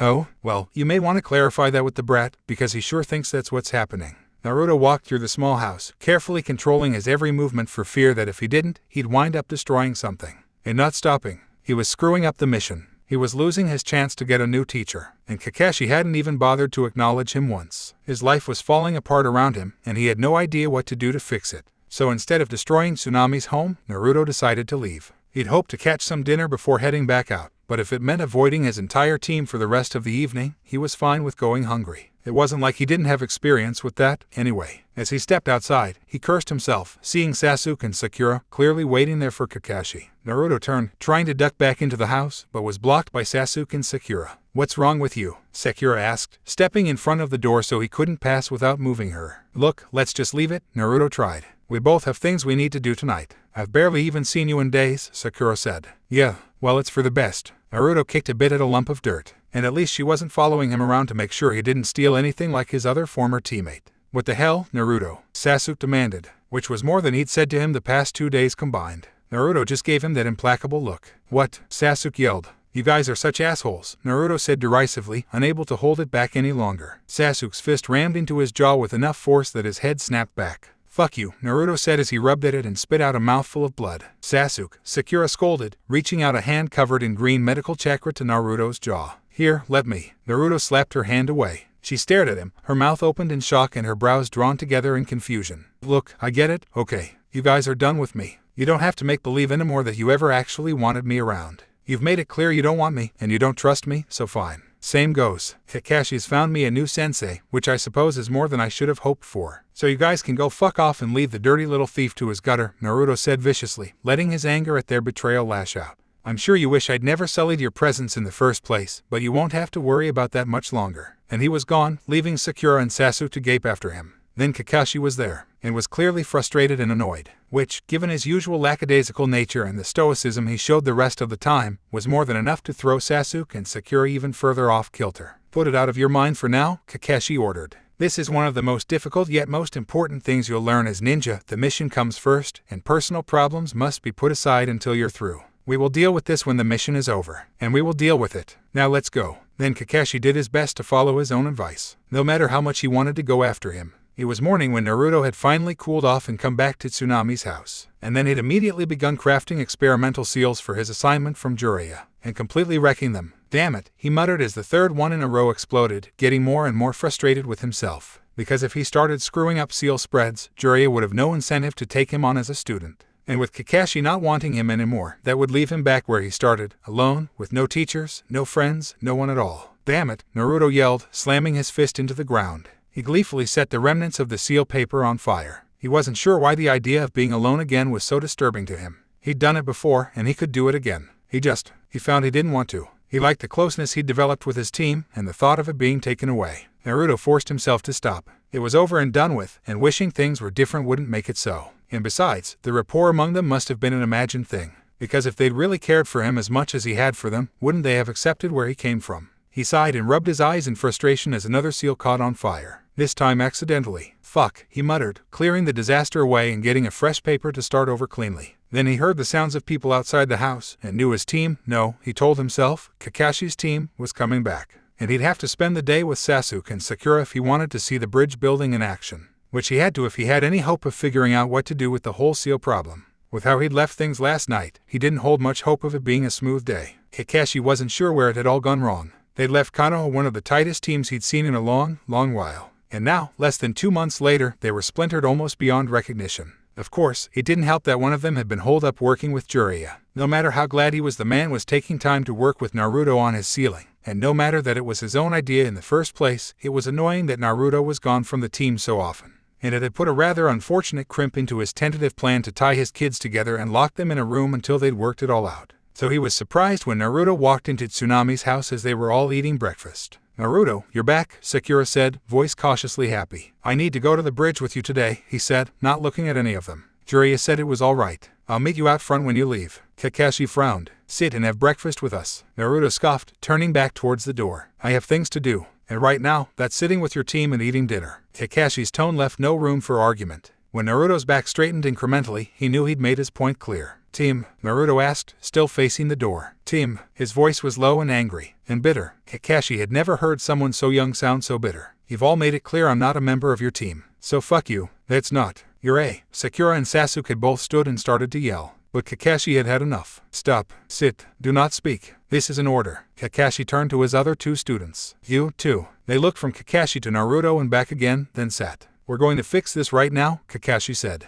I don't know where you got the idea that you aren't a member of this team anymore, but you're mine. Bullshit, Naruto called. You've all 3 of you made it clear you don't want me anymore, not after finding out I'm an Akasenko. So don't try to pretend otherwise. I don't give a shit that you're from the red light district, Sasuke cut in. I care that you never told us. You never tell us anything. There's nothing about me that's worth knowing, Naruto responded, voice harsh and rough. I've been a thief and a conman and a smuggler and most else you can think of, because I grew up in the Akasen with nothing and nobody, and had to fight for every fucking thing I've ever needed. And I'm not sorry for who I am or where I'm from or what I've done, because I fucking survived it and that's more than others can say. But that doesn't make any of it anything I'm proud of, or anything I wanted any of you to know. Because, fuck me, but I wanted people to actually want me around for once, and not think I'm just some shit clinging to their shoes because of where I came from. His breathing was uneven, and his eyes narrowed and hard when he'd finished even as he watched their reactions. I told you I don't care about that, Sasuke said. I couldn't give a flying fuck if you're the son of a whore or the 4th Hokage himself. Yeah, sure, Naruto scoffed. That's why as soon as you found out you started watching me to make sure I didn't touch the silver, and everyone else started ignoring me, and leaving me behind, and giving me those looks. That's why Kakashi pawned me off on Jiraiya as soon as he could. Though, none of you care anything about that. Kakashi wondered how this all could have gotten so fucked up.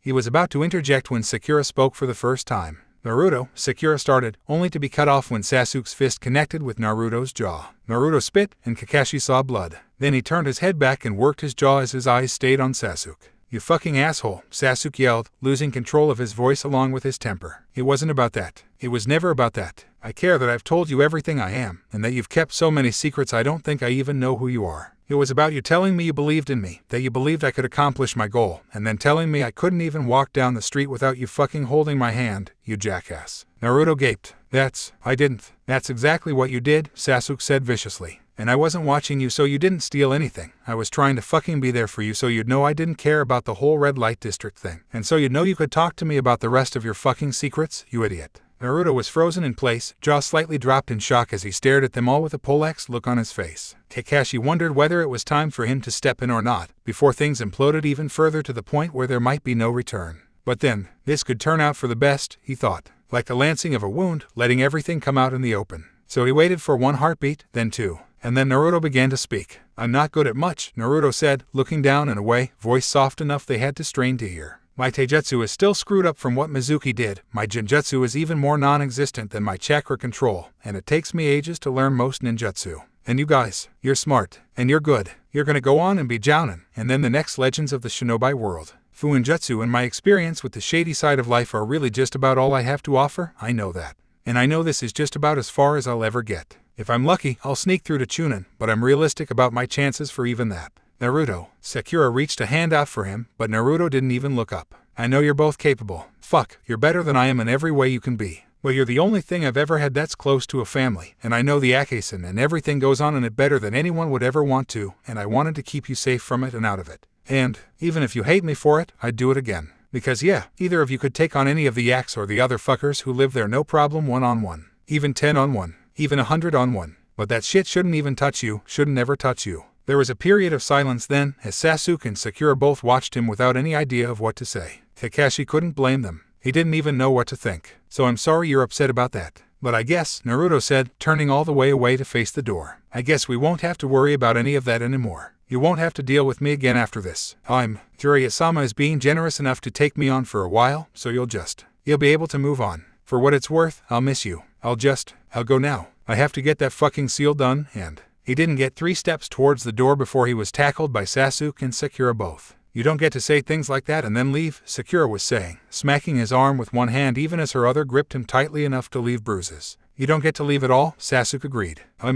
Was mad. Fuck, you make me crazy, but that doesn't mean you fucking run away, dope. Moo, they're right, you know, Kakashi said, crouching down in front of the pile of them and looking Naruto in the eye. I told you, you're mine. And you'll stay mine, all of you, Sasuke, and Sakura, until I see you made Chunin or we die in the process. Naruto looked bewildered, clearly taken aback and uncertain as to what was going on, or even if it was real. Kakashi made no move to speed him up, letting him work through whatever it was he needed to work through at his own pace. And, he thought, having Sakura and Sasuke physically restraining him didn't hurt, either. I don't understand, Naruto finally said. Kakashi knew the feeling. How could you say that? You gave me to Jiraiya-sensei. I did no such thing, Kakashi disagreed. You did, Naruto protested, voice vicious even as Kakashi saw his eyes growing wet. You told me I was assigned to him from now on, and you've been leaving me behind when you go with the team to do anything, and Jiraiya said you wanted him to teach me. Kakashi rubbed his eye, wondering just how things could have gotten so mixed up, even as Sasuke and Sakura began glaring at him. This is a complex mission with a lot of components to it. You're better suited than Sasuke or Sakura to the parts Jiraiya is taking the lead on, which means while they help me, you're helping Jiraiya. So yes, I have been leaving you with Jiraiya and you are reporting to him. If Sasuke or Sakura had been better suited to it, I would have had them reporting to Jiraiya instead for the duration of the mission, Kakashi told him. And Jiraiya is one of the world's foremost Fuinjutsu masters. I wanted him to talk to you about sealing, because you've already passed me by and I didn't want you blowing yourself up or stagnating because of my shortcomings as a teacher. But I made it clear to him that if he tried to take you from me and make you his apprentice before you made Chunin, I'd rip his arms off and beat him unconscious with them. After a few moments of staring at him in shock and disbelief, Naruto seemed to suddenly just collapse in on himself, going limp and boneless even as he buried his face in Sakura's neck. I thought you didn't want me anymore, Naruto was saying, voice soft and smothered enough he almost couldn't make out the words. I thought none of you wanted me. And Kakashi somehow found himself in the middle of the pile, holding them all even as Sasuke and Sakura wrapped themselves around a desperately clinging Naruto. Baka, Sakura said, crying herself as she smoothed Naruto's hair. You're ours, Sasuke agreed. Forever. Kakashi was a good shinobi. He was a very good shinobi. He was, in fact, a shinobi so excellent very few could say they were his equal. Which was why, instead of comforting and soothing his kids as he'd found himself wanting to, he was instead on his way to kill a man.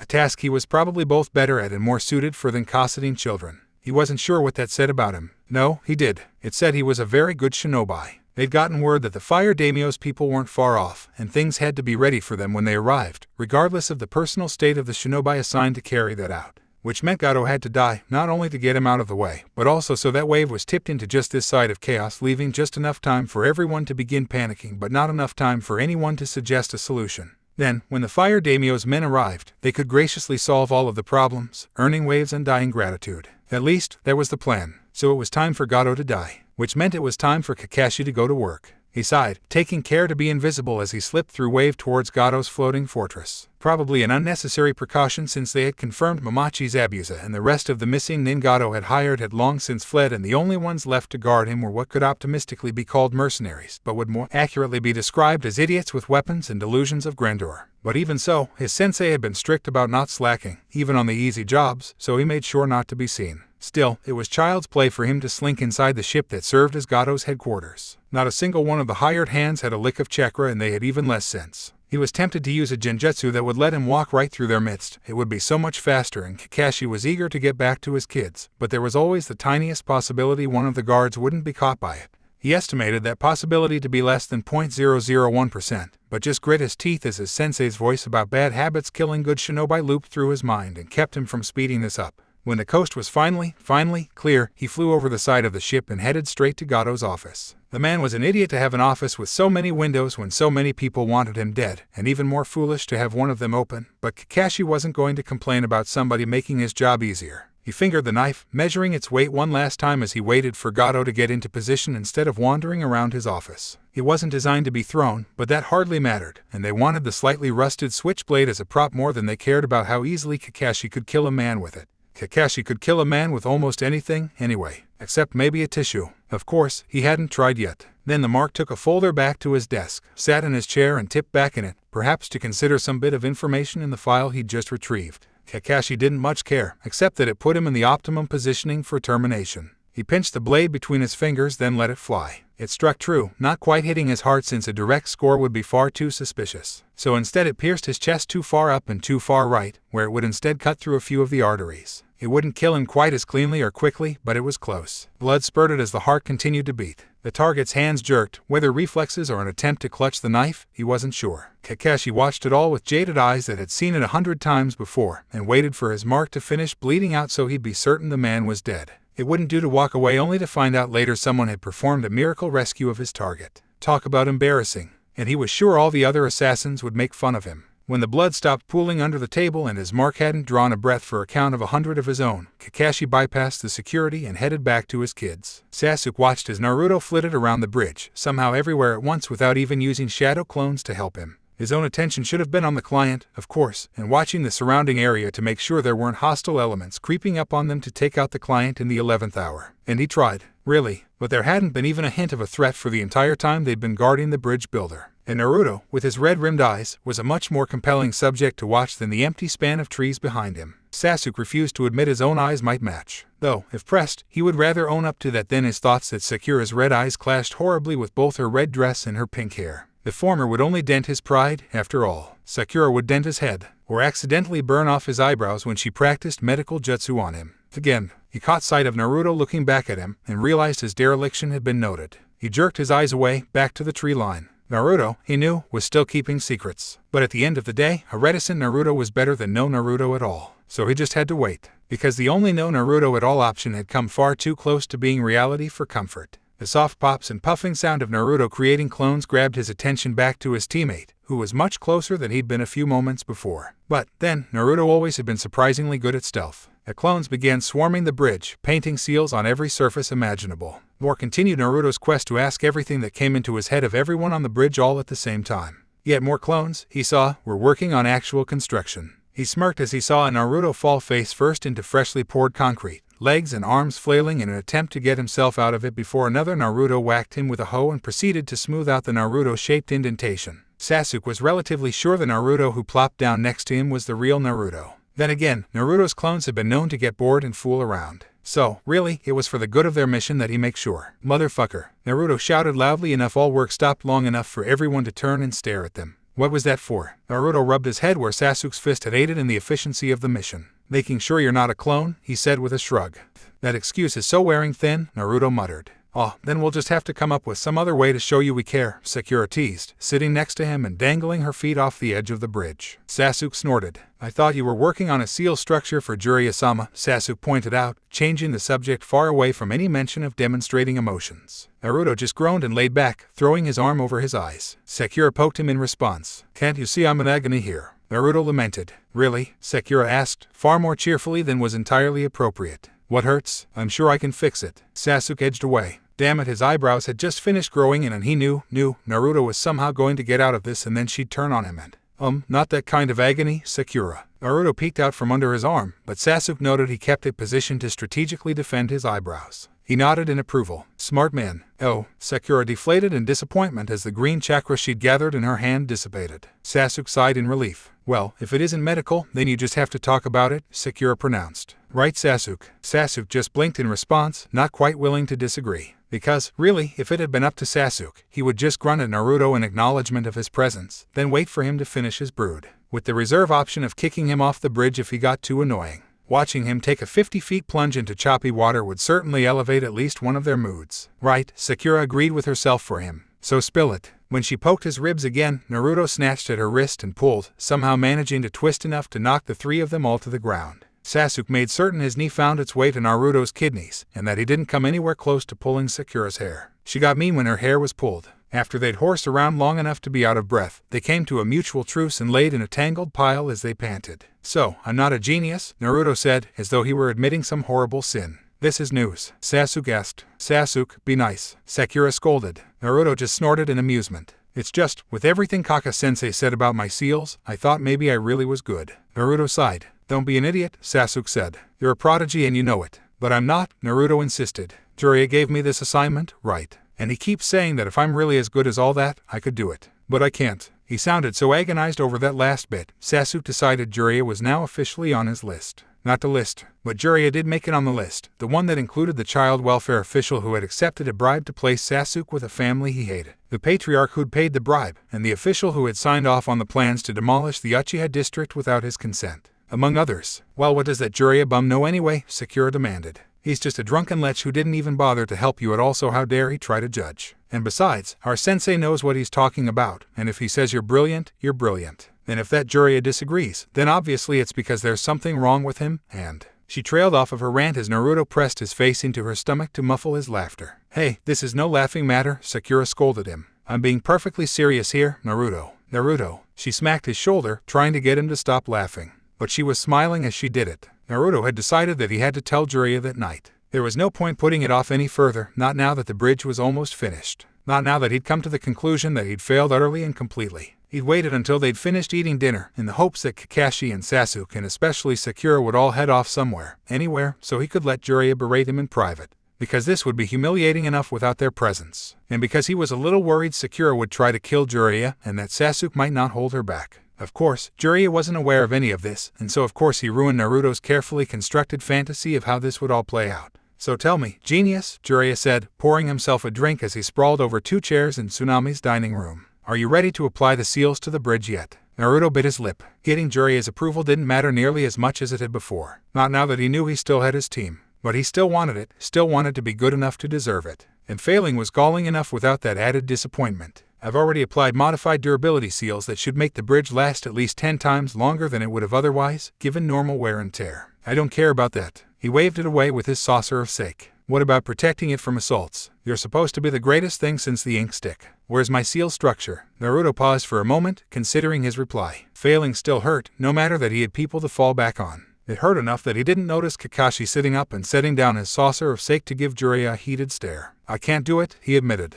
"I tried to come up with something that would make it indestructible, that would keep it safe from any possible attack. But there were too many ways you can destroy a bridge. I was able to come up with something that would work against general explosives and lightning-based attacks and fires. But then what the hell are you supposed to do to keep a bridge standing if someone summons a wave big enough to knock the whole thing down? Or what if someone made the seabed soft enough to sink the whole damn thing?" Naruto shook his head in disgust. Kakashi's eye narrowed dangerously at Jiraiya. He could think of another dozen ways to destroy the bridge just off the top of his head. "It's impossible," Naruto said, then paused. "And besides, it was unreasonable to ask it in the first place." He nodded, as though to say, "So there," and crossed his arms in front of him. Kakashi agreed. It was an entirely unreasonable request, especially given that Jiraiya hadn't involved himself in the project at all. "It's not unreasonable. You just need to work harder at it," Jiraiya complained. "If you really were a genius, you could figure it out." Kakashi's hands twitched, eager to defend his student. The only thing that stayed them was the fact that shinobi were often given unreasonable demands, and this could be a good lesson.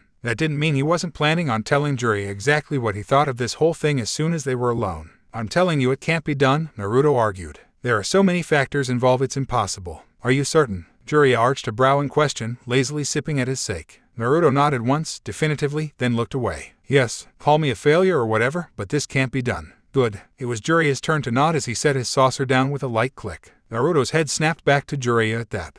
"What?" Kakashi's mind was racing through similar thoughts and coming to his own conclusions. "I'm glad you came to that conclusion," Jiraiya said. "You came up with the right answer to the problem I gave you." "Seriously?" Naruto said. "What the fuck?" Sakura and Sasuke looked equally stupefied by Jiraiya's pronouncement. "You're good, kid. I knew that as soon as I saw that message tube you came up with. When you showed me the rest you've been working on. Well, you've got talent," Jiraiya explained. "Enough you'll likely be able to do more with seals than anyone's ever thought possible. And this somehow explains why you set me up to fail." Naruto demanded. "I set you up to realize that not everything can be done with seals, no matter how good you are," Jiraiya corrected. "No, you set him up for a good, hard mindfuck," Kakashi corrected mentally. "You, arg," Naruto yelled. Do you have any idea how many hours I spent busting my ass trying to figure that shit out? Oh, likely enough that you'll remember the lesson. Jiraiya was smiling as he said it. Naruto thought he hated him just then. You really are a bastard. Jiraiya smiled and poured himself another saucer. And just think, I'll be following you all the way back to Konoha. If you're lucky, I may even teach you a thing or two. Naruto looked at him in horror, then his head thunked on the table. Jiraiya only grinned more broadly. Okay, sadly the chapter is over. And if you enjoyed, just leave a like and subscribe with post notification, so when the next chapter is ready, you will be notified. Okay, see you in the next video. Bye.